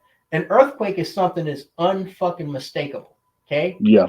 You will respond because underneath your feet, you can feel the imbalance. It's going to affect your entire body. Okay. No matter I'll tell you this much. There was an earthquake in New York earlier this year, and I was laying in my bed. It woke me up out of my sleep. Really? Wow. It was only for a couple of but that was the only time. Now they said there was several after that. I didn't feel nothing, but that one, yes, I felt. That was the first time I've ever felt an earthquake. Wow, that's in all the years I've been here. I've never felt an earthquake, and the crazy thing is, they said there was an earthquake, and I was like, I didn't feel no fucking earthquake. Another time, just earlier this year, they said that a tornado had touched down in my city, and then I read the article. It said the earthquake had dissipated right at the intersection of the street that I live on. And I was like, I don't see no fucking remnant. I haven't heard. I've been listening to these tornado sirens for the last 2 hours. I have not seen nor heard nor felt an earthquake. I'm looking out the window the whole time. I'm like, are they getting this misinformation from witnesses that are, miscalculating where this tornado, they claim to have spotted this tornado, or are they just making shit up? I'm like, I'm right. It's because it's one thing, when you hear them talk about other parts of the country or other parts of the world, right? Where you're not from there, you've never been there, you're not there. So they can tell you anything. But when they tell you something, right, like about where you live, something is happening, and it's not happening, just like COVID-19, when people were going into emergency rooms and showing that they weren't filled and crowded like they claimed they were. Right? It's like at that point, that somebody's lying either intentionally or unintentionally. They definitely run tests on people. They've been doing that. They're just hoping they're looking to see who's going to buy into it and who's not. The thing what screws them now is that everybody has cell phone cameras, and the cameras are crystal clear. Hell, you don't even have to go out and buy a damn camcorder anymore, because the cell phone cameras are so damn clear. You get everything that you need just off of that cell phone.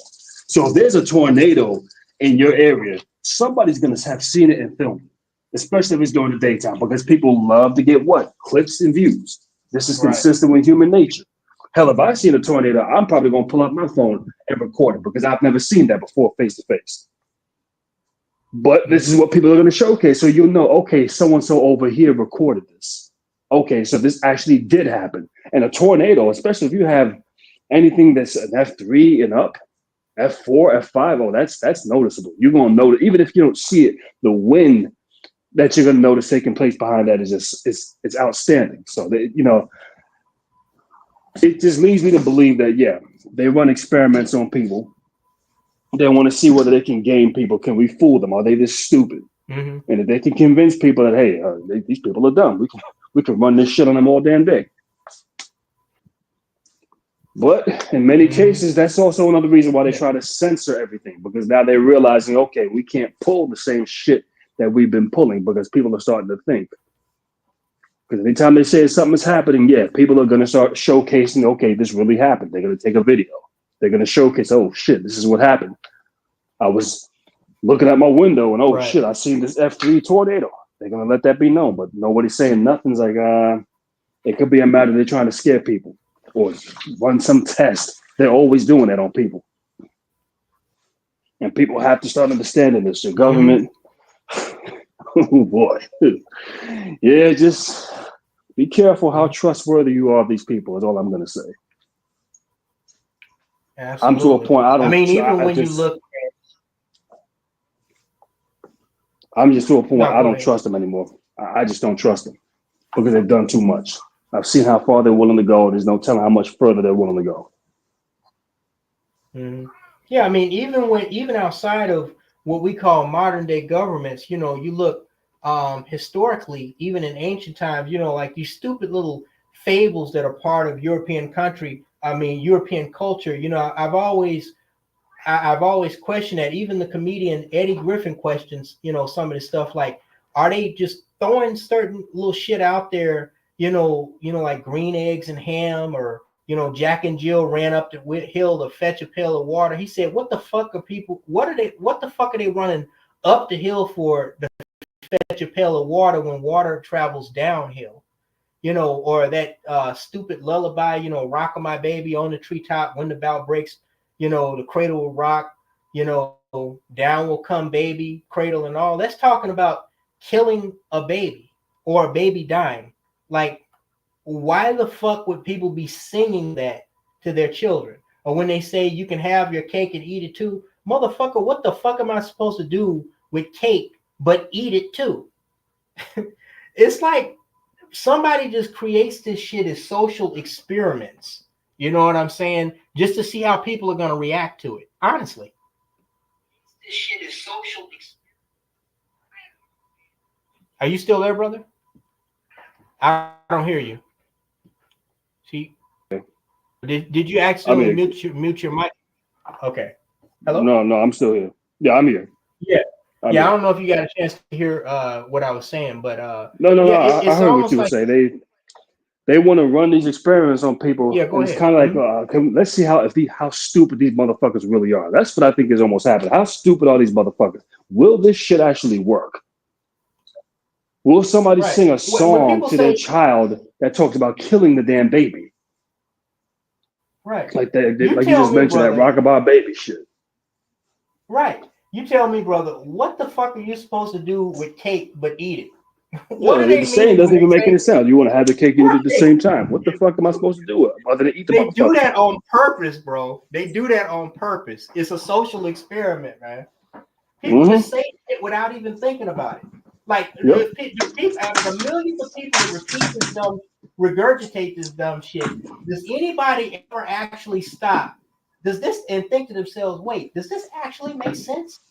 Why am I talking about a baby falling out of a fucking tree? First of all, what the fuck is the baby even doing at the top of the tree to fall out? Exactly. Of it? Where did that even come from?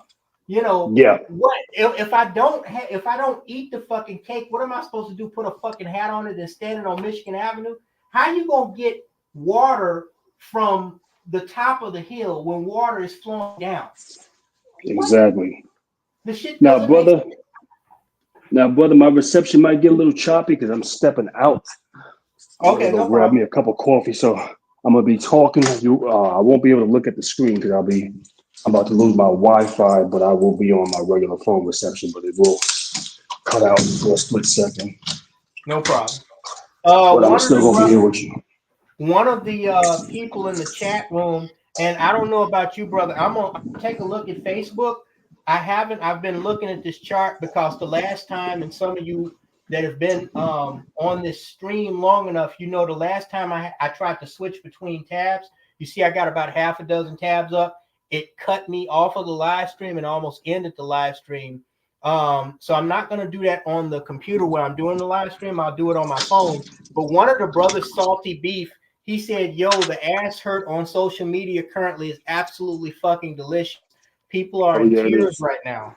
I'm going to check Facebook to verify what he said. I can imagine black women are mad. Of course. As a follower of Jesus.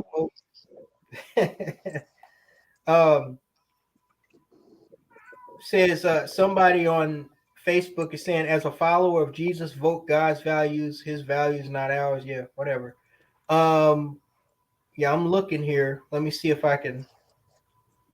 Yeah, black women, when you think about it, of all the people that benefit from democratic policies, the only ones that have a vested interest besides the wealthy and the powerful of maintaining a democratic stronghold are black women and black and white women. Yeah. Really, my thing is, I don't see what black women even really have to gain out of the Democratic Party because they don't do anything for them. They don't do nothing for them. I remember a couple of years ago, Cynthia G. stupid ass was bragging about how Goldman Sachs was donating all these millions or billions of dollars to black women. I went ahead and I looked over that policy, and it didn't say nothing about where they were giving them money. So they just use black women as sort of like a proxy to say, okay, listen, this is what we're doing for you. But when you actually go through it, it doesn't say anything about what they're actually doing. So I'm like, what makes you think that this is of any benefit? The most that might happen is they might get some DEI hires, but that's about it. That's it. They're not doing anything with you on a significant level. So it just, I don't know. I guess in that sense, becoming a DEI hire, you might get some minor benefit from it. But this really is an indictment, especially for any black women, is what I'm not talking about abortion. You want to talk about women's rights. First of all, your body, your choice, but you didn't say anything when it came down to the pandemic. They can stick whatever they want in your body, pump you full of that shit, and there's no such thing as my body, my choice. The second thing is, you figure if you're going to talk about empowering women, you will be fighting for better maternity leave rights, at least 2 years of paid leave to be able to raise your child. Not a single one of these hoes cape for that, but they're caping for the right to abort their baby. This is just how fucking retarded they are. And this is another reason why I say no, I don't follow no woman's leadership. I'm sorry. To have women as a collective sitting here backing that shit, something is, first of all, any woman that's ever had an abortion, they're going to tell you they're not proud of that shit. Most of them don't want to have no fucking abortion. So why are we sitting there pushing this as if it's a real benefit? Not money in your pocket, not having more finances and resources available to you so that day you decide to have a child, you can take care of that child. But no, how can we abort this motherfucker? I'm telling you, man, listen, I don't follow that Bible, but I can admit when certain things out of that thing make sense. They say that Adam and Eve bit the apple, and she's the reason why we're in this shit. It is starting to seem more and more like that every single day when I look at these crazy assholes get out here talking this stupid shit. Ladies and gentlemen, the brother of logic and common sense, Akwesi, is here with us co-hosting. I'm not even going to call him a panel member. I'm going to say he is my co-host tonight as we watch what appears to be a beatdown of Kamala Harris. Right now, Georgia has been called by Axios.com for her. Pennsylvania is looking like a wrap in Pennsylvania. They haven't called it yet, but 93.3% of the precincts reporting in, and Trump has still maintained a healthy lead. Looks like she may have just slightly closed the gap to within 200,000, but he is still well ahead of her. With now 94, as we're looking at it live, changing from 93.8 to 94.1% of the precincts reporting in Pennsylvania. If Pennsylvania falls, that would put him at 265 electoral vote. No, 266. I'm sorry, electoral votes, and that would pretty much be the end. But truth be told, there's any of a number of ways at this point that he can win. Now, we all remember what happened in 2020. He was leading in several states, just like he is now. And I remember me and Akwesi had called it for him. So we'll see what happens over the next coming days. But right now, I know the Trump supporters, including those of you in the stream, are real confident that this is pretty much the end. Time will tell. We'll see what happens. But yeah, Wisconsin, Michigan, Pennsylvania, Nevada, Arizona, and even Alaska are all bleeding red right now. Kamala was able to turn one state in her favor. Minnesota early on was red, and now it has turned blue. But she went, I mean, even when you look at Minnesota, dude, Minnesota, she has a thin margin of barely more than 60,000 votes. Okay, so she's not ahead that far. But if Michigan or Pennsylvania falls, I'm going to call it for Donald Trump. And it looks like both of them are going to him. Time will tell. Well, Michigan is one of those states that it may take early in the morning to call. Pennsylvania, it's looking like it's going to go for him. 94% of the vote. They said they probably won't be finished counting tonight. So we're just going to see where that goes. But yeah, time will definitely tell, but it is looking like we know for sure that Trump has a clear advantage. There's no ifs, ands, or buts about that. So, yeah, I personally, as the map shows now, I do not see a clear path to victory for Kamala Harris. I do not see a clear path to victory for her. We will see what happens. But yeah, guys, you are watching coverage, live coverage of election night 2024.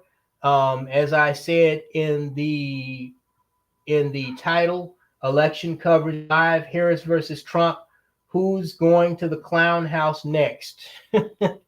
And what that means for black men. Okay, he's saying that he's in the waiting room. I don't know what happened. Oh, he must have got, I don't know. I didn't kick the brother off. Okay, well, we're just gonna go ahead and add Akwesi back. I don't know what happened, how brother Akwesi left the room. It might have been I don't know. But he's back now. Can you hear me? Yeah, I can hear you. Mm-hmm. Yeah. Yeah, yeah, I can hear you. Did you voluntarily leave, or did it kick you out? No, I went to go to a different, because you know you can use go to different pages on your phone. So I did that, thinking it was going to still be going in the background, and I got booted out. So no big deal. Oh, okay, no problem. Yeah. Yeah. So another thing we were talking about. Well, let me see. This issue of, and I don't understand how the Democratic mind works. You had mentioned about how, there were ways that Biden could have won in a landslide. But another thing that I was thinking is, if they had to just let the 2020 election play out, and I know most people are very short-sighted. They don't have the ability to foresee this. But if they had to just let that election play out and let Trump, win, I frankly believe the way the map looked when me and you left that night 4 years ago, I frankly believe that he won. But if they had to just let him win, these dumb motherfuckers wouldn't have to worry about him tonight. You exactly. realize that, right? Yeah. I mean, and I said that a couple of months ago. Yeah. I said it a couple. It would have been this to let him just let him win, and that way he's not in the background. Okay, we'll take the loss. 2024 is when we come and take over, and they could have implemented all the bullshit that they wanted. But they're so wicked. It's so incompetent that they're hasty and they push for this shit. And now, guess what? Trump was always lurking in the background. Right, and see the thing is, they resurrected him.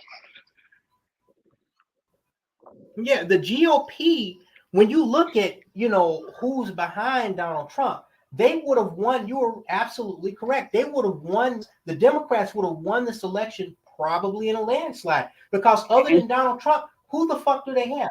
Kennedy, Robert Kennedy's son that nobody pays attention to. They don't have, the Republicans don't have nobody that interests, the voting public besides Donald Trump. All they had to do was let him go through, push his build the wall bullshit, and he would be done for. He'd be out of there. And they could probably rule for the next, 2 election cycles. Now, okay, they're calling it. They're calling it Donald Trump. Okay, they're saying that Donald Trump is Fox News is projecting that Donald Trump is the 47th president of the United States. Ladies and gentlemen, we have one news network that's unconfirmed, but Fox News is projecting Donald Trump is the 47th president of the United States. This likely means that he won Pennsylvania. I'm trying to see where they're getting these numbers from. The biggest party in this I'm just going to turn my is a TV on convention center, just for a minute, and then which I'm going hosts to all get some kinds of feedback. trade shows week in and I'm week just trying out. to hear what you're saying. And for the second time in the lifetime of the Republican Party, we get to see a victory celebration at Trump headquarters. It's over, folks. First time we witnessed this, you recall the likes of Chris Christie were up on stage. Brother, it was such a shocker that night in 2016. There was no acceptance you speech. can probably hear my background. In the teleprompter, there was only a kind of vague concession speech. Famously, go ahead and give Chris Christie reached into his son Andrew's backpack. Right now. Again, this is only one network. Laptop, Axios still has Pennsylvania. Down and typed out coming in what became the victory speech. Some of the faces on stage were etched in the shot of the moment. But this one is different. They've been here before. The Republican Party, the Trump forces, they've been here before. So, Mike, give us one of those big wind-up summations. It's all about the House now, because that would. I'm gonna check. As I'm listening to you, I'm gonna check one of these other networks right quick. I have this interactive internet TV cable now, where you can switch between stuff. All you need is an internet connection. Let me see what CBS News is saying. Fox News is calling it for him.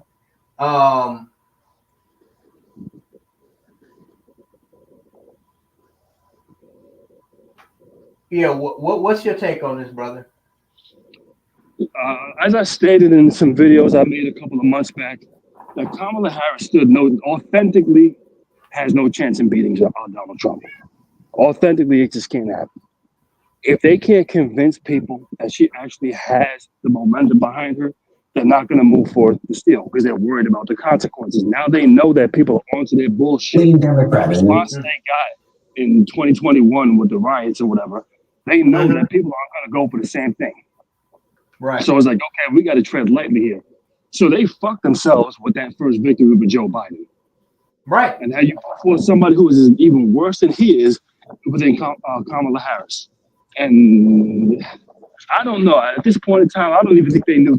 I think they knew they weren't going to win.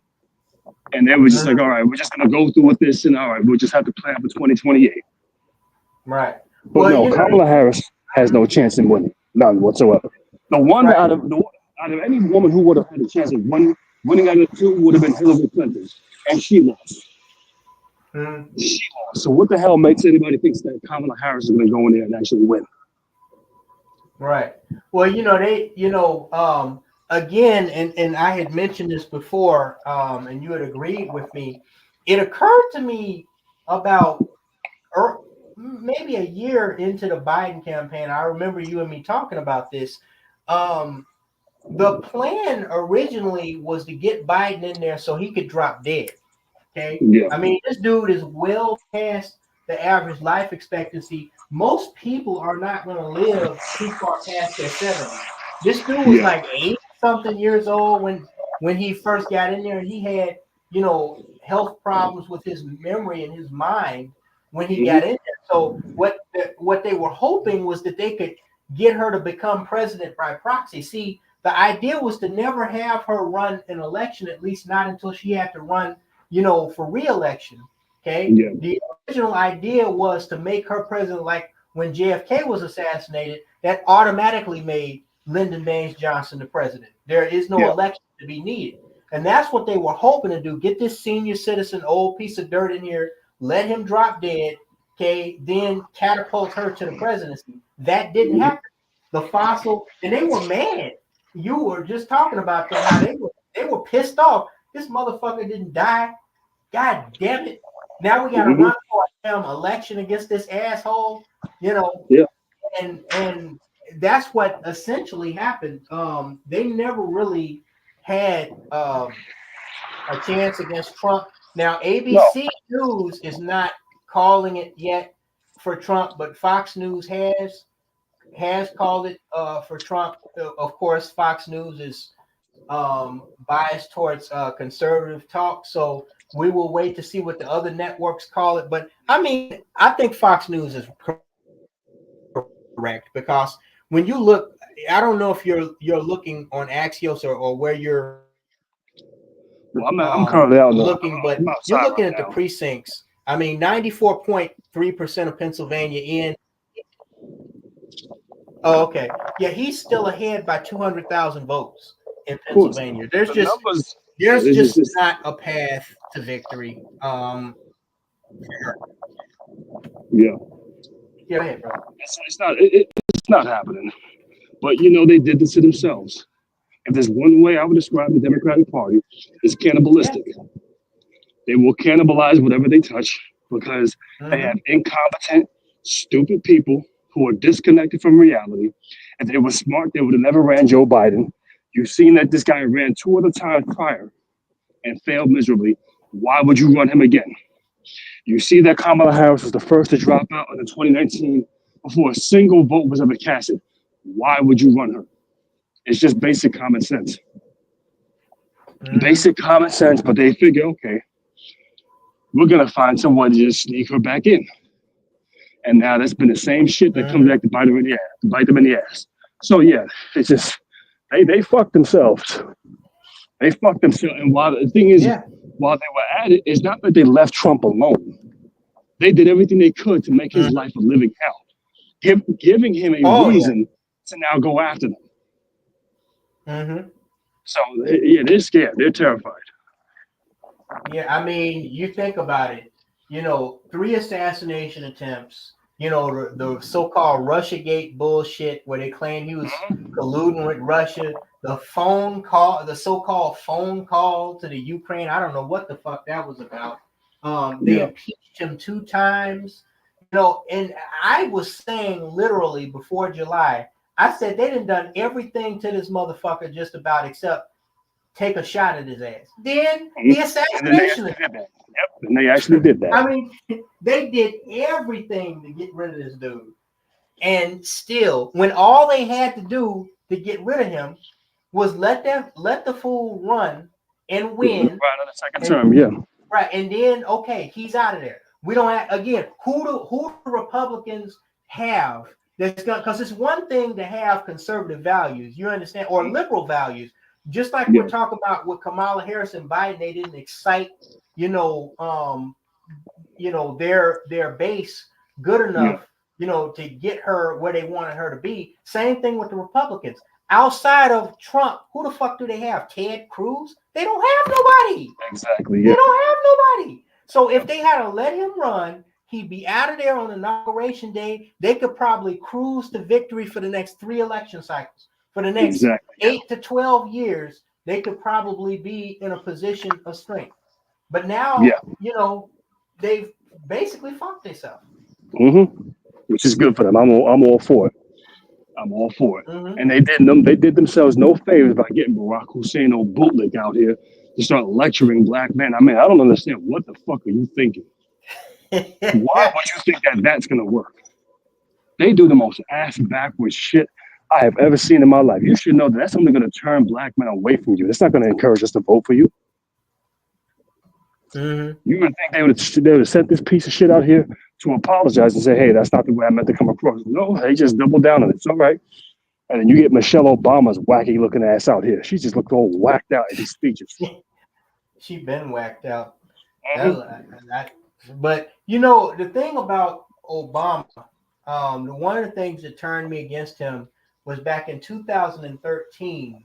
I remember he attended a memorial service and he went out to visit the victims' families of those children that were murdered in Newtown, Connecticut in that school shooting in 2012.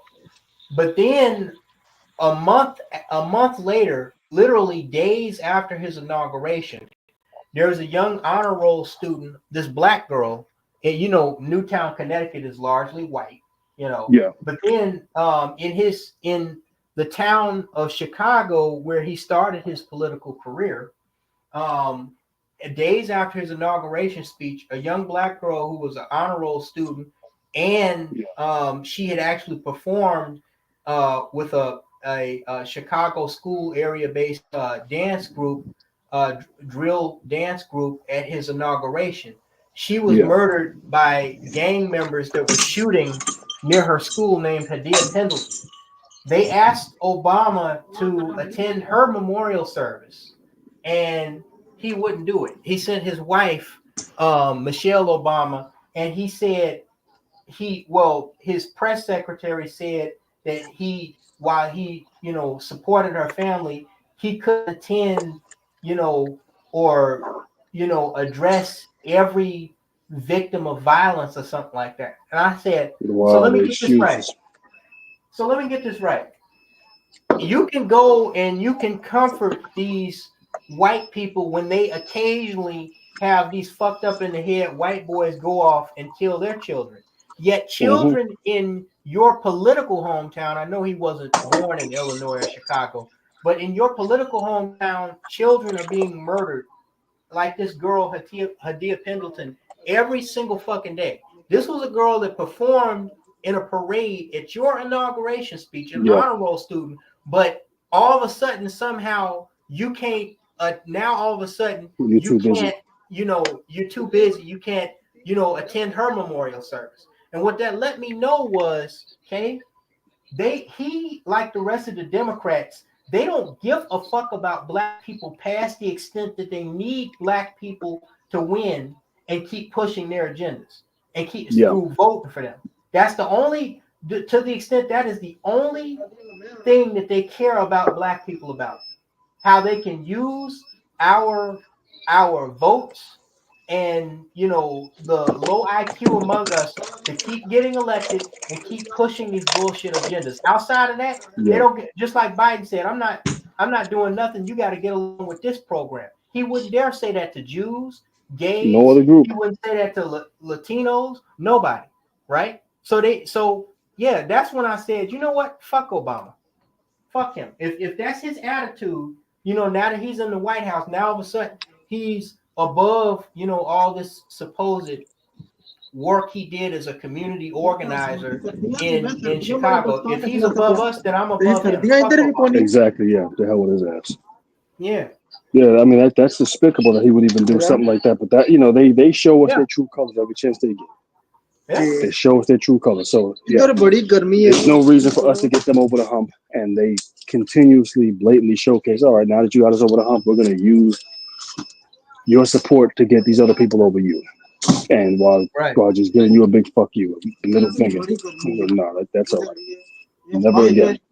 Never again. I was done with Barack Hussein Obama when what was it? David Carroll mentioned how, okay, you don't talk to no other group of people like this about how you ain't gonna do nothing for their damn community except black people. And I said, all right. Once I said, okay, never again. Right. But Well, I vote for this clown. Yep. I said, I'm good. And then when he showcased how he was doing stuff for every other group, I said, all right, I got it. That'll be the first and last. But see, a lot of this, that came from just listening to stupid people who are not qualified to speak on something. Telling, hey, man, you got to go ahead. You can't complain about the problem and not be a part of the solution. You can't complain about the problem and not be a part. See, a lot of these idiots, they'll have these sloganized talking points. And you got to pick up when I start hearing slogans, I start questioning, okay, what is your motive? I don't need you sloganizing things to me because that lets me know that you got it from someplace else. And there's probably a whole bunch of other people who are reciting that same shit to massive groups of people trying to get them on board with some silly ass agenda. So when I start hearing shit like that, or I start seeing things going into a trend, or people trying to make things into some hashtag or something, no, I don't even waste my time with it. Because I wonder, what is the motive? And I didn't know any better when I voted for Barack Obama. Had I known what I know now, I would have never voted for that clown, ever. I just said, no, I'm good. I'm good on that.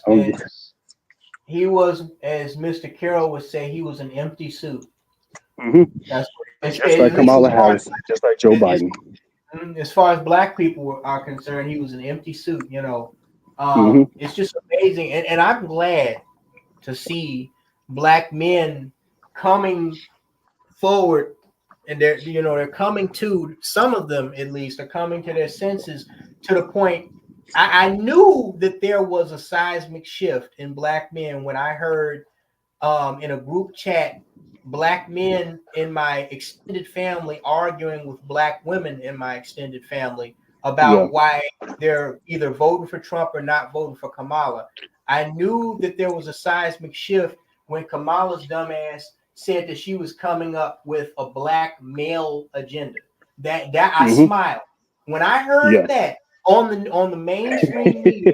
I said, now they know that more of us are starting to wake up. Yeah, we got to set the precedent, and there's going to be resistance because a lot of these women, they don't want to see us in the lead. They don't want to see this. They want us to be following behind them, and I say no. Exactly. So you got to set the precedent. It means, some people are going to have fallouts in their relationships, but now what we got to do is, for those who actually have the experience, teach these young brothers growing up that, listen, you come across a female that has this mindset, you cut her ass off. I don't give a fuck how good she looks. A lot of these dudes have been misled by the older generation. The older generation are nothing but blatant failures. The older generation sits up here and talks about how, like I told you, it's usually older niggas that talk about how their mama used to beat their ass when they were a kid, proud to talk about how they got their asses beat. I don't know who the hell does that.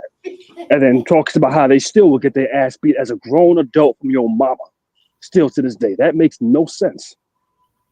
The ass beating days are supposed to be done the moment you hit adulthood. The moment you live on your own, your mama ain't supposed to be telling you what to do. That just ain't supposed to be happening. And see, people know this about me and my family. Listen, you ain't gonna pull that shit with me. You got the wrong man. I'm a grown ass fucking man. I'm not about to be told what to do by nobody who pays no fucking bill in my household. It's just not happening. But you got a lot of weak ass black men who think that shit is acceptable. And they pass that mindset down to the younger generation. The older generation also will talk about how when they were in school, how the teachers would beat their asses and how the parents would give the teachers permission to beat their fucking children. You ain't supposed to let nobody put their hands on your child as a goddamn parent. Years ago, a job that I worked at, a co-worker told me how when he was a kid, I'm sorry, I didn't mean to cut you off. We now have two networks, including ABC News, is now calling Pennsylvania for Donald Trump. Fox News has already projected him to be the president of the United States. Two networks are calling Pennsylvania. That would put him up to 266 electoral, 265. So at this point, it is pretty much over. But continue, brother. So I remember a coworker years ago used to tell me how when he was a child and he would go to like family gatherings or whatever, his aunties or whatever would beat him with a goddamn. If you act up, they would take a side of a butcher knife or a machete. I think it was a machete, and they would spank the child with the machete, with the side of the machete. And I'm thinking to myself, why would your parents ever allow that to happen? That's just one thing, family or not. You do that to my child, I'm fucking killing you. There's just no other way I can say it. You don't put your hands on my child. That's the way any parent's supposed to have that mindset. You become a different person when somebody attacks your child. They're supposed to know that if there's a problem with that child, you come to the parent first. You don't put your hands on somebody's child. But this is what the older generation allowed to take place. It's for the teachers to whoop your child's ass, for random strangers to whoop your child's ass, other family members to whoop your child. This is what the older generation allowed to take place. Right. So it showcases they failed. With places where they were supposed to be sitting up in leadership, they just didn't care. You were just letting anything happen to your goddamn children. And then I sit back and it starts to make sense on how you can have so many older niggas out here and bitches who will vote for Kamala Harris and support her. A woman who's a part of a political establishment that pushes for the mutilization of children, sex changes for children, gender reassignment surgery, hormone blockers. How do you support a party like this? But then again, when you look at their mindset to what they allowed to take place years ago, then it all makes sense. You never was the gatekeeper when it came to the safety of your own damn children.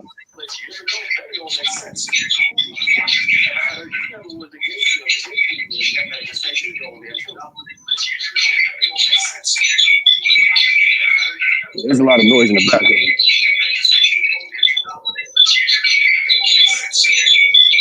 Can you hear me?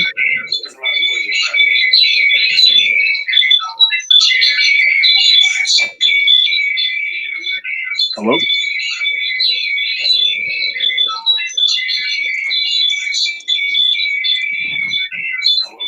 Oh, hello, brother. Do you hear it?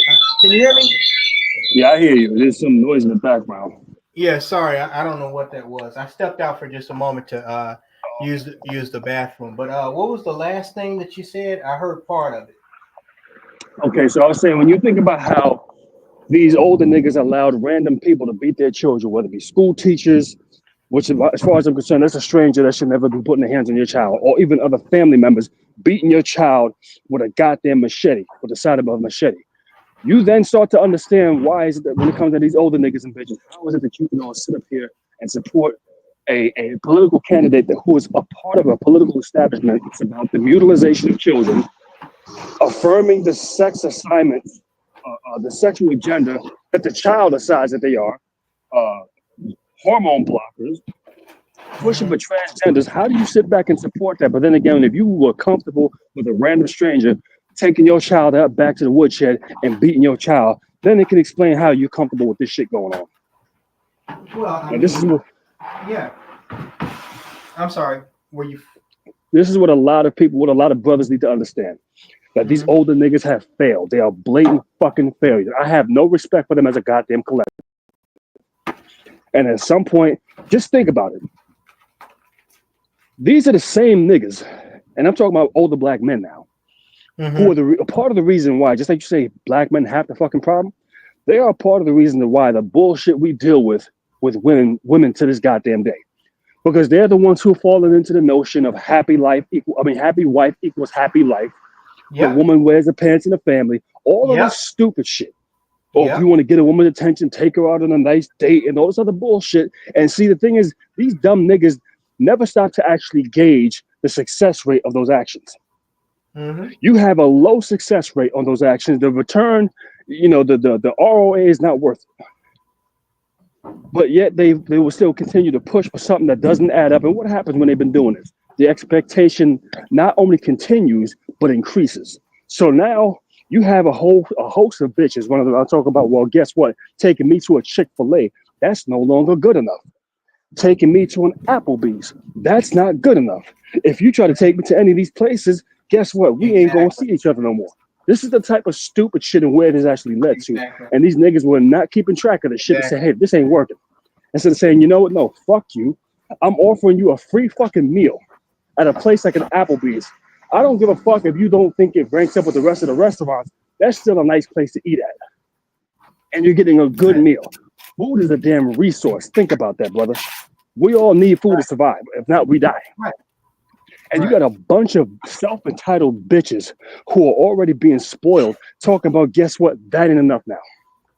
And these old niggas were not smart enough to realize this ain't working. Guess what? Withhold the fucking resources. They should have been saying this shit 35, 40, 50 fucking years ago. They weren't doing this. It wasn't until brothers like myself came on the scene and started calling this shit out in 2011, saying this ain't making any goddamn sense. Right. And, you know, I just wonder, who the fuck started that concept of, you know, eating and buying stuff for people just to, paying a woman for establish whether that person is relationship material or if that's somebody you can marry or procreate with in the first fucking place. I mean, what happened to just natural attraction? Two people get together because they like each other. Where the fuck did all this payola come from? Just a lot What of I'm going to say is what I'm going to say is this: you shouldn't be paying for that bitch to eat shit. The only time you should be paying for her to eat a goddamn meal is when you can walk up to her in random public, walk right up to her, kiss her on the lips, and palm her butt, and she's cool with that, saying, okay, go right ahead. That should be the only time when you're spending money on her. When I can walk right up to you and cop a goddamn feel, walk with you in public and squeeze your ass, and you don't say nothing. You're just going along with it.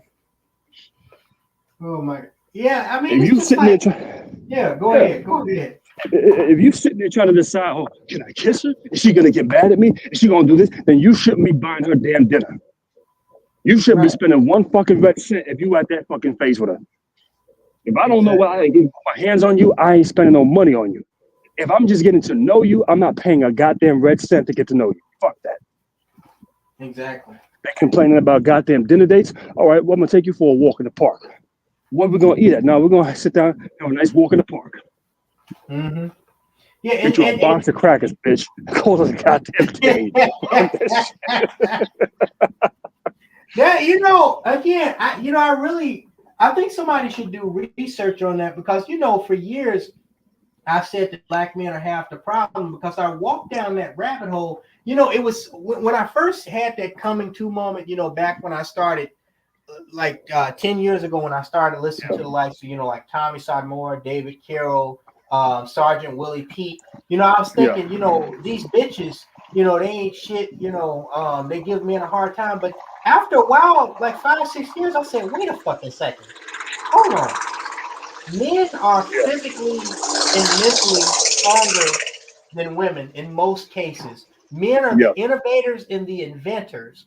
Men control government, even women like judges, police officers, even that's all appointed them by men. Right.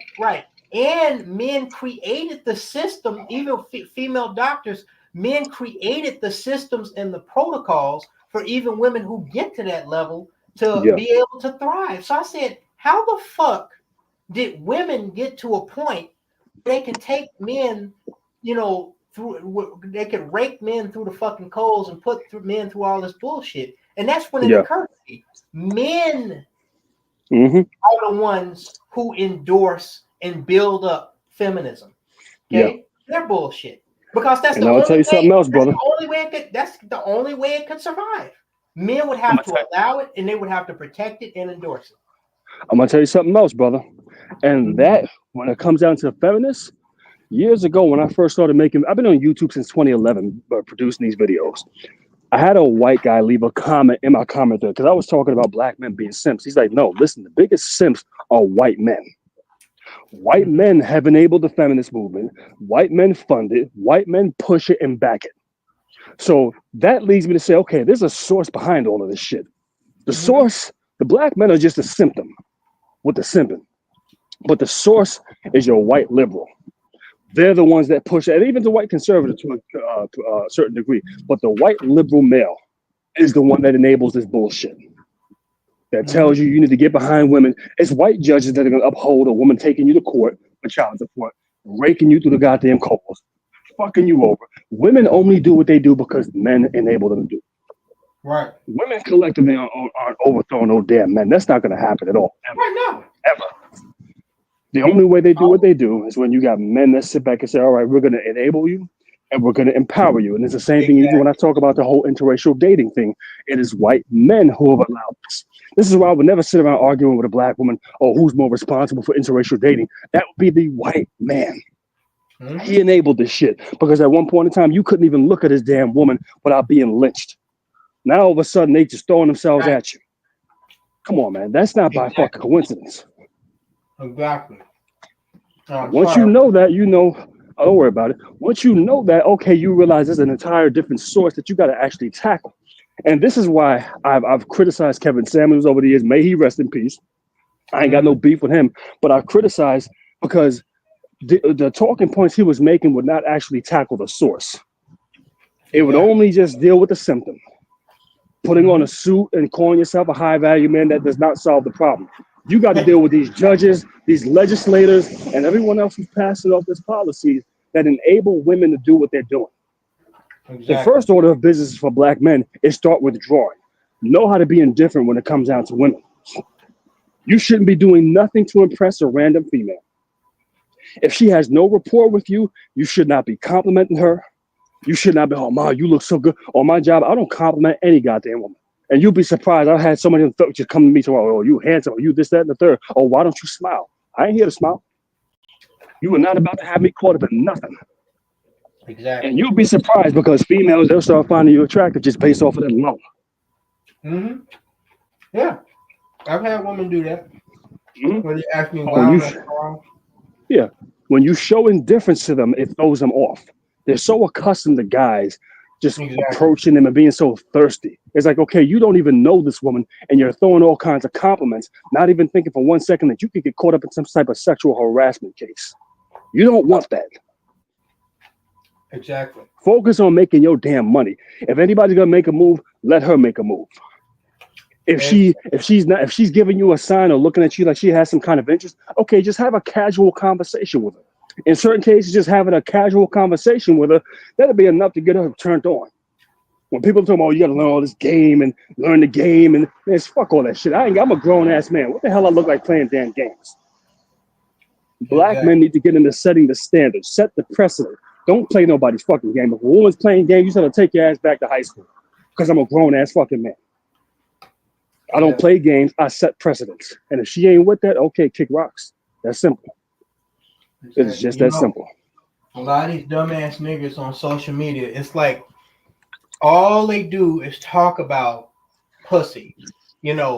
What a woman needs to do to get a man, what women ain't doing, why they don't get him. It's one thing to talk about that, but for that to be like the forefront of everything you post on social media, what these niggas need to understand is there's a reason why these females do not respect you. And while you may think that white women respect you more, they don't really respect your black ass either. No, they don't. Okay? They look at you as a pet. Exactly. The reason why they look at these niggas as a pet. But go ahead. I've had to check several white bitches, both hoes and hags. I've had these little white bitches half my size try to come up on the job or just randomly on the street and try to tell me what to do. I'm like, get the fuck out of my, I ain't doing shit. And she tried multiple times. And what I know and what I learned by that, because I'm looking at this little white bitch, I'm like, where on God's green earth did a little white bitch think she could tell a grown ass black man that she don't know, that's twice her size, what to do or boss him around or get in his face?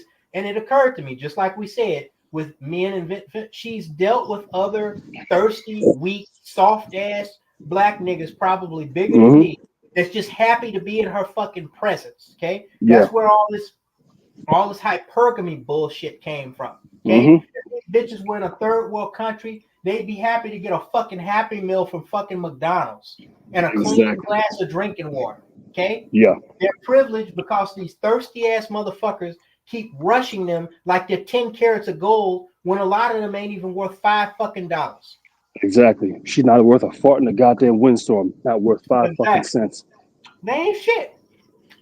Now, I'm not saying that because I don't like women. When you see a lot of these whores and the things that they do, even Kamala Harris, dude, we just got done talking about her. Dude, it's well documented This bitch sucked and fucked her way to the top. Exactly.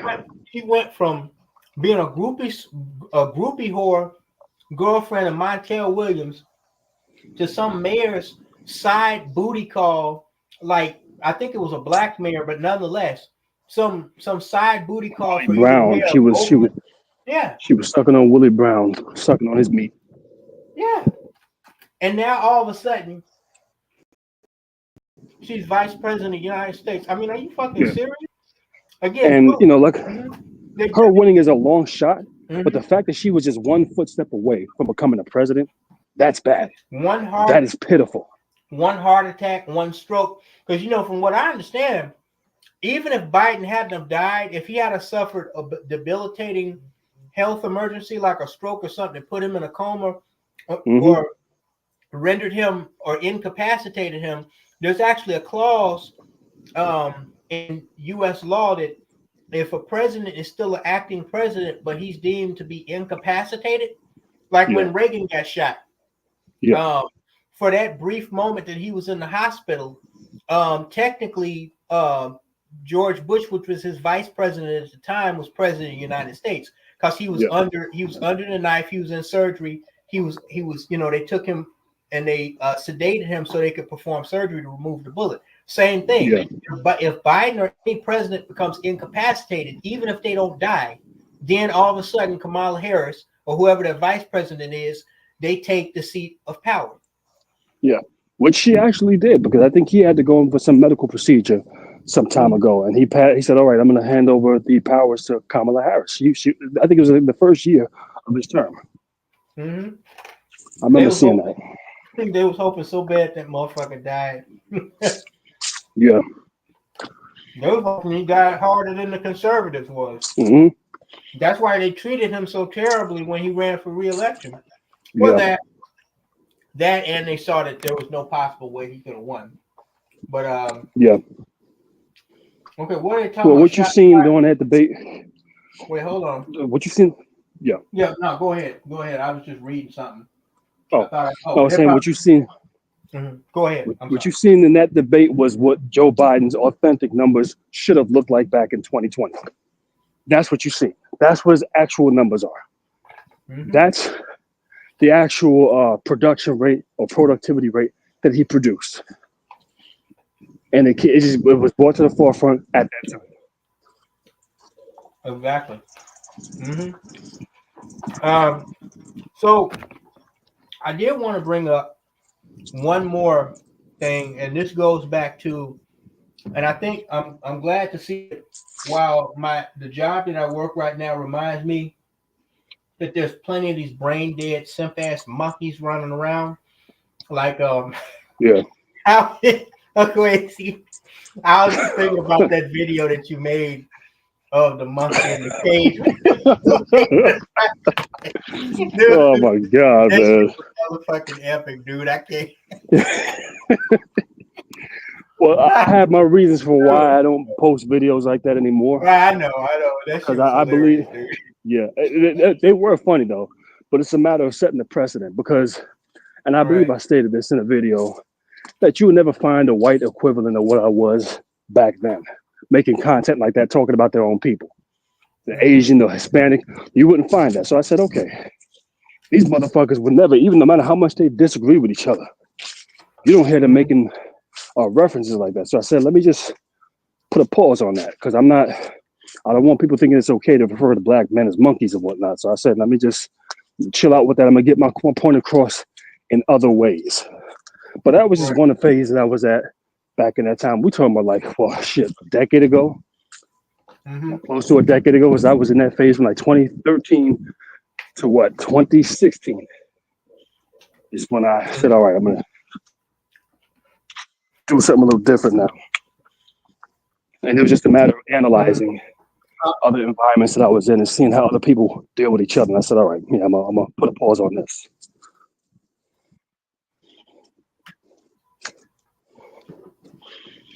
But now the problem that we have, like you mentioned, there's too many of these guys.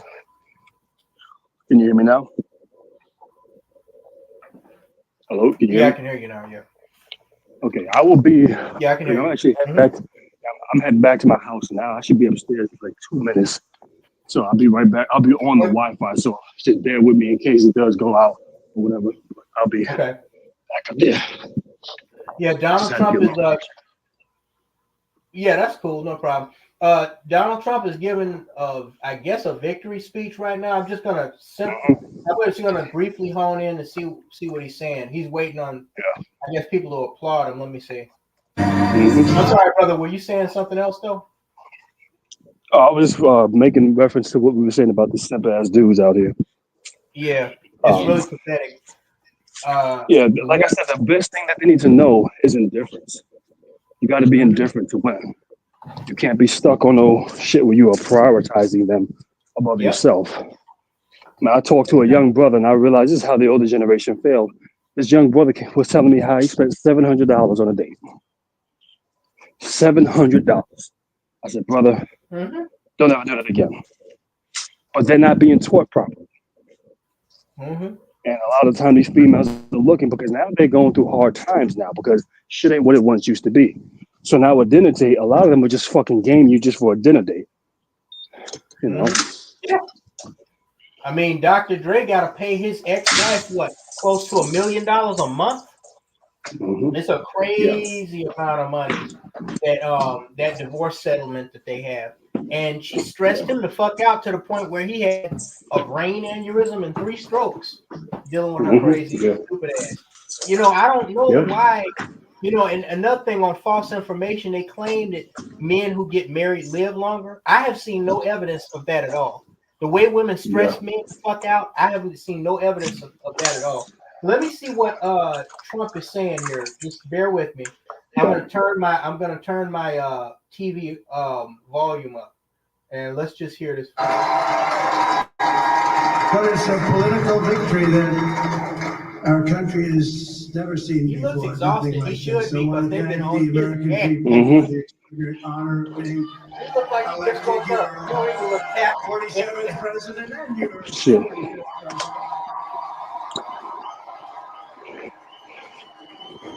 And every citizen, I will fight for you, for your family, and your future. Every single day, I will be fighting for you. They ain't even showing his side yet. I want to see the look on her face. And that our children deserve and that you deserve. This will truly be the golden age of America. That's what we have to have. This is a magnificent victory for the American people that will allow us to make America great again.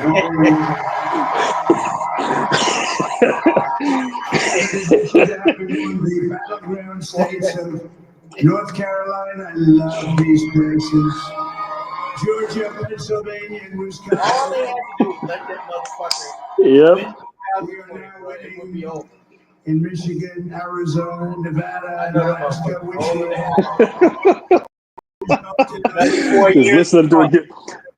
Listening to him give his speeches is hilarious, man. Yeah. But it's much easier doing what the networks did or whoever called it, because there was no other path. There was no other path to victory. We also won the popular vote. That was great.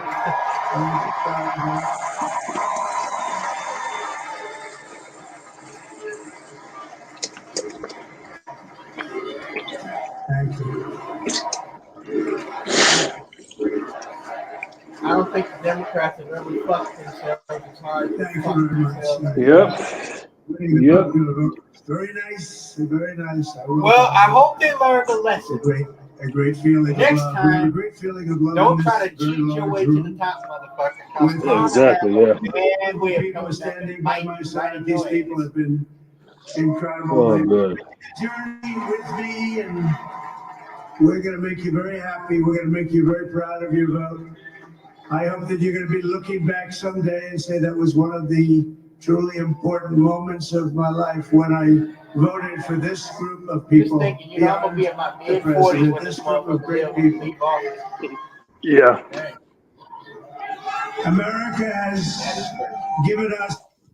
I know this thing just, dude. My TV literally just has given us an unprecedented and powerful mandate. We have taken back control of the Senate. Wow, that's good. In the Senate races. And you know another thing that didn't help him? Nevada, Texas, you know, setting that crazy kid up and take a shot at Wisconsin. That Yeah. also helped him too. Of course. When you try to attack, you try to murder somebody, that just turns them into a martyr. Hell yeah.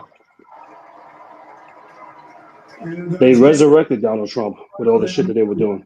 The senators, they were tough races, and I mean the number of victories in the Senate was absolutely incredible. And we did tele-rallies. We did tele-rallies with each one of them, and sometimes we did 2 or 3 and it was amazing to look at all of those victories. Nobody expected that. Nobody.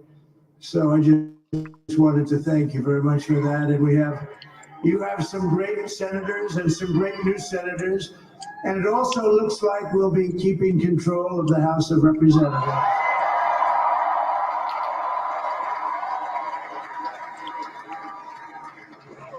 And I want to thank Mike Johnson. I think he's doing a terrific job.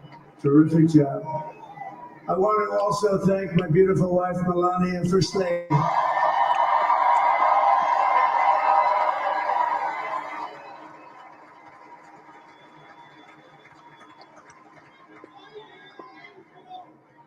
Who has the #1 best-selling book in the country? Can you believe Oh boy. Character, the way he talks. Yeah, it's just the way he talks is hilarious. No, she's done a great job. Works very hard. Works very hard to help people. So I just want to thank her. But I want to thank my whole family, my amazing children, and they are amazing children. And we all think our children are. Everybody here thinks their children are amazing. But that's a good thing when you think they are. But Don, Eric, Ivanka,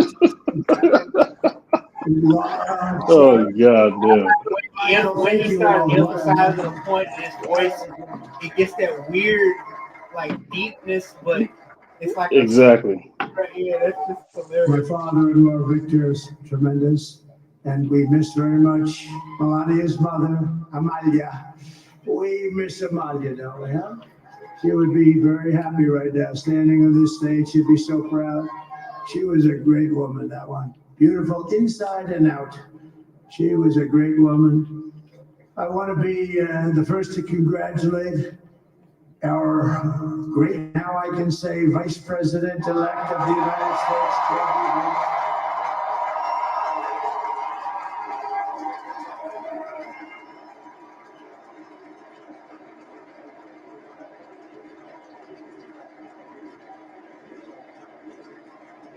And his absolutely remarkable and beautiful wife, Usha Vance. And he's a feisty guy, isn't he? You know, I've said, go into the enemy camp, and you know the enemy camp is certain networks. A lot of people don't like this. Sir, do I have to do that? He just goes, okay. Which one? CNN, MSDNC. He'll say, all right, thank you very much. He actually looks like he's like the only guy I've ever seen. He really looks forward to it, and then he just goes and absolutely obliterates them. Say a couple of words.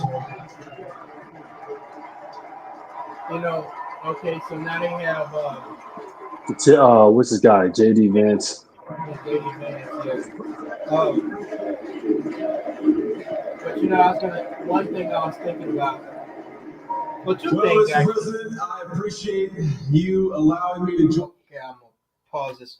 I was thinking about two things. One of them is I wonder what's going to happen with all these criminal, charges against him. I know that once he's president, they can't fuck with him. They have to wait until he leaves office. I think a federal judge already threw out one of the federal cases against him. Yeah. New York conviction from your state. I think they were saying the judge wasn't even looking at jail time anyway for that, but it wouldn't matter because he's president now. In 4 years, that's going to be so stale. It's questionable as to how I think he can pardon himself anyway. But yeah, that was one of the things I was thinking. The other thing I was thinking was, I sincerely hope that the Secret Service does a fuck of a lot better job now that he's president again than they did when he was presidential candidate and president the first time. Cause I know they had that DI hire bitch. What was her name? There was the head of the Secret Service, and they got rid of her, or she resigned. But because these libtards, they've been getting as violent as they claim the other side is, and I do have some concern that political violence, even racial violence, is going to be an issue over the course of the next 4 years. That was two of the things that I was thinking about. But the other thing I want to mention to a lot of you brothers out there is, and this was the kind of like the final point. I'll probably let this go until 2 a.m., which is about 20 more minutes from now, because I got to go to work in a few hours from now. But okay, so we know now with little shadow of a doubt, of course, they're going to keep counting throughout the night to confirm everything. But we know that Trump is a presumptive president-elect and the 47th president of the United States.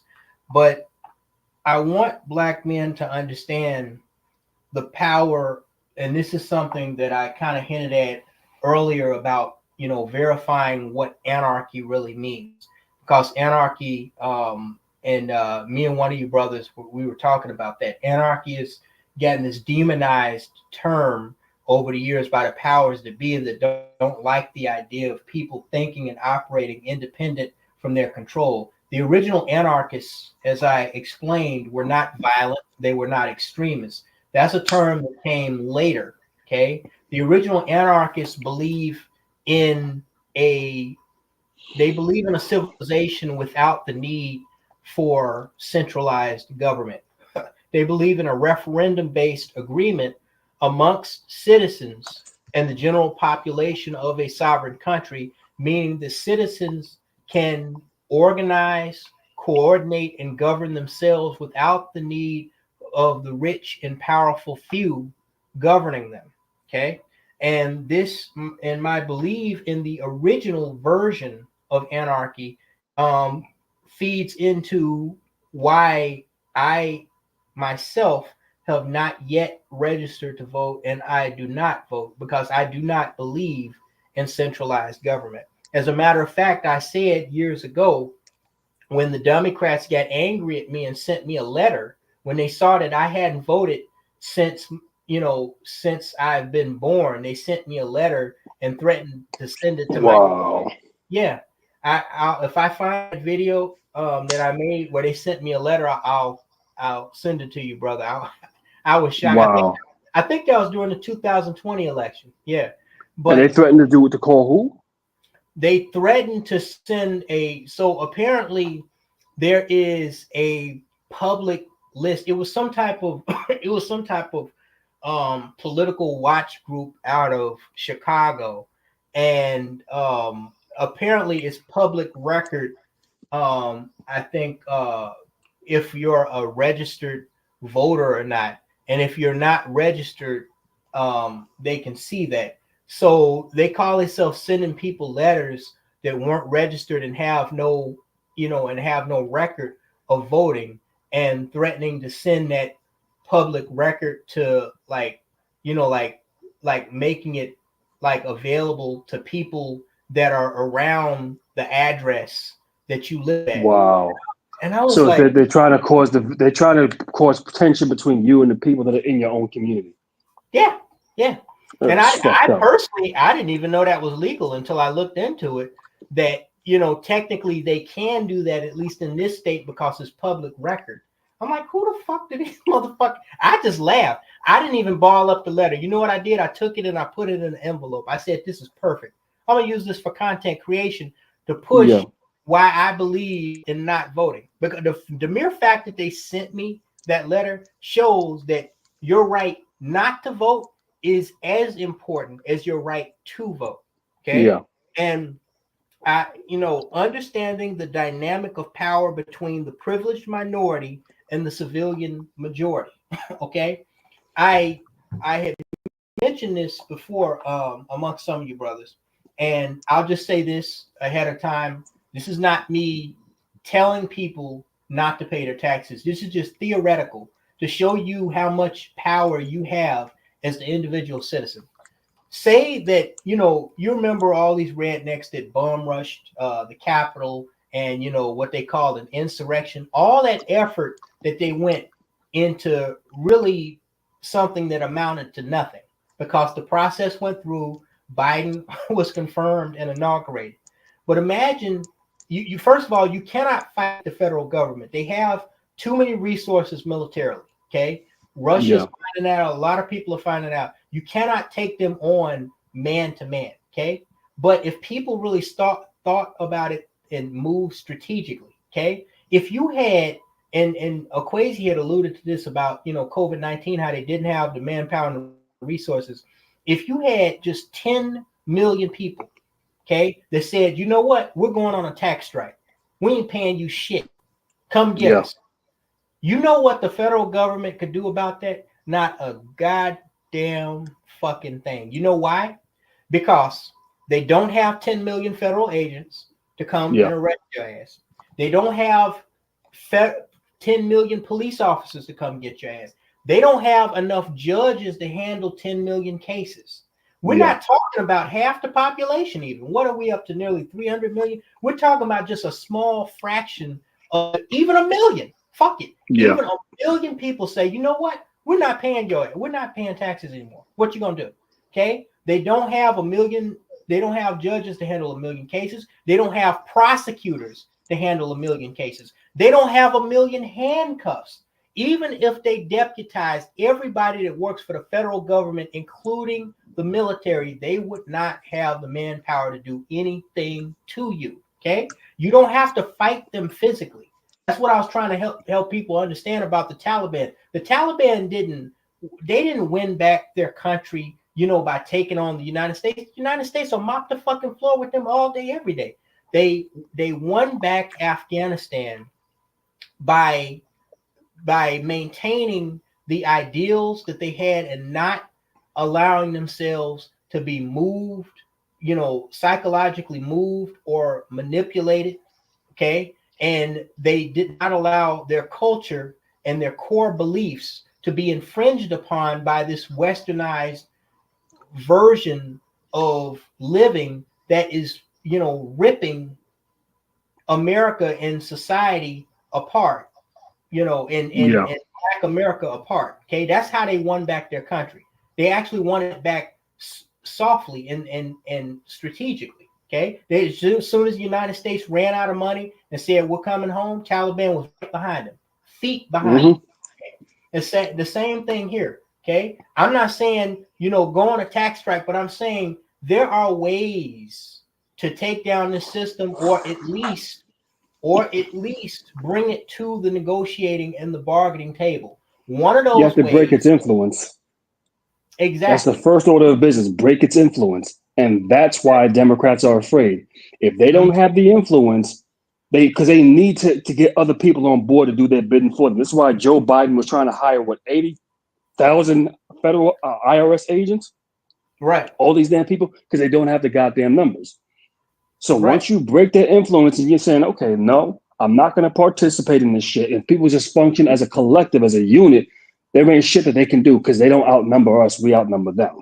Exactly. And so I caution everybody, of course, I know a lot of Black men are elated that, Trump is president. And again, a win for him is a loss for these fucking libtards, including this celebrated for Kamala Harris. But understand that your boycotting of the system, like me personally, I refuse to participate in anything that I'm not legally bound to participate in. Fuck their holidays, fuck their politics, fuck their religious beliefs. They can have it all. Okay. I refuse to, chase skirts around.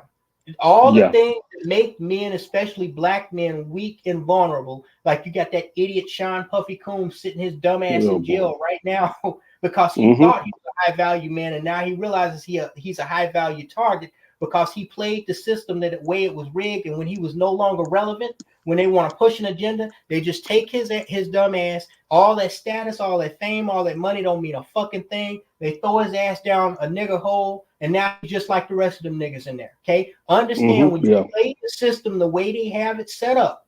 Okay, you are going, especially as a black man, you are going to lose. The more you resist the system, okay, you put yourself at a strategic advantage and a advantage to benefit. The mere fact that for the first time, I think ever, I don't even remember this in 2020. I mean, they were putting that get your booty to the pole, trying to coerce black simps, but they weren't specifically saying black males. The mere fact that you had both the Donald Trump campaign and the Democrats talking about a black male agenda. For the first time in the history of the Democratic Party, they were specifically, mentioning black men as a separate group. Lets you know how much power you have if you stop playing the game the way it is fucking rigged. And I guarantee you, if you stop voting, if you just boycott the fucking system, they will fucking notice.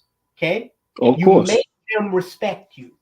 Okay? As long as you keep doing this stupid shit like lapping up after these fucking whores, they are not going to respect you. Okay? When you show them, you know what? I got a brain. I'm going to use it. I don't need you. I can do without you. I don't need you. I don't need your pussy. I don't need, I don't need your fake ass speeches. I don't need your fake ass agendas. Fuck that. If you're not bringing anything to my table, I'm just going to sit out. Okay? That will let them know that you are somebody that they have to negotiate with. And now the Democrats know that black men are to be reckoned with.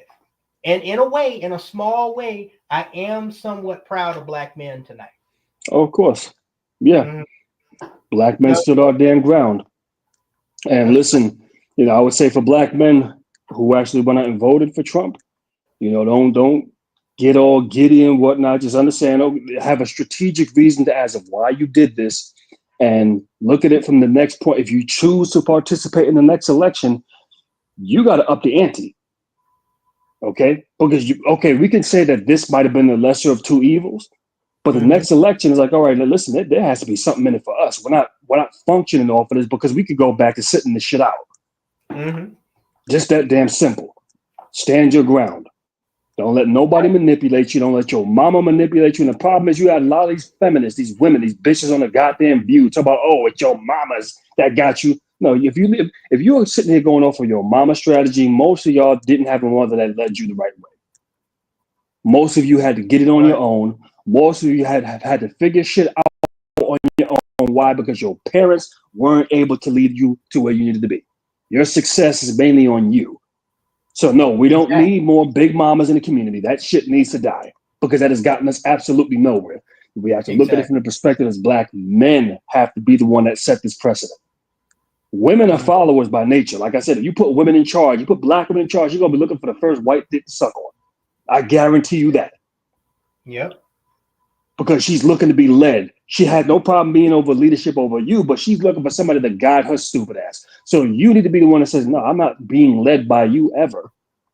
And this is not a matter of me having a problem with you because you're a woman. No, you have your role as a woman and I have my role as a man. We don't cross roles like that. We don't switch up the gender roles. There's a reason why as a man, we're the protectors. We're the ones that deal with all the heavy lifting. We're the ones that pave the roads. We're the ones that do the jobs that end up costing us our lives a lot sooner while we have a shorter lifespan.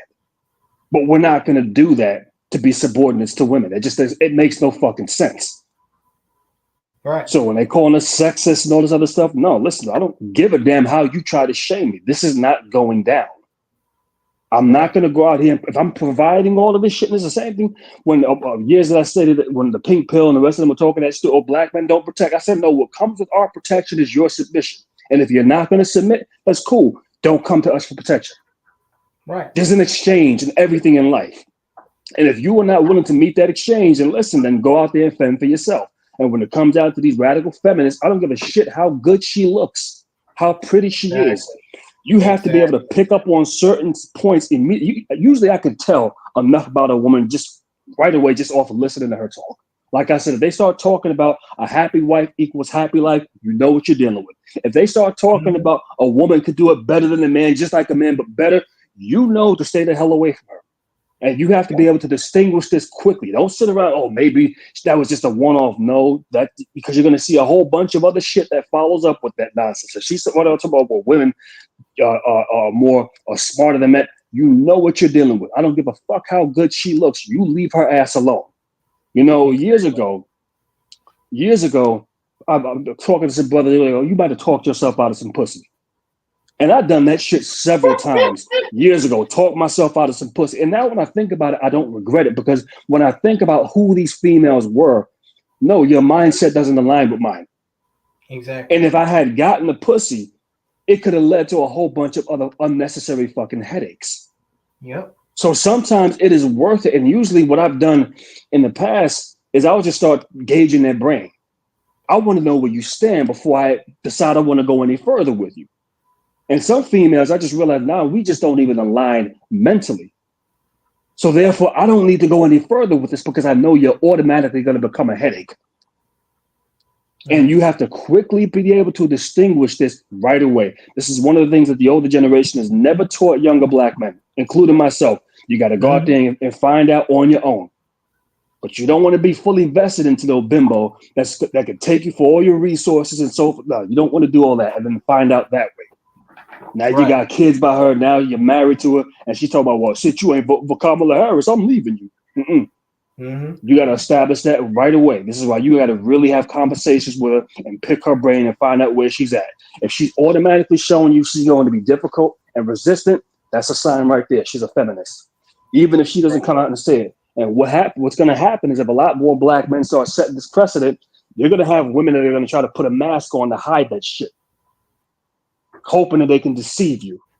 And what'll start happening behind that is, they're going to start throwing the pussy at you a lot easier, hoping that she could get pregnant, especially if you have something to offer her.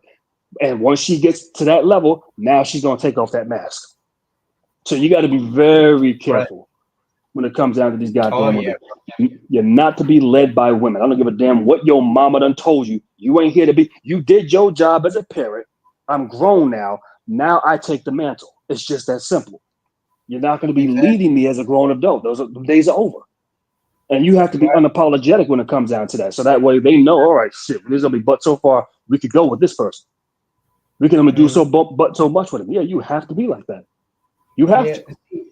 I know from the number of both black women and white women, as I mentioned before, that have come up to me, even women, I walk past some crazy black bitch and she's like, oh, you ain't gonna say hello? You don't have no idea how many times that's happened to me. I can tell just the amount from random encounters, let alone people I've worked with, neighbors, a couple of females I've been in relationships or skirmishes with. Like, I know that these females, they're used to dealing with these, what you call milquetoast soft, single mother raised, degenerate males that are used to being led, controlled, and manipulated by females. They're not used to a male. I was a rarity in my community where I actually was lucky enough to have a working class father that raised me along with my mother. I don't have that same point of reference. So they cannot easily control me. Like they can control these single mother raised apes, because the single mother raised apes, the only point of reference that they have is they're emotionally unstable, mentally deranged in many cases, and socially and sexually irresponsible baby mama that raised them. Okay. I actually saw, I as a child, even if I was only paying attention to it subliminally, I saw my dad get up at 7 o'clock in the morning every day and go out to work a job for the city of Chicago for 35 years before he retired in 2019. I saw that, and I saw how he commanded, you know, respect through the way he carried himself and the way he supported his family. I don't agree with everything, you know, my dad does. You know, he's a Democrat, but he was a man, okay? Exactly, and he was a father, okay?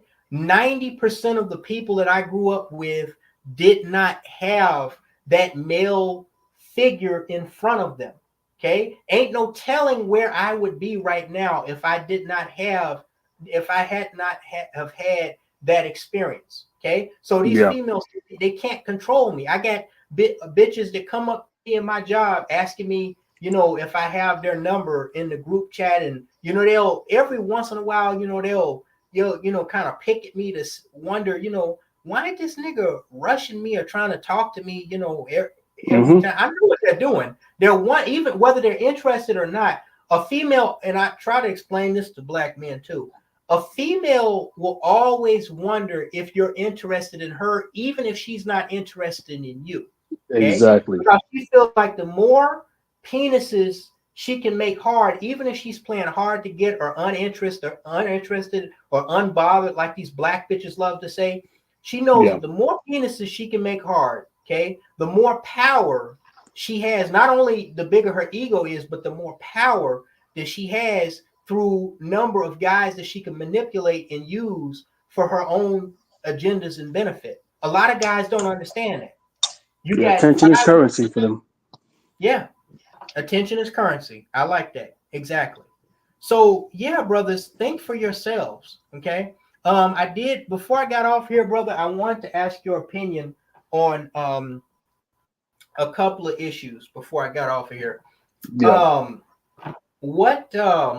I know, I'm assuming, because I had just done a premiere stream on this earlier in the day. Some of you in the chat room, you were there. But what is your opinion on this bed wench? I call her a dead wench, that from New York, your state, but she was up in northern New York, Niagara Falls, that jumped into Niagara Falls with her 2 biracial children because her boyfriend broke up with her and wouldn't get back with her. I think her name was Shiante Means. Yeah, her name was Shiante Means. If you haven't heard the story, I did a premiere on it earlier, and it's been all over the news, all over social media. But yeah, so apparently she went to Niagara Falls Park. Yeah, she went to Niagara Falls Park last week, and they have a little stupid ass railing that anybody can climb over. I don't know if you ever been to Niagara Falls, and once you climb over it, you just, you know, jump right into the fall. And apparently it came out within the last few days that the reason why she presumptively committed suicide, mass murder suicide, is because there was this white man who was one of her baby fathers. She had 2 children, a 9-year-old and a 5-month-old. He broke up with her because she was acting crazy, by her own admission on Facebook. And, you know, I guess he had just had enough of her bullshit and he decided to move on. He wouldn't get back with her. And she was talking about on her Facebook how her body was craving him and all this stupid shit, how she was going to give him all of her tax money. And it was just pathetic. And so I guess she finally gave up. And to punish him, I guess she took his 5-month-old baby and jumped into the fall along with her 9-year-old that she had by another dude. So I was just wondering, I know you hadn't heard of this story, but her name was Shiante, spelled CHIANTI, Means MEANS. What is your take on that, or do you have an opinion on it? Well, I'll say this: when it comes down to swirlers and divestors, like I told you, these are some of the most demonic groups of people that you'll find. Some of the sickest groups of black women in the black community. They're delusional, they're disconnected from reality, and even when they're in dangerous situations, they will run interference for a white guy that's a complete animal in order to have this illusion that, hey, white men are better. It sounds to me, and I'm going to have to do some research on this, it's a situation of desperation. When the reality hit her, letting her know that no, he's not getting back with you, that this relationship is over, that was the only way she found that she would be able to get out. Because when you get involved with a situation like that, and if at some point they have to be real with themselves, right? So you now know that you got biracial children, right? Both of them from white guys. A lot of them will try to make their way back into the black community once these relationships fall apart. I mean, we've seen the pink pill get out here and start dating black guys once her relationship fell apart. But it's not going to work out because any self-respecting black man is going to look at that, and that's a deal breaker. It's a deal breaker. You coming to me with a white man's child or two children from white men, two different white guys. Hell no. I'm not accepting that. By nature, this is how men naturally are going to be. If you're going to deal with a woman with children, it is what it is. I can't get to every single dynamic when it comes down to that. But if you're dealing with a black woman and you have children, it better be by a black man. It's just that simple. Right. If she's coming to you with another race of man's babies, it's time to leave her alone. That's where you need to stay. So when that reality sets in, and I don't know how long it was since they broke up. If it was a while, then I'm assuming that reality probably set in for her at some point. She realized, I'm done. I'm screwed. And that was the only way she seen out, was to go ahead and take her and the children. But the children, like I said, they're so sick in the head and so fucked up that they will take out innocent babies with them too. Innocent children. Exactly. So they are demonic. Any group of women that are listening to swirlers and divestors, I don't know what to tell you. You are listening to some women that are fucked up in the head beyond repair. I mean, you have another one, what's it, Queen of Kings? She's in this dysfunctional relationship with this white guy. Now, she already came into the relationship with black children from an African man, if I'm not mistaken. And now she's with this white guy. I think his name is Brett. I don't know what her damn name is, but he went to jail for putting his hands on her. So but nobody really knows the details, but this is just how dysfunctional these relationships are. But they'll get online and present these relationships as if they're in happy, loving relationships, knowing that these relationships are dysfunctional. They have been doing this shit for years. And it becomes despicable that you're sitting here, even when people are asking what happened, she's running interference for the guy. Right. But yet we got her on video on live streams, literally berating him, talking about you don't take care of your daughter by another woman. Just say how she pays for every fucking thing. There's videos of this. So like I said, swirlers and divestors, they literally will get involved. And listen, people can think that this guy is a nice guy. I'm going to say no, even though I haven't seen any behavior from him that indicates this, but just the sheer fact that you are with a dysfunctional black woman as a white guy lets me know that there's only one reason why you're in that relationship, because you know you're dysfunctional yourself. You will deal with this dysfunctional bitch. So, and listen, I'm sure there's a whole bunch of other shit going on to why he accepts that. Fine, I'll deal with the berating. I'll deal with whatever disrespect or dysfunction that she puts me through, because I get to go ahead and have this. Maybe I need to be careful with what I'm saying here, but maybe I get to have this slave fetish sex with her. And that's good enough for me. A lot of these white guys will marry these bed wenches in order to have to relive those fantasies. I could have this sex on a regular basis. Cool, I'm gonna put a ring on your finger because I want to make sure I got you in the stable whenever I need you. They are dysfunctional. You had the pink pill years ago. Say, well, I guess if being with a white guy means I'm being fetishized, and hey, then I guess I'll be a bed witch. This is what she said. Now, listen, the pink pill knew good and damn well her relationship was done for. I called that shit out over 5 fucking years ago. I told people that relationship is over. I called it out in 2018, but I've been calling it out since 2015. That man ain't in the goddamn picture. But the way she would project him is, well, he's such this, if you get him pissed off and he comes after you, he's going to be relentless. There was never a point in time where he actually did that because he wasn't backing her. And this is what I mean when I say they will go out here and run interference for these dudes. And listen, man, oh boy, the pink pill. I'm gonna be careful what I'm gonna say here, but you get a look at some stuff in her background, and it's just not looking good. Well, you know, she lied for the longest time that she was still married. I mean, who can forget this stupid ass "my husband's foot" video? She had been separated from the last video. The last post on her Instagram of her husband was from 2012 of him on a boat pier looking out, you know, with his back turned to the camera. He was looking out over the sunset. And I actually think that fucking post was him saying sayonara, turning his back, leaving that dumbass bitch. Because after 2012, you didn't see any more remnants of that dude. And you had mentioned how somebody, I think Sansaray or some dumb bitch, had tried to mention how he was supporting her and her swirling movement. And he messaged her saying, "Bitch, I will sue you. You bring my name back up into this shit. I will fucking sue you." So this just lets you know that he wasn't supporting her. Right. But she ran into, I think she showed a video of him in 2014 and just showed the back of his head walking into a movie theater. Right. She's the type of female who will go to some expensive hotel room and set up a live stream and have you thinking that there's some portion of her home that she's living in. The pink pill is dysfunctional. And then when it came to find out, when she finally admitted that, they were separated and had some other dude that she was dating, and said, "Yeah, I guess I am a nigga lover." So she brings these dysfunctional ass fucking dudes on her panel, making her look ridiculous. And then, oh man, she has what, 4 children? Her oldest daughter's from a black man. Yeah, she does.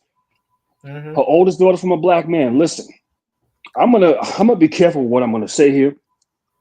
Her oldest daughter has a public account, and I've seen some. She's in New York, all right. Some of the venues that she's at, they have burlesque shows, nudity shit. I mean, if you go to some of her profiles, you will look and say, "What the fuck happened with her daughter?" You're in relationships with other women. You're giving striptease performances in negligees in public places. You talking about her daughter? Yes, and this is the dark-skinned one. Yeah. And yet you have a bunch of dark-skinned black women who listen to somebody like the pink pill, who is nothing more but a dysfunctional degenerate. And I'll be damned if this doesn't resonate itself within her oldest daughter. I'll be damned. And these profiles are public. Just a few years ago, I screenshotted something where she was looking for roommates because she couldn't afford to pay her rent. Putting this shit publicly. So it's like, how does this happen? If you were supposed to be a leader of black women, teaching them about femininity, how to level up and get better men, but you dropped your oldest daughter here off in New York City, and she's not with a man, she's with a woman. She's out here engaging in foolishness and degeneracy.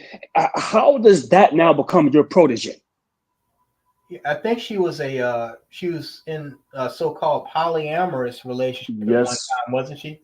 Yes, on some reality show, if I'm not mistaken. Another black woman called this out. This is how I first found out about this. Right. And then the thing is, the pink pill is a public figure. You figure her daughter would not have public profiles showcasing what she's doing. I'm gonna tell you what I think is taking place with her daughter. Her daughter knows her mother fucked up. And I think this is her way of getting back at her.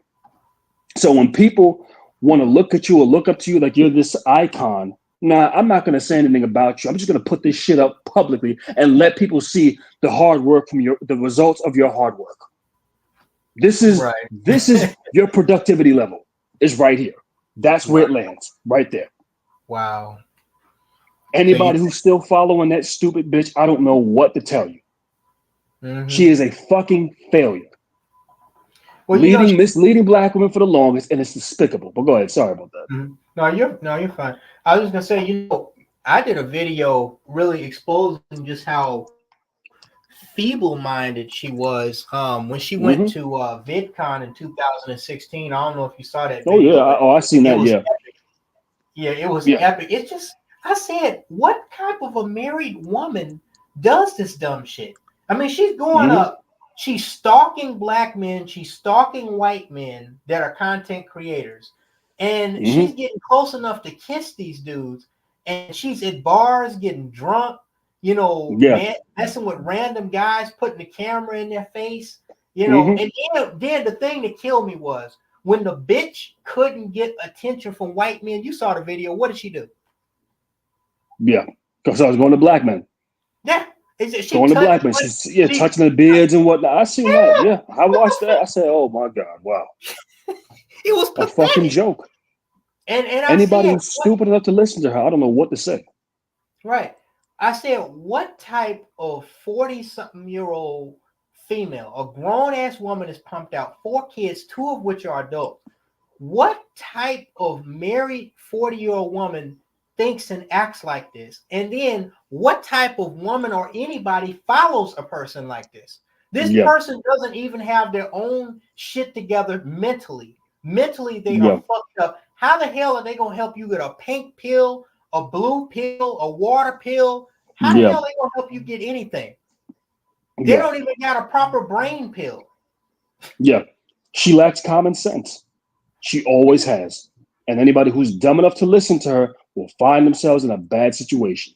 The first thing of order of business is once you have a child by black men, you're supposed to just stay within that race, because now you're causing confusion within these children. Because typically what's going to happen with black boys, you start going off to white guys. They'll grow up, they'll become effeminized, soft, in many cases, taking it up Hershey Highway. That's typically what you're going to wind up, weak-ass, effeminate beta males. The females, okay, I just look at the pink pill's daughter, is all I'll tell you. That's all I'll say. You just take a look at that. That's the results of when you have black women who start off by producing children by black men and going off onto other races of men. You fuck up the heads of these goddamn children. They don't understand this. They're too far gone to understand it. They don't give a fuck what you feel about black men. If you started off having kids by black men, then that's who you need to be with. If it doesn't work out between you and the previous man, then go find another man that's going to deal with you.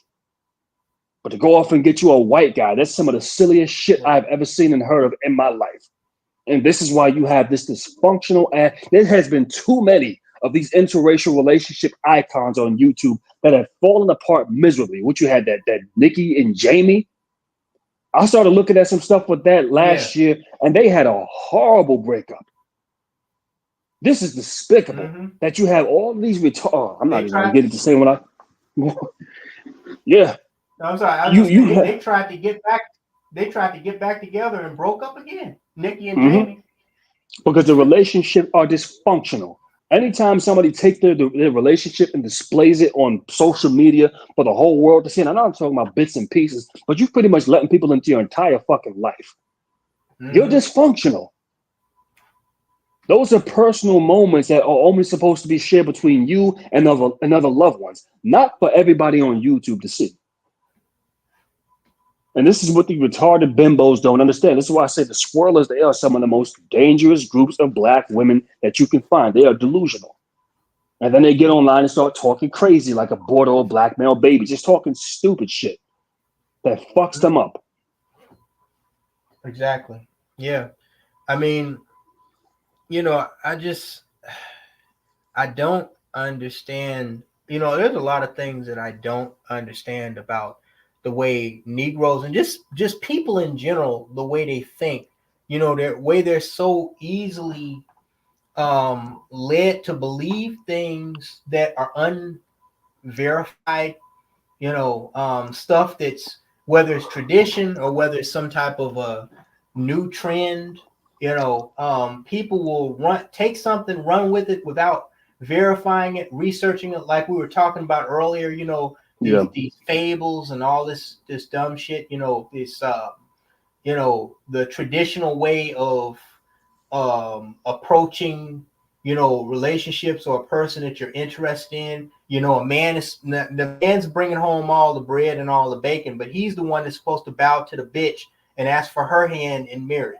Yeah, he's gonna be the one out there busting his fucking ass. No, motherfucker, that bitch should be, she should be bowing before him, providing him with a goddamn ring, asking for his hand in marriage. You know, it's like, you know, just society teaches men in general, not just black men, to basically be enslaved to these women. ideas. Right, to women. That comes from the white liberal. That's where that comes from, the white liberal. And the common denominator that you don't hear any of these dating coaches talk about, they won't talk about that white liberal and how that motherfucker's a real problem. Because he's the one that pushes this garbage. They'll tell you how you can try to counteract the games of women. And the problem with that is it'll always be a one-up on each other.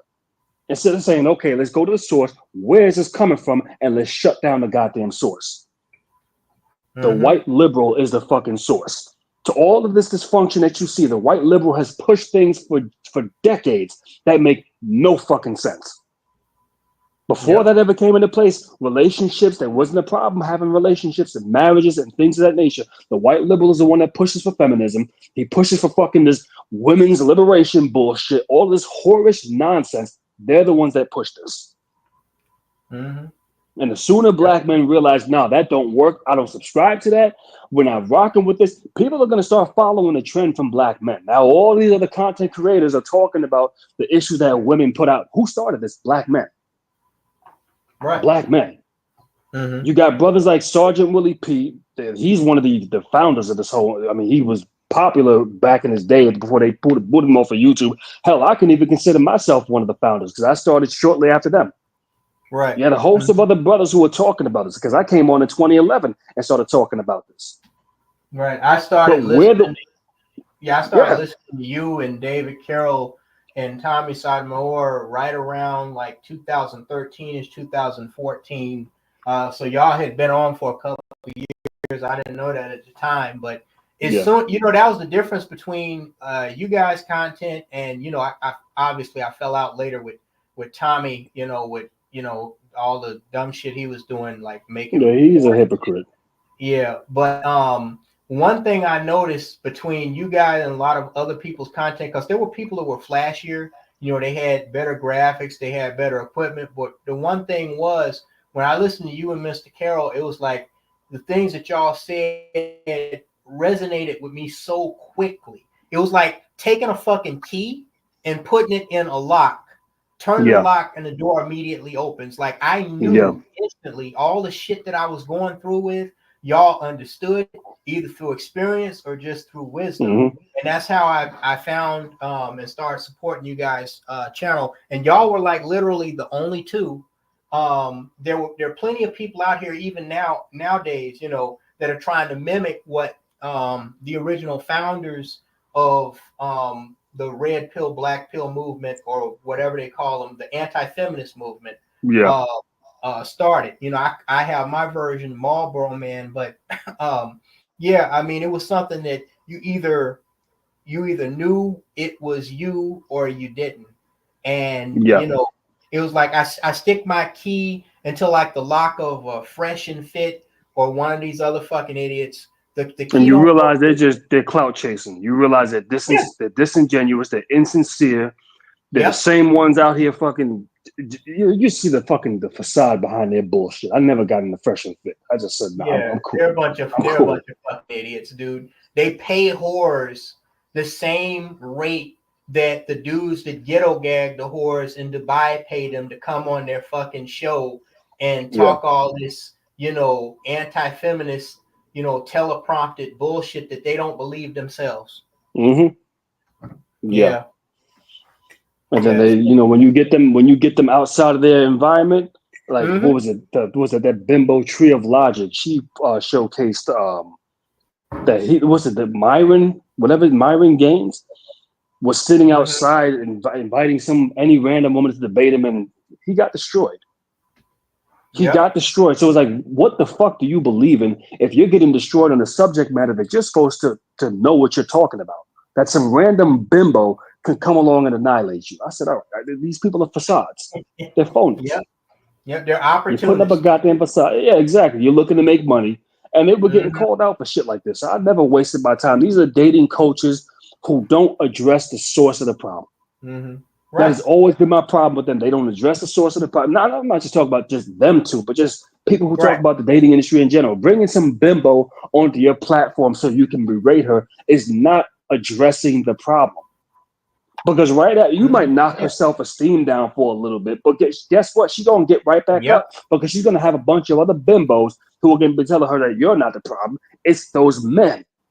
You're not setting the precedent. Right. And she's going to have a bunch of simps thirsting after her basic looking ass, you know, telling her that she's so beautiful, she's a 10 when actually she's less than a 5. So like you said, you knock her down, somebody will come and pick her right back up. Exactly.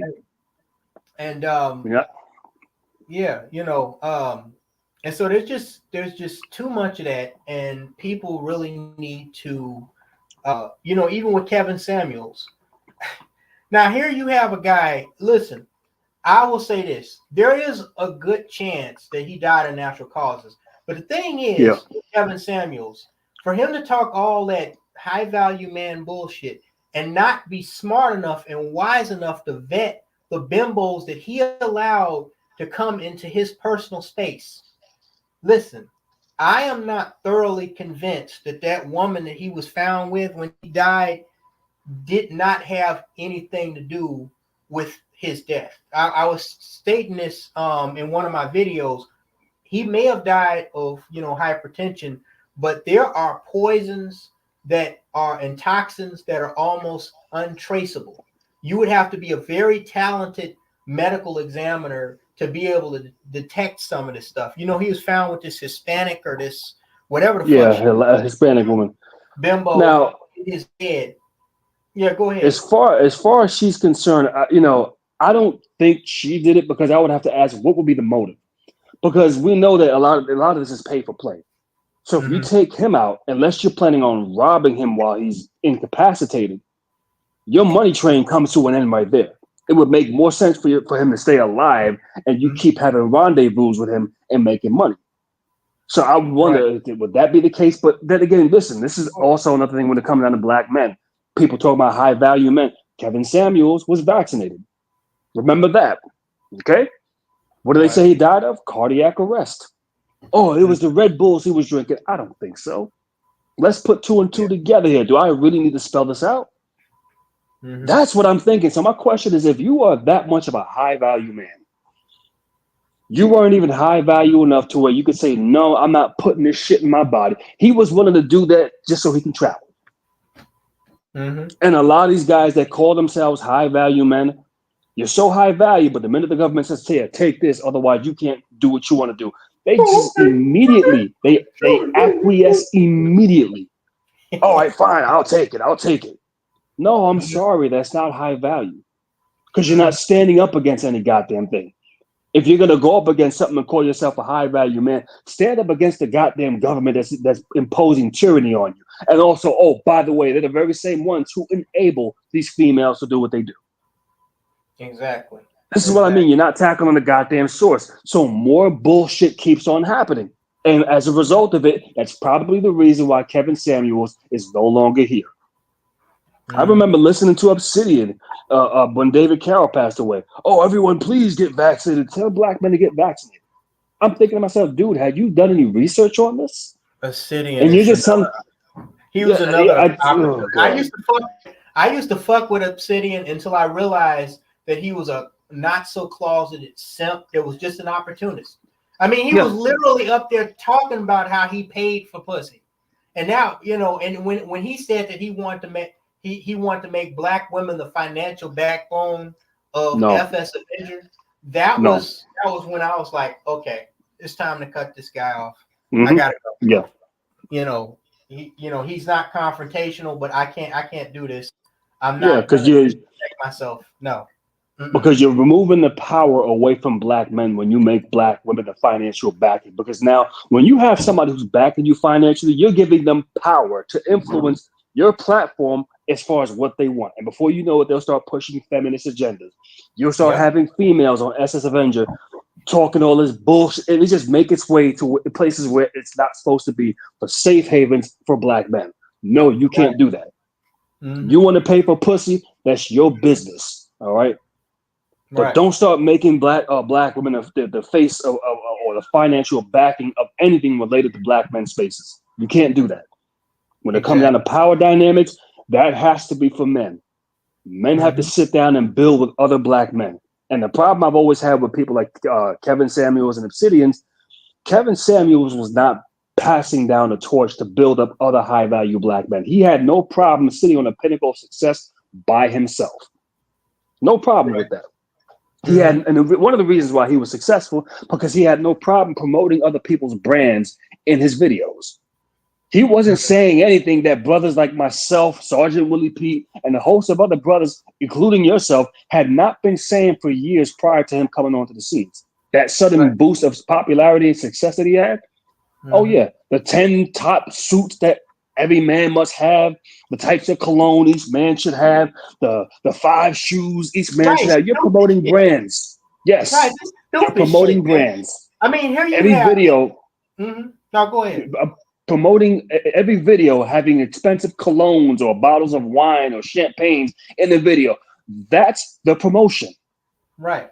And I tried to help black men understand. You think apples to oranges, the type of stupid shit that these opportunistic motherfuckers come on and pump to you, and a lot of black men are easily fooled, and even black women are easily fooled by this. You look at the larger scheme of what's going on in the world. You have North Korea and Russia arguing and you know, battling through proxy wars with the West, you know, over who should have nuclear weapons, you know, who should have more territory, you know, who should trade with who with oil and in whose currency, you know, powerful shit, money, military shit. And you niggas are sitting up here talking about, you know, what cologne you should fucking wear and what suit you should wear, and this basic looking bitch is average at best, and how to attract her. This low level bullshit that amounts to nothing in the larger scheme of things, which is why black people are not competitive on the world stage. Of course, I mean, and this is what they knew. Even Iran, even as militarily inferior as Iran is, I respect them that they're at least trying to get nuclear weapons. At least they're in the conversation of somebody that Israel and the United States have to keep their eye on. But these niggas just frivolous bullshit. That's one of the things that peeves the fuck out of me about this race that I'm a part of. They're just not serious about nothing, thinking everything is sweet. And wanting to be more entertainers than have power. Exactly. They're more concerned with wanting to entertain people than having power. And when you listen to Kevin Samuels' talking points, he wasn't talking about no black male agenda. One of the things that turned me off to him in 2020 is I remember him saying in the video, why should us as older black men do anything for the younger generation of black men? I was done with him from that point on. I said, I'm good. I'm good. You're more concerned with being entertaining to having random white people like you. That's what it really is. This is why they don't never have an agenda for black men, because they want to appeal to white men. If we start talking about an agenda to black men, we know that those white sponsors that we have, that goes away.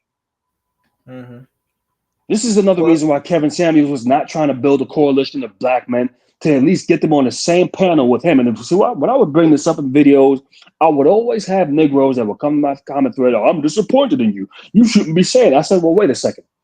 Show me where Kevin Samuels hosted a panel and brought up Obsidian, because Obsidian used to reference him all the time, called him Saint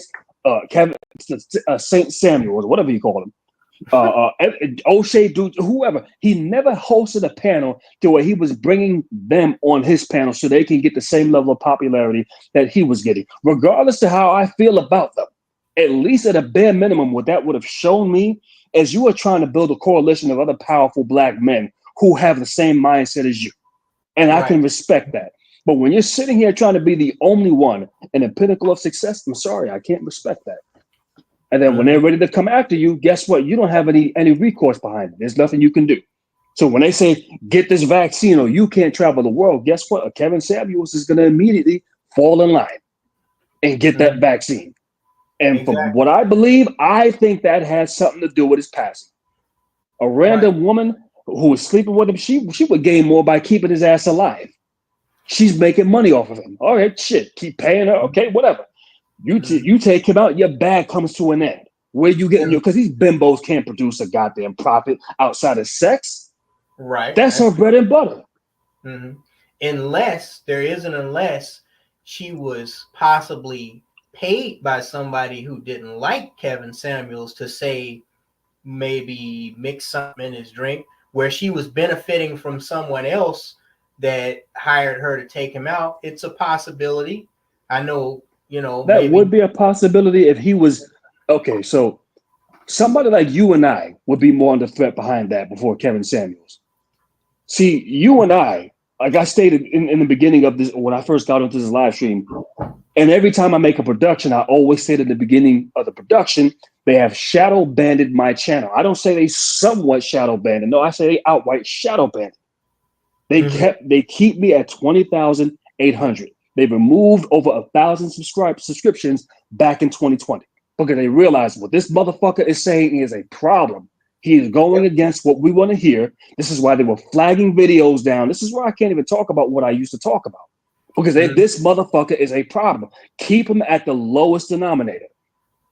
So yeah, it would make more sense if they tried to send some bimbo to drug me because I'm a threat to their establishment. Because why? I'm teaching people how to think. I'm showing you the inconsistencies. Kevin Samuels was not a threat to anybody. He was not a threat to white establishment. He was not a threat to any of that. As a matter of fact, they like his ass. So them taking him out, really, I would have to ask, what would be the motive for them to want to put him down? Because if that's the case, they should go ahead. No, I'm just going to ask. So he died in Atlanta, and Atlanta is a largely black run and control community. There's a lot of black female influence. Do you think? Let me ask you this: do you think that black women honestly hated Kevin Samuels to the core, or they were just pretending to hate him? Oh, they could hate him to the core. My thing is, if they set him up, we probably would have heard something about that by now. Because there would be no vested interest to run interference for any black female that's trying to set him up, who set him up to get killed. If chances are we would have heard about it now, and somebody would have been indicted already.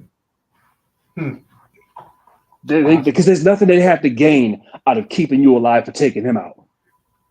There's nothing they got to gain. Now, if it was somebody that they wanted gone, then yeah, we could run interference, we could protect you. Hell, they would set him up their damn selves. But he's not a threat to nobody. These manosphere, these black manosphere Negroes, they're not a threat to anybody. Yeah, black women might not like to hear him, but if that's the case, they should have went at the time he saw the mayor, because he's been around for years. They ain't set nobody to go get his ass. Fair point. And he was still getting black pussy while talking about black bitches. So, of course. So the question is, how much do they really hate this dude? I mean, it's the same argument can be made for ghetto gaggers. I mean, these dudes up here treating black bitches like shit, but they treat black bitches like shit, bro. You seen ghetto gaggers, but they got Sean Combs in jail. Yeah, exactly. Yeah.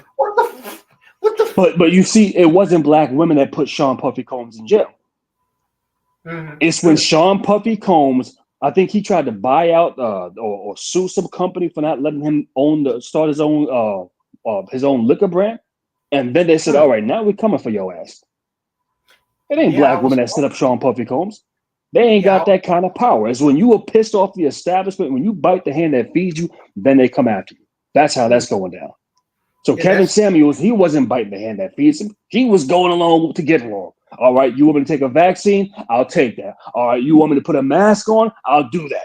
You want me to push this bullshit narrative? I'll do that. They have no problem with black men getting out here making live streams and podcasts of them lecturing and browbeating females. You can do that shit all damn day. We ain't got a problem with that, because why? You're not going after the source of the goddamn problem. The source of the problem is not the women. The source of the problem is the white liberals who enable them by putting forth these policies. It is white judges that allow them to railroad you in the child support system, in the spousal support. It is white judges that let this happen, and legislators. Now, if he was talking about, okay, we need to mobilize and start coming after these judges and these legislators and these lawmakers, then that would have been a different story. Kevin Samuels wasn't even trying to put on other black men. They have no problem with one lonely Negro standing at the top in the black community of success by himself. You ain't never going to be on the same level with white men. No. You don't own any resources. You don't control any structures or infrastructure. You're on a space that we control. We own the platform, and anytime we want to, we can cut the goddamn spigot off, and out the window you go. You go right back to flipping fries and burgers at goddamn McDonald's. So he was not a threat to anybody. They had no reason to go after his ass. As a matter of fact, no, keep the Negroes dumbed down and stupid. We'll promote you and push your content everywhere you go. Hell, even in his passing to this day, his content still comes up. Right. Oh, they love guys like him.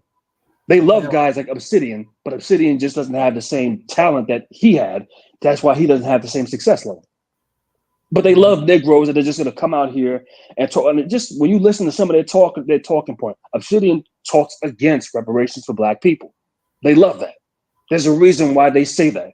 You can't logically defend the not supporting reparations for Black people, especially when this country has given it to other groups.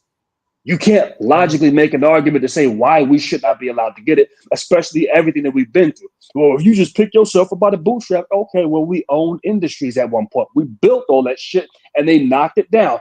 That alone justifies reparations. But these Negroes will get out here and be mouthpieces for not only white liberals, but white conservatives. So they have no problem with them going out here getting millions of views, living comfortably off of YouTube, living lavish lifestyles, but you will never be on the same level that we're on. Ever. I think they said that Kevin Samuels back in 2020 was renting rooms. They had a video of some white woman taking a video of him because his BMW was leaking oil in the driveway. And she was reporting that. I saw that, yeah. Yeah, so what power did Kevin Samuels truly have? The fact that he had to get vaccinated only showcases he ain't had no goddamn power. He's not moving the needle. Well, yeah, the people who are moving the needle, they blacklist your channel. You ain't making it to that level of success. Right. Yeah. See, the threat with a person like me, I'm telling people to go against the establishment. I'm saying, don't, your power not to vote is as powerful as your right to vote. I'm saying, don't chase after these bitches. That threatens feminism. Don't vote or think about it before you vote. That threatens, their political system. Don't celebrate their holidays. That threatens their ideological influence. Just so many things. Don't participate in their religion, their religious beliefs. Another thing that threatens their cultural influence. And so, a person like me, I'll never reach a Kevin Samuel status. No, ever. I even question, that whole thing with that nut Frank James and how they claim he did what he did and somehow he's doing what he's doing. I'm not connected to him yet. The FBI is knocking on my door. I'm wondering if that was just a ploy just to get close enough to me to see what I look like and find out what I was all about, because it was like maybe so. I'm wondering if they just made all that shit up about him posting a threatening video to FS Avenger, because I was like, hold up, how the fuck does the FBI know about a video that I've never seen on my website? Yeah. And they claim they can't find. How the fuck do you know that the video existed? They should have at least been able to show you the goddamn video. Right, exactly. That's crazy. See? Wow. Right. Oh, okay. Yeah. This is a good point that you brought up right there. Right. That shows me that I am, they're wondering like, what the fuck's going on with this guy? Nobody's knocking on. You're right. Kevin Samuels, ain't no FBI agents gonna knock on his door. No, because you were building a platform for Black men. You had a platform for Black men that you said, okay, this is for us. You were building something that becomes a game changer. Anytime, and listen, I've stated this years ago, they're watching our content. They want to know what we think. They watch us all the time. Hell, when David Carroll passed away, there was some white guys who came to my comments and said I was a secret viewer of his. They're watching our content. So don't think for 1 second that they're not. And they know, okay, what are they thinking? And when they see you actually doing something that, Kevin Samuels never built a damn platform like that. He could have done it and it would have been successful. Probably more successful just off of yours, but just off of his popularity alone. And it's no disrespect to you, but it's just calculating the goddamn numbers. No. I agree. He if he had have built a platform for Black men or just a platform period, it would have far exceeded anything. because we were having money problems. You know, we were having problems trying to keep the site going. Fuck upgrades. We were having problems just keeping the lights on, so to speak. You know, paying the rent because niggas were not, you know, they were not financial supporting. They weren't donating. And it's ironic when that whole Frank James piece happened. I was on that very week. I was planning to take the website offline and upload it to my own independent server. Okay, and I was trying to get that in the works by transferring the data off of the server of the Arab-owned company that the original owner had the shit running off of. So you know, they saw that. They probably saw that because I was announcing that we're about to transport to my independent server. Then all of a sudden, some random ass nigga shoots up a subway in New York, and now the FBI is calling me, emailing me, texting me. I'm like, what the fuck? Yeah, I don't even have nothing to do with that. The fuck's going on? Anytime black men attempt to build something, they try to find a way to infiltrate it and shut it down. Yep. And that's this. The fact that they didn't even show you the video. Okay, this is the video. This is when it was posted. They gave you the fact that there was no insight on that video, and they just saying, yeah, it was some random video he made. Now I really question that. And now it's going right into what I've been believing all along. So anytime a black man is actually doing something, it doesn't matter that you're small now. They wonder about the potential that you have, and this can eventually become big. Like I said, Kevin Samuels was never a threat. They had nothing to worry about with his ass. So that's the reason why I don't think that woman was responsible for taking him out. Because he was a threat to you're more of a threat to them than Kevin Samuels. I'm more of a threat to them than Kevin Samuels. Right. Especially if we go and we build something and say, okay, listen, come over here and be a part of this. They're afraid of that. Holy shit, wait a second. What's going on over here? Before you know, you have a bunch of, listen, it would not even surprise me if you had a bunch of white guys creating channel or accounts on that website with hidden identities. You don't know who they are, but they got an account. Well, and they watch. We know that there were a lot of spam accounts, and we tried to crack down on that, but it wasn't easy. But yeah, you know, it was so strange that how the very week that I was about to take it offline and put it and upload it to my because there were people coming on there. They couldn't flag it down because they knew I wasn't going to remove content, but they would go to our webmaster, who was this Arab-owned company. I didn't select it. It was the original owner that transferred power to me. They would go to the webmaster and say, oh, this violates, you know, whatever. And the webmaster with that. So this is how desperate these motherfuckers are. If you get a website and you rent it from, you know, some company that rents out server space, if they can't get you to take it down, then they go to what's called the webmaster that actually owns the server and get them to remove the shit off your website. So I say after that point, that and realizing that black men were not going to financially back this, and there was no way in fuck I was letting black bitches take over. I said, okay, I got to buy my own server, and I got to find a way to run this shit out of my office / home myself. So no middlemen. Then all of a sudden, the FBI show up talking about he made a threatening video that they can't produce. They claim they can't find, and yet somehow this video is nowhere to be seen. I haven't seen it. I've never seen it. I never saw the video they were talking about. They claim they couldn't access it, yet somehow they knew it existed. Yeah, I don't know, bro. That sounded like bullshit. a lot of the time we're under the impression that it's black women coming after our content, and it's not always them. It's not always them. It's not. We got to really look into what the hell is going on, because these people, like I said, black men start doing something for other black men. No. We got to keep them divided. There's a reason why it doesn't matter what side of the political spectrum you look at. The black male conservative, they never talk about a black agenda. Right. They'll never do that. Why? Because their white audience doesn't want to hear them talk like that. They loved it when I was on YouTube back in 2014, 2013, and 2015, saying the stuff that I was saying. Oh yeah, I had a lot of white people that would watch my content. A whole lot of them love that shit. Funny, though, I can't lie. Oh yeah, so I can be entertaining when I want to, but here's the deal. I'm not looking to entertain anybody no more, because I don't think this shit is fucking funny, what I've seen in the past couple of years. So the days of me entertaining people is over. I know what I'm dealing with.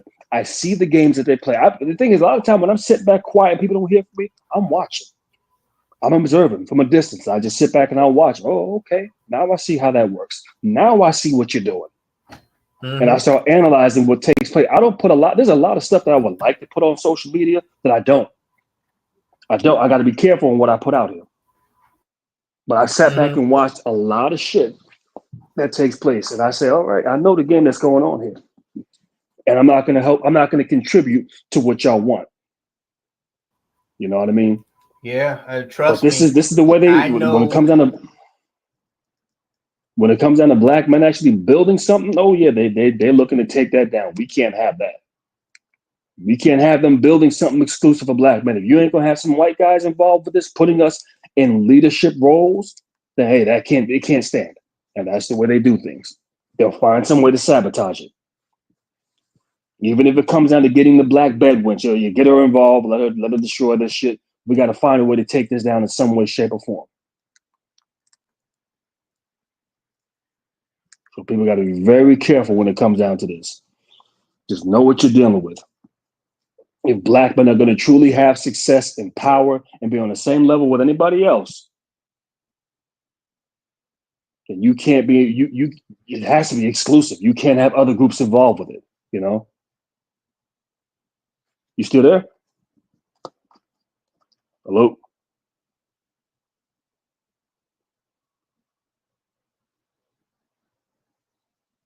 Brother, can you hear me?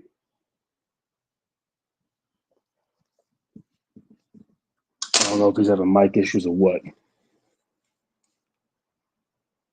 Wait for him to come back on.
Hello, hello, hello.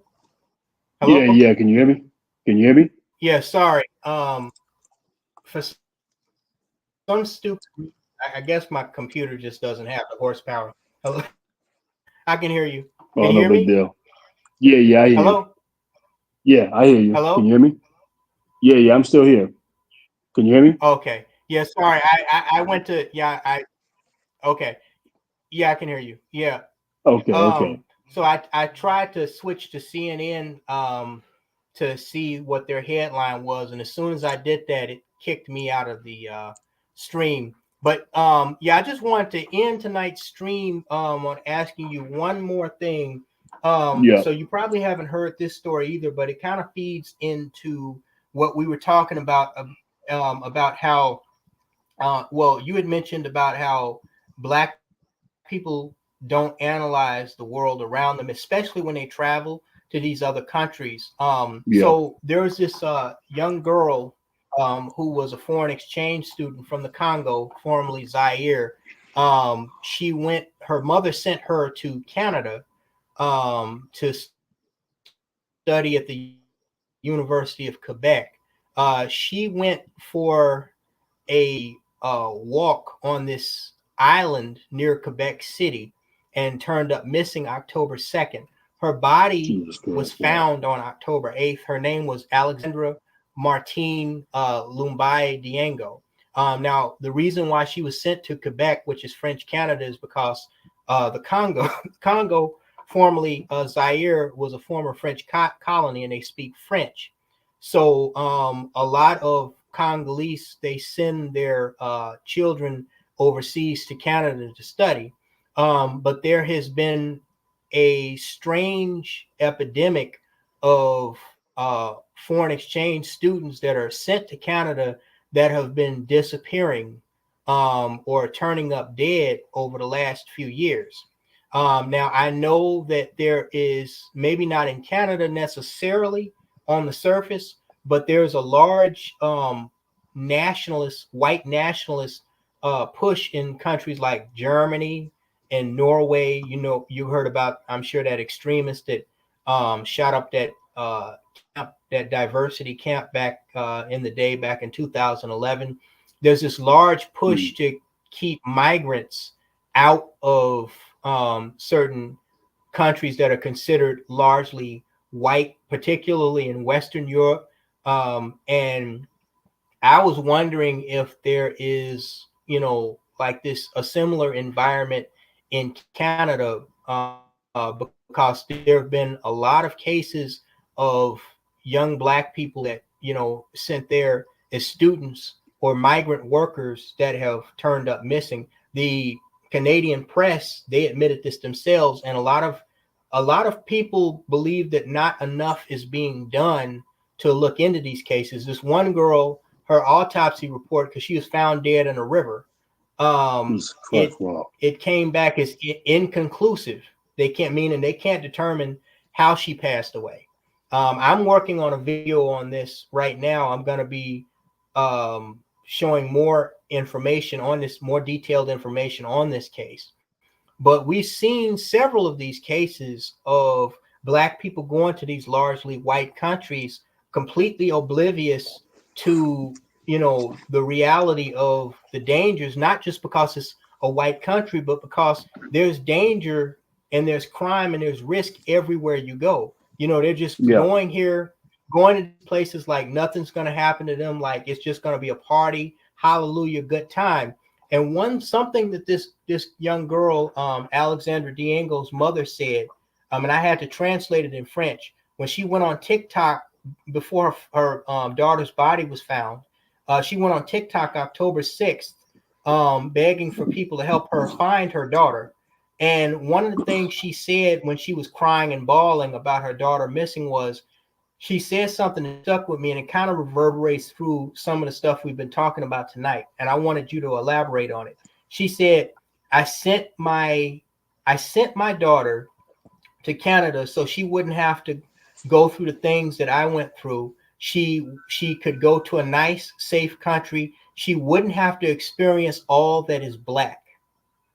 Now, you know, Africans are, you know that Africans are, and her mother, when you see her in this video I'm going to make, she wears a lot of skin lightener. And you know, Africans are kind of fucked up with that cooning, buffooning type of thing, worse than Black Americans anyway. But when she said she sent her sole purpose of sending her to Canada was so she could experience all that is not Black. I mean, I don't even know if she was aware what that sounded like. Now, I know Africa can be a rough place, but the idea that these niggas have, whether they passport for pussy niggas going down to Colombia or getting with these white women or these white men, this idea that Black people have in their heads that if they interlock with other groups of people or go to other people's country, that somehow if they make themselves or put skin lighter on or put a long weave on, somehow that's making themselves less of a nigger, is going to somehow improve their life. Elaborate on that psychology, if you will, for a moment. Now, hold on one second. I'm trying to, because my damn my earpiece is starting to die out, so I'm trying to find a way to get the speaker, I'm sorry, the volume louder. Can you hear me? Yeah, I can definitely hear you. Yeah. Okay, I'm trying to get the volume louder, but I guess this thing doesn't have a speaker setting. I can hear you. Okay. All right. Because I'm now using. Okay, so let me just do this as best as I can. What you have in that situation, as you started to explain the story, you just elaborated on what I started to already assume took place, that this is an individual who comes from a family that thinks that, okay, if I could just get my child around white people and away from the Black experience, then somehow that's going to constitute success. and they don't take the time to understand how the world works. They don't analyze how they ended up in the predicament that they're in. And you're now trying to send your child off into these spaces. And listen, her daughter was probably running around in spaces around a bunch of white people thinking, I'm good over here.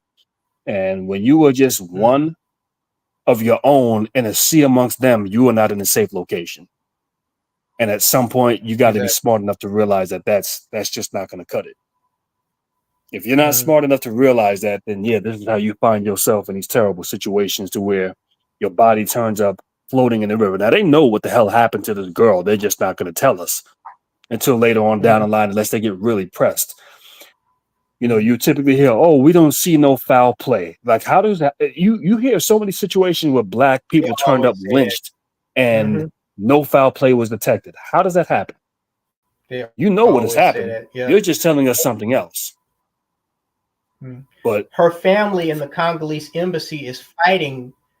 They're fighting to keep her body in Canada right now. And the reason why the Canadian government, they're ready to wash their hands of this. They're saying, okay, we did the autopsy. It's inconclusive. So, you know, our condolences, you know, send her dead ass back to Congo so she can be buried. But her family are saying, wait, hold the fuck on a second. We want an independent autopsy and we want it to be done here, you know, so, you know, if something is found, a criminal investigation has to be opened, you know, and they're kind of battling between that and the government that says, okay, there's nothing, you know, our hands are through with this. We did the autopsy. We can't find anything.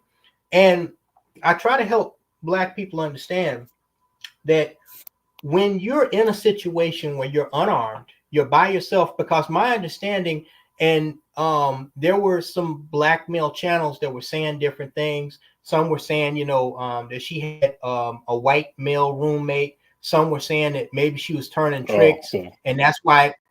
Well, I don't know. This is all unconfirmed. But what happened was she left her campus dorm. Her female roommate, and this is so strange, in the middle of the day, took her from where they were living at the, you know, wherever she was living on campus, and dropped her off on this bridge that leads to this island that is basically just an island where rich folks go to store their boats around marinas. I mean, there's really nothing like a park and just a giant marina on this tiny island that's slightly off the coast of Quebec, Canada. And you actually have to pay a fare to get on this island. They have footage of this girl walking alone by herself after her roommate strangely dropped her off. You know, it's like, what the fuck? What are you going for? A walk in the park?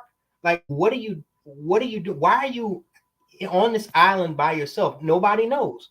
The media was saying she liked to go for, you know, walks by herself. You know, her mom was saying, you know, she was a little socially withdrawn, but I saw the girl on social media. I mean, she was in the clubs, you know, she liked to play dress up. She was a relatively attractive young lady. I was like, she don't look that antisocial. She actually looks the opposite. So why in the middle of the day, why did her roommate go with her? Because her roommate had a car. She didn't. You know, she's from the Congo. She's, you know, just over there for a couple of months after, you know, being coming from overseas. Why was she going to this island by herself? Why is she walking down a lonely road by herself? Where is she going? Is she going to meet somebody? If she's going for a walk in the park, why does she have a bag with her? Why is she in this long female trench coat? Where is she going? And so whether she was up to some whole shit or not, because it could have been that somebody was just following her. She could have been walking near the pier and somebody just ran up and shoved her in the water and she couldn't swim. You know, they don't have large bodies of water in Africa in a lot of cases. It could have been anything. Could have been somebody, she got on somebody's boat, you know, and, you know, they raped her and threw her overboard. Nobody knows at this point what happened to this girl. But she is not, that's not the first time something like that happened where a Black person, you know, goes to one of these countries and they turn up dead. And I was just thinking to myself, you know, this idea, this attitude that Black people have that, you know, you're just going to go to a country that you don't know anything about. I said this with Shayla Toby when she went her dumb ass to South Korea. You don't know anything about. Okay, in this case, she did speak the language, but you're not armed. You don't have any way to defend yourself. You don't know the territory. Okay. Yes, an overriding majority of people will be friendly or at least neutral to you, but you are always going to have those hostiles. Okay, people that either don't like you or people that intend to do you harm, no matter where you go in the world. Okay, no matter where you go, you're going to have those people that like you. Again, Norway is one of the most law-abiding countries in the world, yet they had a white supremacist in 2011 that shot up a diversity camp after he set off a bomb in Oslo. And his idea was to try to, attack the political party that was pushing, all the migration in Norway. And he killed like 70 people, okay? He may have been one person out of all the people that lived in Norway, but he still existed. You don't put yourself in a vulnerable position where you're in a place that you don't know anything about and where you can't protect yourself and you're by yourself. Okay. Until you know the lay of the land and the territory, that is a stupid thing to do. Nobody but this girl knows what happened to her. Was she slip and fall into? I mean, what the fuck happened? I'm assuming that she drowned, but I don't, because they can't find any. They claim they can't find any signs of foul play on her, but that's what they claim. Yeah, they always claim that. Israel did the same thing when that black girl in 2018, Tania Jones, she washed up dead on the shores of Tel Aviv after they claimed she went on a swim in the middle of the fucking night. Like I said, man, you better watch your back. One of the problems with black women is they like to go traveling all over the place, trying to see every part of the world. It's like, you don't need to travel to every goddamn corner of the world, because you don't have, first of all, you got to know your circumstances as black people. Black people don't have a reputation of being fierce defenders. Unfortunately, too many of us have allowed the fucking bullshit to take place. So we're looked at as a weak group of people, as a collective. Other groups know they can easily exploit us. So when you got Negroes, especially, it sounds like there was a lot of daddy worship taking place here. And that's why she was over here thinking she was safe amongst them. Something happens to you in a foreign land, nobody has any incentive to do anything on your behalf. Now, I was saying, when you go to another country, if something happens to you in a foreign land, nobody has any incentive to do anything on your behalf, because you don't have a collective tribe that can back you. So they have nothing to fear, no ramifications to fear if something does go wrong. They could just say, hey, listen, we did an investigation, no foul play, take the body back. That's it. Not our problem. Nobody cares. And there's nothing that you can do about it. So you got to be smart enough to know that you don't go traveling every goddamn way. I don't know why so many black women just love to just travel every damn way. That shit is just one of the stupidest things you can do, because you're going to be the first one that could be victimized before anybody else. Going to some random place, running around with some random men that you don't, or even women, and the next thing you know, your body turns up in a goddamn river. What the hell are you doing in a trench coat going for a walk at night in a random park? You need to keep your ass inside. Right. This was broad daylight when her friends dropped her off at the gate to this island, and the police released security footage of her at the gate paying and then walking along a road, and you can see in the background she's completely by herself. Somebody could have been following her from the moment she came onto that island. Somebody could have dragged her ass in a car, anything. I mean, I want to know, to determine what happened to her. First, we got to figure out, and her roommate has not released all. People think that her roommate is hiding something. But I want to know, why was she on that island? Was she going to meet? This is what, so I have a theory. I do have a theory. I didn't want to give this up because I have a video coming out about it. But my theory is that she probably met in the University of Quebec. She met some white dude or even some white girl, or she met, on one of those dating websites, some white guy, and he was saying, hey, I got a yacht, you want to come party with me? or hang out with me, you know, when you got some free time. And because, you know, she was staying with a roommate in an area, you know, that was largely like set up for like Congolese students that were foreign exchange students. She possibly didn't want the other people from her community that were over there in Canada to know what she was doing. So she just had her roommate drop her off, and she figured I'll just go, you know, on some sneak tip shit and, you know, meet up with this dude or whoever. And I think she wound up either on somebody's boat or near that pier, and something went down, and she realized that she was in over her head. And, you know,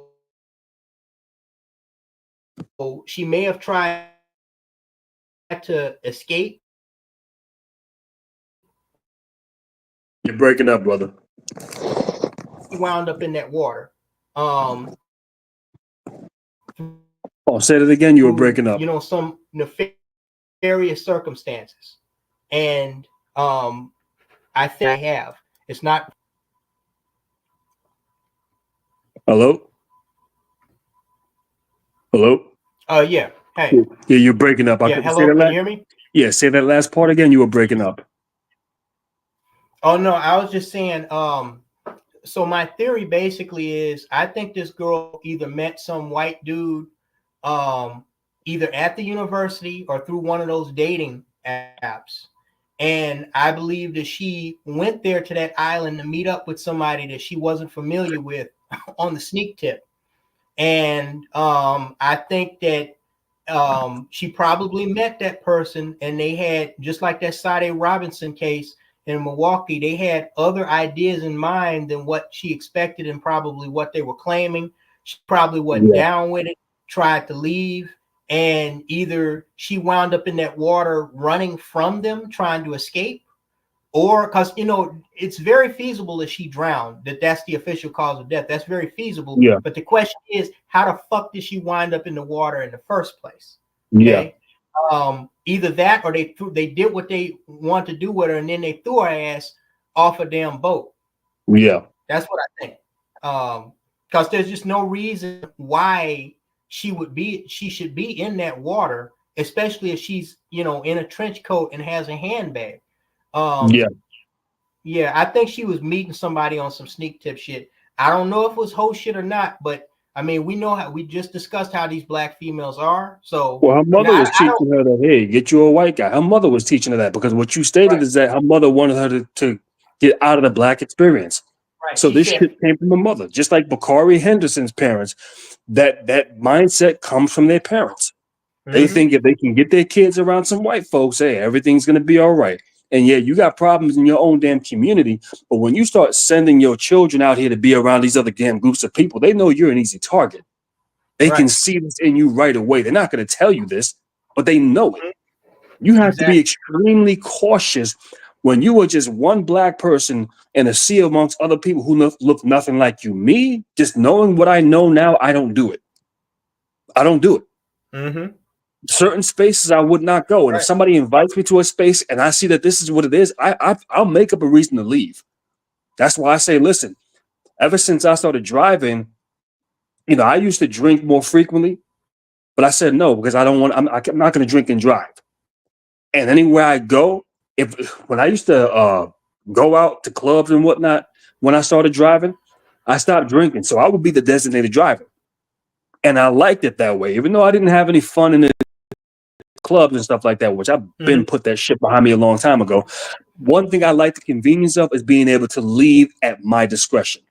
I'm not waiting on somebody else to transport me home when I have a car waiting right outside of my own. If something I don't like, guess what? I leave. That's what I tell anybody. Listen, if I go around a place and I'm feeling uncomfortable, my car is right outside. I'm gone. I am gone. A couple of years ago, right around the pandemic, I was working at a company, and it was this white guy that was a manager. And he said, hey, listen, do you want to come with us to another state so we can go ahead and build these facilities over the weekend. I told him no. I told him no, I can't make it. I'm not going to be in some whole other state that I've never been to before with a bunch of people that I don't know who look nothing like me. I'm not doing it. He was mad, but I didn't give a shit because I'm not putting myself at risk because you want to see me just say, yeah, I'm cool. No, fuck that shit. And that's how you have to operate. You ain't got to tell them why you ain't going to do it. Just say, listen, I got something I got to take care of. I'm busy. I need my weekends to myself or your time off or whatever it is. You just tell them you can't do it, but you got to operate like this.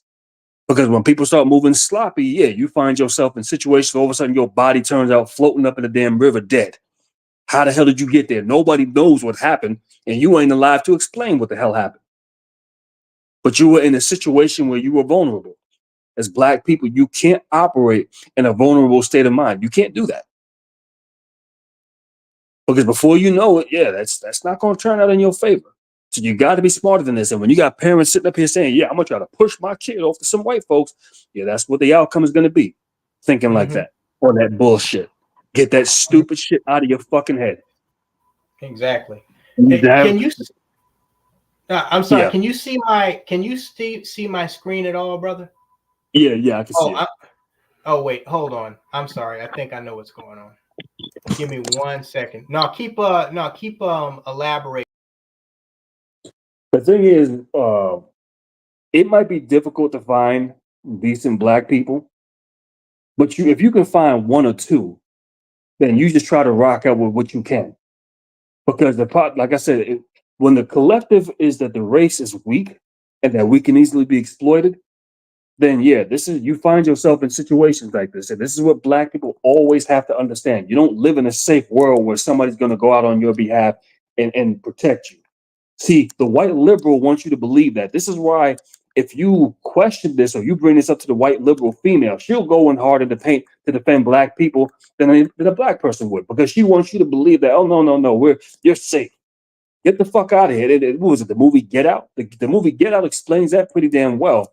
When, what was it, the couple was driving the car and the cop pulled him over and it was his white girlfriend that defended him. So he thought I got a woman that's backing me up. No, she's not backing you up. She's fooling you to let you believe you're not in any real danger because she's going to come to your aid. And you don't ever want to be in a position like that as a Black man. Many of these people fail to understand this. Can you hear me? Hello? Hello?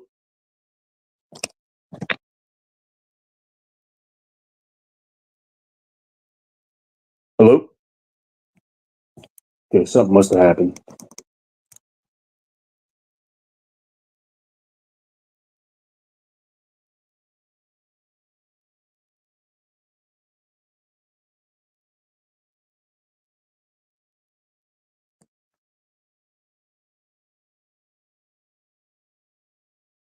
Hello?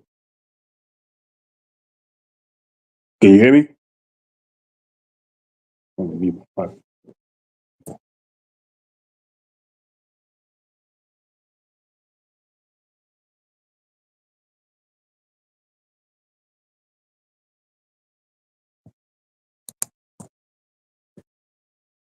Hello?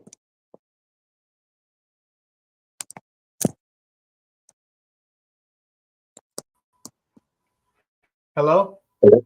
Yeah, can you hear me? Hello? Yeah, sorry. Yeah, this thing's acting up. I figured that. Can you hear me? Okay. Yeah, I can hear you. Okay.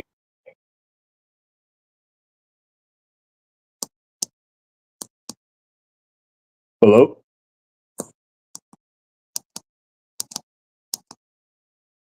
Hello?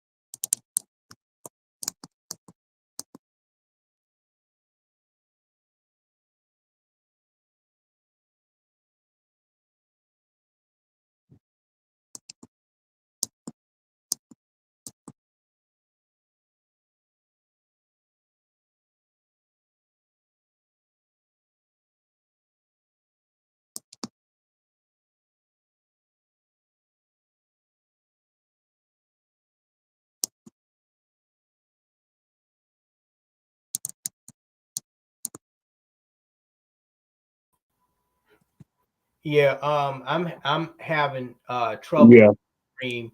But yeah, I just wanted to finish it on this note. I was actually not supposed to bring this up until the video project I had was done, but I've been looking for updates on this, and this kind of supports the theory you were mentioning, and I was mentioning about how when things happen to Black people in these other countries, doesn't matter whether it's Israel, Dubai, England, okay? If you're not from that country, I noticed, and I think I know why that is. It's not because of racism. It's because the governments, they want to avoid an international incident, as they call it. So they're going to try to rid themselves of that situation as quickly as possible. Oh, it was an accident. Oh, the results come back inconclusive. We're sorry about what happened. We'll pay, to repatriate the body back to the home country. They're not going to go through a full-scale investigation like if it was one of their citizens, even one of their Black citizens. Okay. Yeah.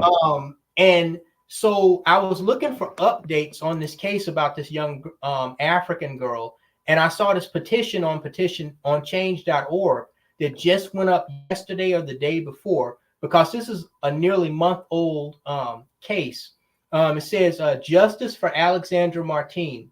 A re-examination is requested before the body returns home. Says the issue. On October 8th, 2024, in Trois-Rivières, Quebec, an act of injustice shook the African and international community, highlighting the urgent need for accountability and reform. Alexandra Martine Diango Lumbai, a 21-year-old Congolese student at the University of Quebec in Trois-Rivières, was reported missing on the afternoon of October 2nd. Her body was found on Tuesday, October 8th, near St. Quentin Island. This tragic event has deeply affected the African community as well as students, revealing an urgent need for enhanced security and resources for international students. We call on Canadian authorities to conduct a full investigation into the circumstances of her disappearance and death. We also demand an independent re-examination before Alexandra's body is repatriated to Congo on October 6, 2024, to ensure transparency and impartiality in the findings. Justice must be served. According to investigations, similar situations occur every year, and most victims do not receive the justice they deserve. This petition calls for concrete action to ensure justice is served and to prevent future injustices. We stand united to demand justice for Alexandra Martine Diango Lumbai, and is signed, interestingly, Black Lives Matter. That's the petition starter. Oh boy. Black Lives Matter. Yeah, of all the organizations, which I'm actually interested. I'm actually find it interesting that they would involve themselves in this, because these Negroes from Congo are French speaking, and this was Canada. I know they do have now a chapter Black Lives Matter in Canada, but just this case it's just interesting because of this general attitude that Black people have. And like I said, these governments, they're going to try to avoid, this turn, something like the BBC or CNN getting a hold of this and making it seem like, they're a bunch of racists. So they're going to try to rid themselves of the situation as quickly as possible. You need to understand these things. If you're there's nothing wrong with traveling, you want to see the world, but a lot of these niggas, the way they move, man, is just so reckless and just, it's like they're not paying attention to what's going on around them. They're just, going along with anything they see everybody else going. Oh yeah, let's go to this party. No, you can't move like that when you're outside of your own turf. It's dangerous enough doing it when you're on your own turf, but you can't move like that around people that you don't know, bro. You just can't do that. Yeah. For all we know, it may have been another nigga that got her, but either way, she was not familiar with that area. Okay. And unfortunately, she found out, like a lot of Negroes do, like that dude in Greece, that, you can't be oblivious to reality. Like you said, failing to analyze the world around you, I mean, it can get you fucked up, man. Yeah. He was moving sloppy, and same with her. She was moving sloppy. And this is how she ended up in that situation, just being sloppy, going on islands and random places with people you don't know. You just don't do that as a Black person. Exactly. Because that would be the same thing that leads to you end up dead. Just when sloppy like that, it has its own price to pay. And unfortunately, people are finding out the hard way, making stupid ass decisions. But it's even worse off when you got parents that are supposed to be seeing all of this. And that's what I'm talking about when it comes down to older generations. They're the ones who are supposed to be informing you of this stuff. So that way you never have to go through this. And they're not telling you this. They're telling you, oh, to go over there, the ice is cold on the other side. All right. And then you find out the hard way. Your body turns up in the river. Exactly. That's where all that nonsense gets you. You know, black people can think that not building together is okay. You can think this is cute. You don't own no industries, nothing, but you are now dependent on somebody else. You comfortable living like that? I don't know what to tell you. Because at any given time, they can decide we could just shut you down. And what can you do about it? Nothing. You are dependent on somebody else. It is insane that anybody thinks like this. Instead of saying, no, we need to empower ourselves to where we don't ever have to rely on anybody else. Exactly. And black people of all people, especially with the history that we have with white and non-black people enslaving us, we think that we'd be the most alert and defensive of anybody. But, you know, that just goes to show that that slave mentality runs deep and it runs long. Yeah. But, yeah, guys, so this has been a momentous night. I did not expect to do a 7-hour live stream entitled Election Coverage Live, and I misspelled election. I'm just looking at that now. Harris versus Trump, who's going to the clown house next, and what it means for black men. I would like to thank my co-host, Brother Akwesi. You know, he's one of the few brothers that I'm willing to do live streams with, you know, because he really presents a form of dignity and integrity that we unfortunately don't see too commonly, especially in the black sectors of social media. Thank all of you for showing up. I am well past my bedtime. I got to go work this stupid ass job in the morning, but I think we can leave with this, knowing that we are about 95% certain that Donald Trump is the next president of the United States. Kamala Harris has not given a concession speech yet, but it does pretty much look like curtains for her campaign. And also, brothers, remember, and this election proved it more than anything else. Not your vote, but the fact that the Democrats mentioned you as an independent group. The blackmail agenda, even though we knew they were bullshit, they knew that they have to respect us and they have to acknowledge us. Okay, absolutely. This is a major victory for black men. For the first time, the Democratic Party that has fucked us since slavery has acknowledged us as a sovereign group of people to be reckoned with. Okay, they mentioned us.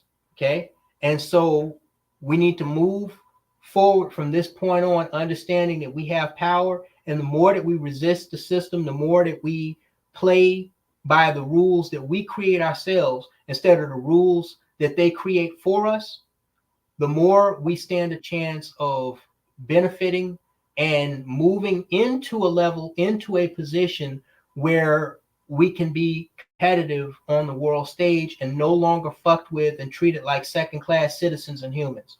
Brother Akwesi, I'm going to let you give your final thoughts. Well, it'll just be a piggyback off of what I've been saying. Most importantly, what really has to be done is black men need to set the precedent. You don't want to go out here and start cheerleading anybody else or being a groupie. We're talking about making America great again. That's not where you want to be, regardless of whether you voted for Trump or whether you decided to sit it out. You want to set the precedent, because that is one of the biggest issues that we are facing. The precedent is not being set by men. We have a bunch of effeminate beta males like Barack Obama and a bunch of these other suspect Negroes claiming that they're steering the narrative for us when they have no connection to us. They don't relate to us. Their experiences are not our experiences.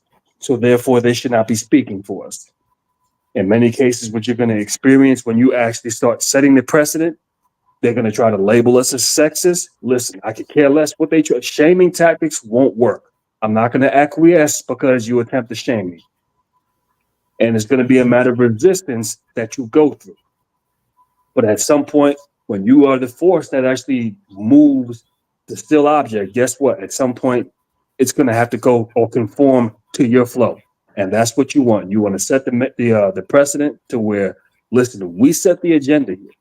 So when politicians come to us saying, hey, we want to get your vote, okay, this is what we have on the table. How do you feel about this? Are you going to make this happen? You want to know how to listen to certain talking points, so you know when they're giving you trick bag language versus whether they're actually telling you what it is that you need to hear. You know what I mean?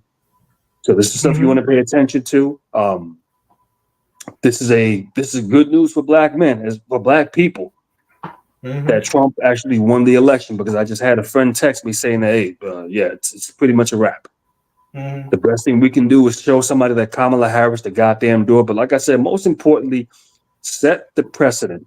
There has been a huge momentum of complete, utter nonsense and degeneracy that has been pushed for well over 60 years now.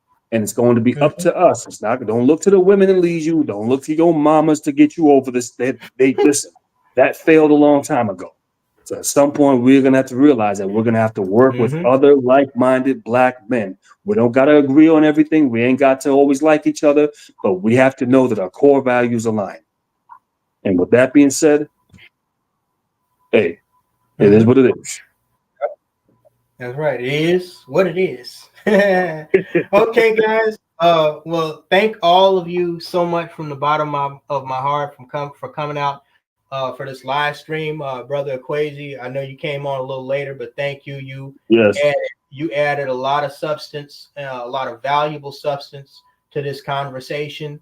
And yeah, guys, I would agree it's good that Trump won, in the sense that Kamala Harris didn't win. But for me, the most important part of this night, I cannot emphasize this enough, is that the Democratic Party was forced to acknowledge that we exist in the political, overall political argument. Okay, that means they know from this point forward, we are not to be fucked with, we are not to be fucked over, or there will be consequences. So keep that in mind, brothers.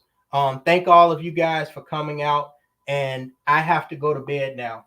I'll see you guys on the other side. The next video you'll likely see from me is the one about the last topic that we were just discussing.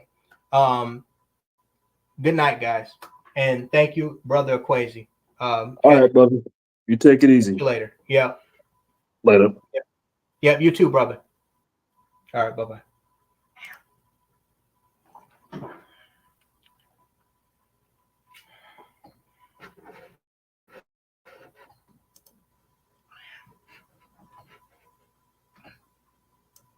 Kick me out anyway.